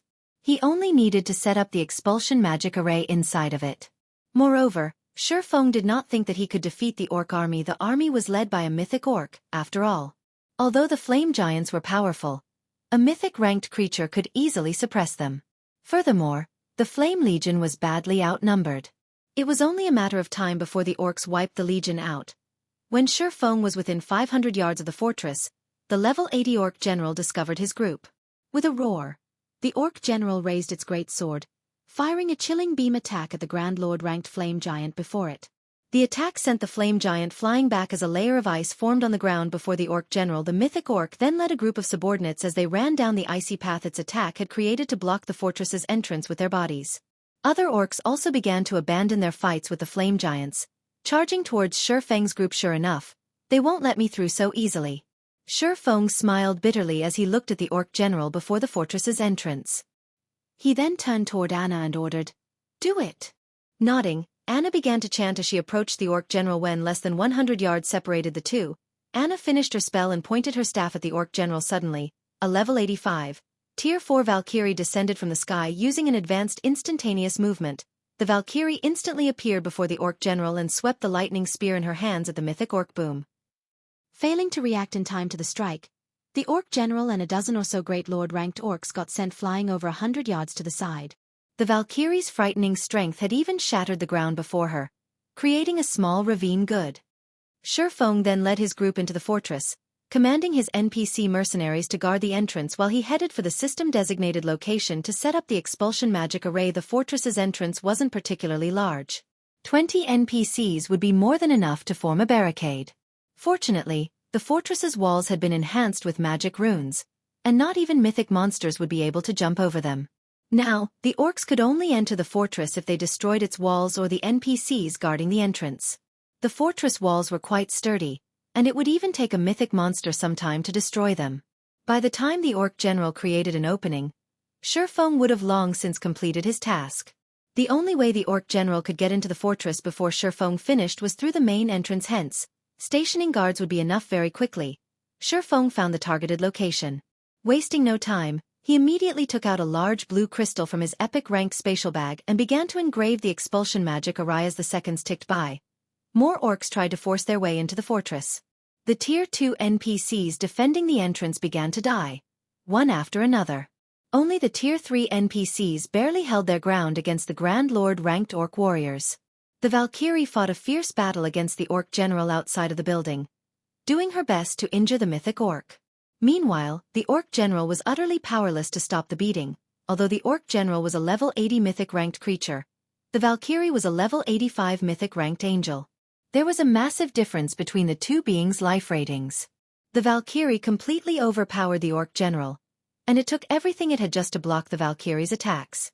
Occasionally, the orc general slipped up, and the Valkyrie's attack sent it flying. The watching dark players were flabbergasted. The various commanders and upper echelons from the dark adventurer teams and dark guilds wiped the sweat from their foreheads. They inwardly celebrated the fact that they hadn't rushed to attack Shifeng. The consequences would have been unimaginably dire. By the time the Valkyrie disappeared, the orc general was heavily injured, greatly reducing its combat power. Now, it was only slightly more powerful than the Grand Lord-ranked orc warriors. I need to hurry. When Shifeng saw the orc general attack the guards at the entrance, he began to inscribe runes faster. 20 seconds. 40 seconds. 60 seconds. Once the orc general rejoined the fight, more NPC mercenaries began to fall. In just 60 seconds, over 10 Tier 2 NPCs had died. One of the Tier 3 NPCs had even sustained heavy injuries. When there were fewer than 30 NPC mercenaries remaining, the orc general used a powerful skill and charged past the blockade. Upon entering the fortress and spotting Shifeng, the orc general roared and swung its great sword at the offending swordsman. Suddenly, a cold energy beam shot toward Shifeng, and everything it passed froze. While inscribing the magic array, Shifeng couldn't move without canceling the inscription process. He'd have to start all over again. Hence, Shifeng had no choice but to activate absolute defense. After the energy beam disappeared, everything except for Shifeng's immediate surroundings had frozen solid, When the Orc General saw that Shifeng had survived, it was further enraged. It charged up to Shifeng, brandishing its Greatsword. Despite the fact that the power of the Orc General's attacks shattered the ground around him, Shifeng remained unharmed. However, his heart pounded with nervous energy, rather than feeling relieved just when Absolute Domain's duration was about to end. The blue crystal in Shifeng's hand suddenly lit up. He had finally finished inscribing the magic array Go. Shifeng shoved the crystal into the ground before the crystal melded with the ground. A magic array appeared beneath Shifeng's feet. Seeing this, Shifeng activated Heavenly Dragon's power, his attribute Skyrocketing Scram. Shifeng yelled as he swung Killing Ray at the Orc General. Lightning Slash. A blue lightning bolt struck the Orc General, and like a cannonball, the creature flew backward, only stopping when it crashed into a nearby wall. Losing this opportunity, Anna had her 10 rock guardians form a magic array around the Orc General, trapping the mythic orc. Meanwhile, Shifeng took out several small crystals for the magic array's finishing touches. Since Shifeng was now very familiar with the process, he only needed 10 seconds to complete the array. As the magic array completed, a blue ripple of light enveloped the war fortress. A moment later, a series of system notifications reached Shifeng's ears. Chapter 1828. Advanced Manager System. Congratulations! You have completed the epic trade route quest, Orc King's Ambitions. Rewarding Star Moon Kingdom Reputation plus 100, plus 50% EXP of current level, and 1 Star Moon Kingdom Airport Building Order. Orc Empire Region System Announcement. Congratulations to Zero Wing's Silverwing Town for becoming the first town in the Orc Empire to set up a trade route. Rewarding 10,000 popularity points to Silverwing Town and 1 transportation firm design. The system announcement echoed 3 times in the ears of every player within the Orc Empire. Set up a trade route? What's that? It should be something that can lure in more NPC merchants. If that's true, doesn't that mean we can obtain even more rare items from the NPCs of Silverwing Town now? Zero Wing is really amazing. Silverwing Town got promoted into an intermediate town just recently. Now, Zero Wing has even managed to set up a trade route for it. The Orc Empire will definitely fall under Zero Wing's dominion in the future. That's for sure. Previously, the Evil Beast army was already helpless against Zero Wing. With how rapidly Silverwing Town is developing right now, I believe it will surpass Ancient Rock City before long. It would be great if that's the case. If Silverwing Town really does surpass Ancient Rock City, we won't have to worry about getting ambushed by dark players when grinding in the Orc Empire's outer area. The players grinding in the Orc Empire promptly started a discussion about Zero Wing. They all held an optimistic view of Zero Wing's future. At the same time, they also hoped that Silverwing Town could develop quickly. For some reason, Ancient Rock City had actually become a mecca for the dark forces. A large number of dark players was currently gathered there. Since Ancient Rock City was located in the Orc Empire's inner area, the dark players' main sphere of activity encompassed the Orc Empire's inner area and the boundary between the inner and outer areas. As a result, the independent players trying to grind and do quests in these areas frequently came under attack from dark players. As for Silverwing Town, which was the town closest to Ancient Rock City, while it could be considered a mecca for normal players like themselves, as the town could accommodate only a very limited number of people, not that many players gathered around the town. Hence, the number of normal players operating within the vicinity of Silverwing Town was relatively low. Far from enough to contend against the dark players operating around Ancient Rock City. However, if Silverwing Town were developed further, the number of players gathering at the town would also increase. The influx of normal players would naturally pose a deterrent to the dark players. At the very least, they would refrain from boldly launching attacks in large numbers. Although the news of Silverwing Town setting up a trade route brought joy to the independent players operating within the Orc Empire, somber expressions appeared on the faces of the various major powers' upper echelons when they received this piece of news. At this point in time, the number of players willing to operate within the Orc Empire had already peaked. In other words, the player population within the Orc Empire would no longer increase significantly like before. Meanwhile, the various major powers that had captured a town within the Orc Empire all needed to lure more players to their towns to develop their towns. However, if most of the players operating within the Empire were heading to Silverwing Town, how were these major powers supposed to develop their own guild towns? Wind, with this recent development, the Ancient Rock City you're managing is in for a tough time. Falling Fire, who held a crystalline crimson staff, said when he heard the latest system announcement. A grin appeared on his face as he turned to look at the level 55, Tier 2 Berserker standing beside him. To begin with, we only joined hands with the dark players to use their strength to whittle down Zero Wing. This change will bring no loss to the evil god's temple, Windhunter said indifferently. Moreover, no matter how Zero Wing develops Silverwing Town, it is already too late. Don't you agree? Indeed. While Zero Wing's black flame is indeed very scary, unfortunately for him, a guild can't become strong just by relying on one person. At the end of the day, a war between guilds is decided by the financial strength and foundations both sides possess, Falling Fire said as he looked at the Crimson Flame Fortress, whose defensive magic array had already been shattered. We'll let Zero Wing maintain its arrogance for now. As long as we capture the Crimson Flame Fortress, Zero Wing's existence will be over. The Crimson Flame Fortress was one of the most important fortresses within the Orc Empire's inner area. It was also one of the relatively safe transport hubs in the Empire. Capturing the Crimson Flame Fortress would be equivalent to taking control of the majority of the players heading to the regional dungeon Orc capital city. The amount of coins and resources they could earn from the fortress would easily surpass that from Ancient Rock City at its peak at the same time. Their control of the Crimson Flame Fortress would essentially allow them to bar Zero Wing from entering the Orc capital city. This would render all of Zero Wing's efforts in the Orc Empire useless in the long run. Their alliance would grow increasingly stronger in the Orc Empire, whereas Zero Wing would weaken. After accumulating sufficient strength, they could then capture Silverwing Town and destroy Zero Wing, permanently relegating the guild to history. Elsewhere, due to Shurfeng completing the expulsion magic array, the Orc army trying to kill him was subjected to a powerful pressure from the magic array. Even the Orc general's reactions turned sluggish under the pressure, allowing the swordsman to evade the Orc general's attacks, albeit barely just as Shurfeng was trying to think of a way to escape. A series of war cries suddenly came from outside the fortress in the next moment. An army of NPCs suddenly appeared roughly 1,000 yards away from the fortress and charged toward it. Although there were only 1,000 NPCs in this army, they were all very high-leveled, at least level 100 inches God's Domain. Level 50 was a major turning point. Likewise, level 100 was also a very important turning point. A level 100, Tier 2 NPC would make short work of a level 95 Great Lord. Meanwhile, among the NPCs galloping over, the weakest one was a level 100, Tier 2 NPC.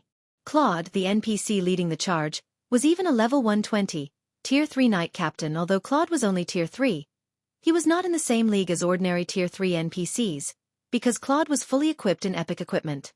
The silver spear he wielded was even a fragmented legendary weapon. His combat power was no doubt at the peak of Tier 3. He could even go toe-to-toe with ordinary Tier 4 mythic monsters. Shortly after these NPCs appeared, they quickly engaged the Orc army in battle. Riding atop a one-horned beast, Claude swung his spear at the Orc warriors that were trying to force their way through the entrance. Claude's spear transformed into a silver streak of light, tearing a hole through space as it swept at the Orc warriors. 2 level 80 Grand Lord ranked Orc warriors went flying. Meanwhile, the Lord ranked Orcs, which were caught in the crossfire, were killed on the spot in the blink of an eye. Claude cut open a path in the Orc army and charged straight into the fortress reinforcements. Shurfeng was both joyful and confused at Claude's appearance.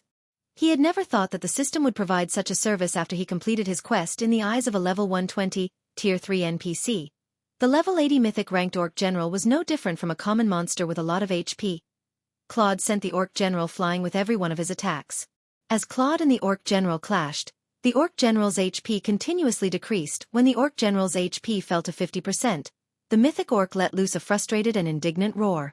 In the next moment, the battling Orc army started retreating. As for the Orc general, it too backed up to the top of a fortress wall, then jumped off and escaped after the Orc army fled. Claude approached Shurfeng. Lord Protector, thanks to your efforts, we were able to set up this important trade route. From now onward, Star Moon Kingdom's army will be managing this place to assure the trade route security. Meanwhile, as you are the pioneer of this trade route, are you willing to pay 60,000 gold to repair this secret stone fortress and become its advanced manager? Chapter 1829. Secret Stone Fortress, Advanced Manager? Shurfeng was ecstatic upon hearing Claude's words. In God's Domain, becoming a fortress town's manager was akin to becoming a noble of an NPC town or city. Players would gain the authority to manage a portion of the shops in the fortress town, and would be able to determine its development direction. However, an NPC fortress town wouldn't have only one manager. Just like Thunder Island, there could be multiple managers overseeing a single fortress town. An advanced manager possessed more authority than a basic manager. An advanced manager was close to being the deputy mayor of a fortress town. They would be able to manage important establishments such as the auction house, teleportation hall, and adventurers association, Not just a bunch of shops, although becoming an advanced manager was inferior to fully occupying a fortress town, since an NPC fortress town would be partially operated and guarded by NPCs. Barring special situations, it was much safer than a guild fortress town, for example. Currently, so long as the secret stone fortress was being garrisoned by level 100 NPCs. Even if Beast Emperor sent his entire evil beast army over, he wouldn't be able to take down the fortress. Unless Beast Emperor had some way to reduce the garrisoned NPCs' levels, capturing the fortress would be impossible. Lord Claude, must the 60,000 gold be paid right now? Feng asked. 60,000 gold was no small sum. This was especially true for Feng right now, as he had already spent most of his funds on this expedition. 60,000 gold is indeed a lot of money. Moreover, it'll take some time to get the necessary materials to repair the secret stone fortress, Claude said, nodding. It'll take 4 days at the quickest for the kingdom's army to arrive. It is fine so long as you gather the 60,000 gold within these 4 days. System. You have triggered the quest, Secret Stone Fortress. Collect 60,000 gold within 4 days. Failure to do so will result in the loss of the opportunity to become Secret Stone Fortress's advanced manager. Wonderful! Feng breathed out a sigh of relief upon seeing the system notification. While it might be difficult for ordinary first-rate guilds to collect 60,000 gold in 4 days, some might even have to sell some of their lands to do so. This was not a problem for Feng after all. He had a business deal with the Dragon Phoenix Pavilion and Unyielding Soul. Both these super first-rate guilds had shown great interest in the Dark Corrosion set. They had also placed an order for a large number of all-round devices and elven silver.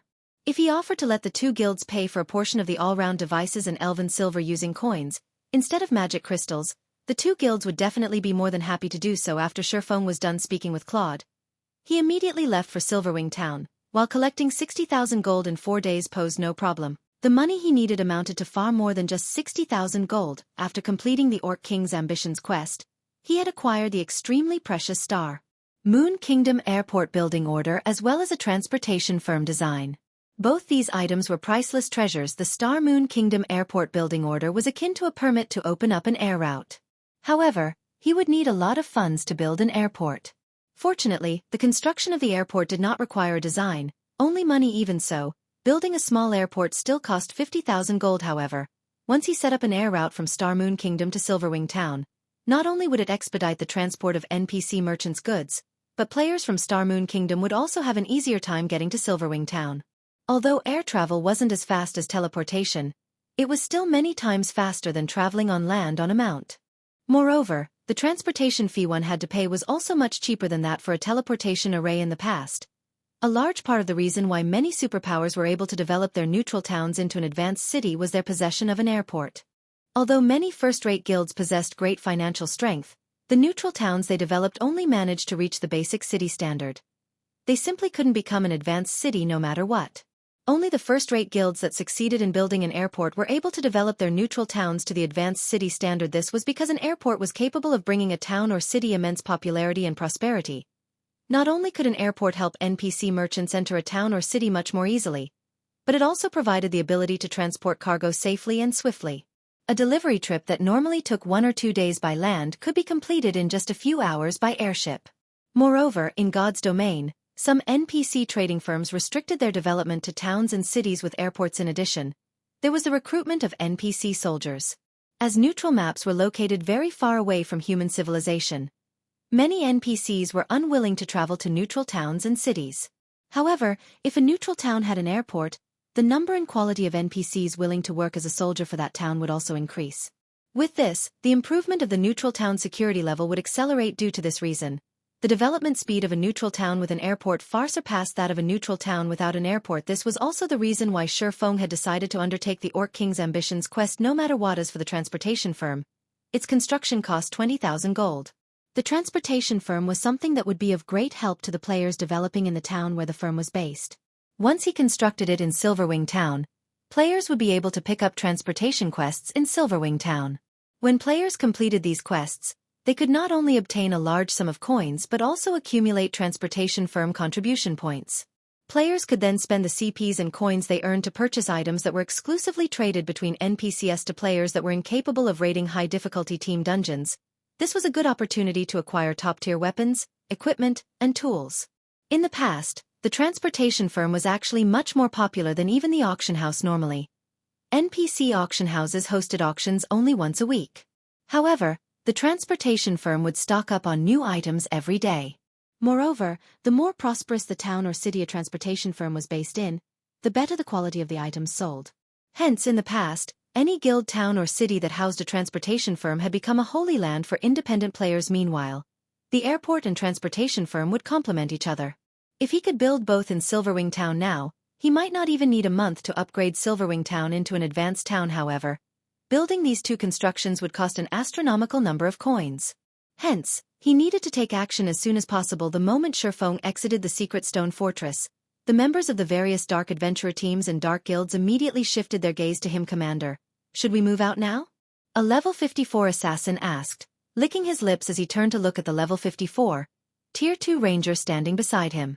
The other adventurer teams and guilds seemed to be getting ready to take action as well. After the battle with the orcs ended, the NPCs following Shifeng had also disappeared.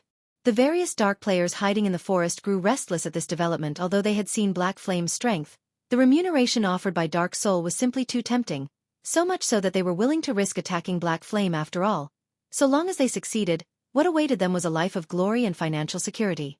Chapter 1830. Shocking Retreat.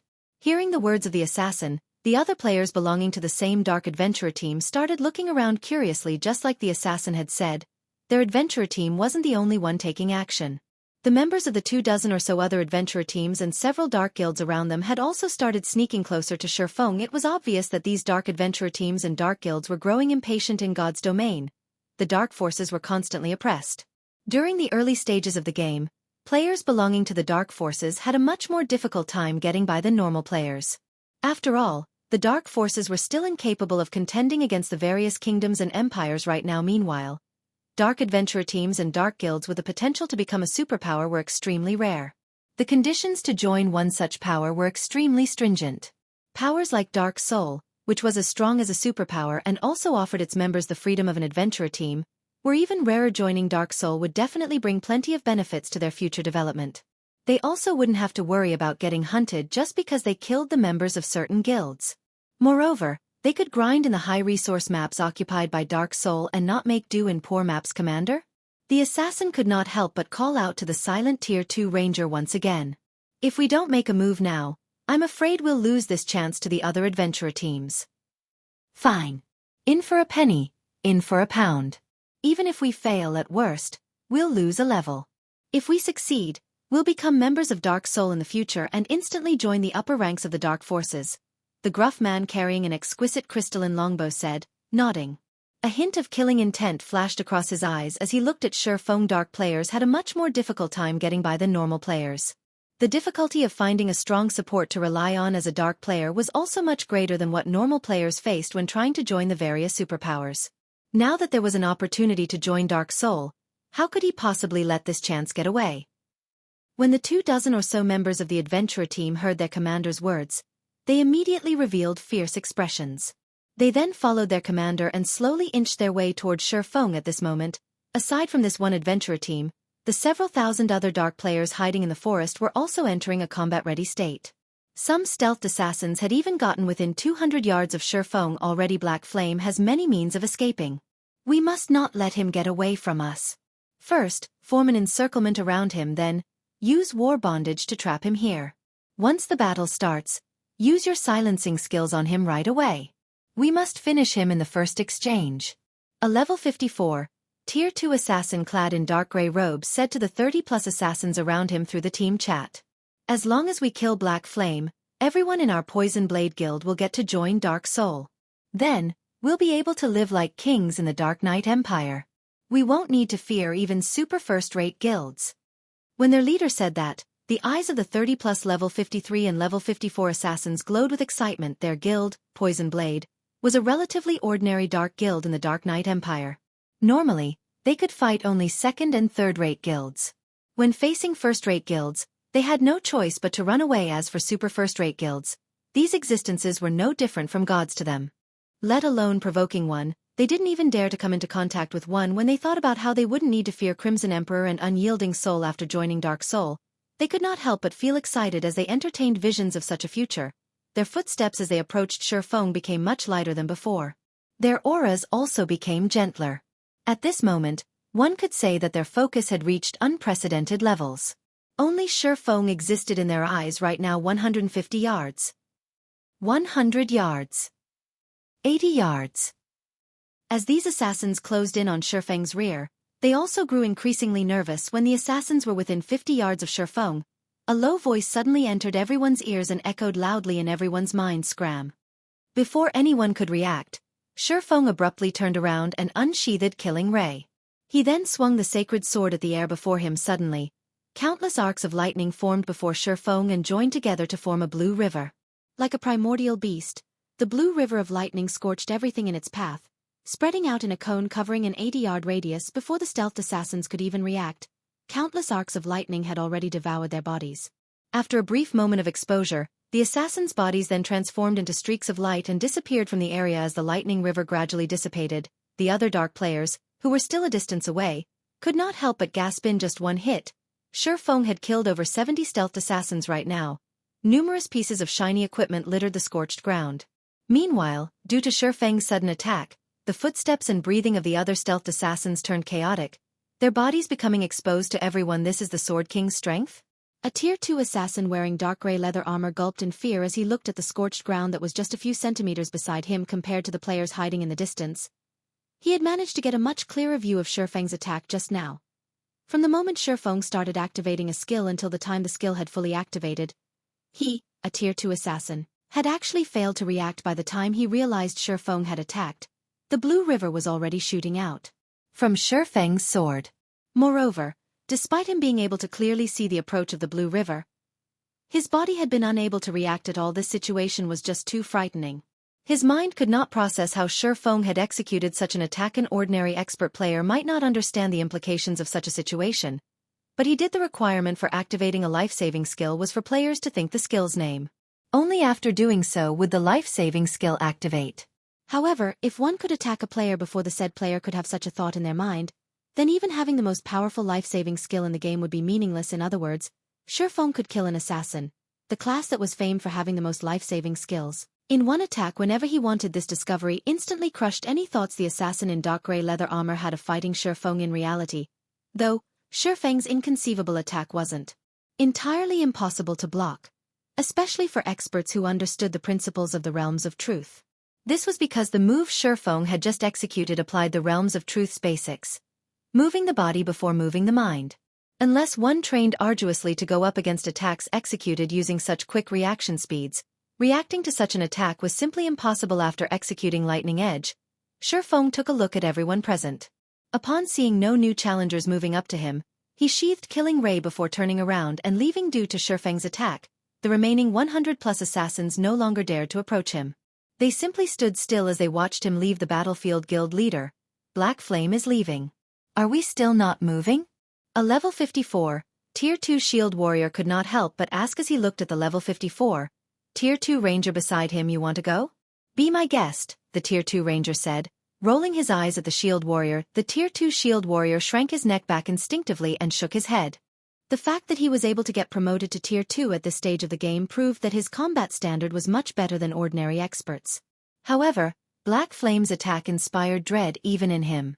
He definitely wasn't confident of blocking the attack Black Flame executed just now. Meanwhile, even after Shifeng's figure disappeared from the battlefield, the thousands of dark players remained standing quietly at their original positions with pale expressions.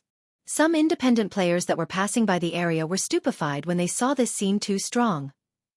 With just one attack, Shifeng had deterred several thousand dark players from making a move. By the time the dark players retreated from the area, news about the battle had already been spread like mad on the official forums by the independent players.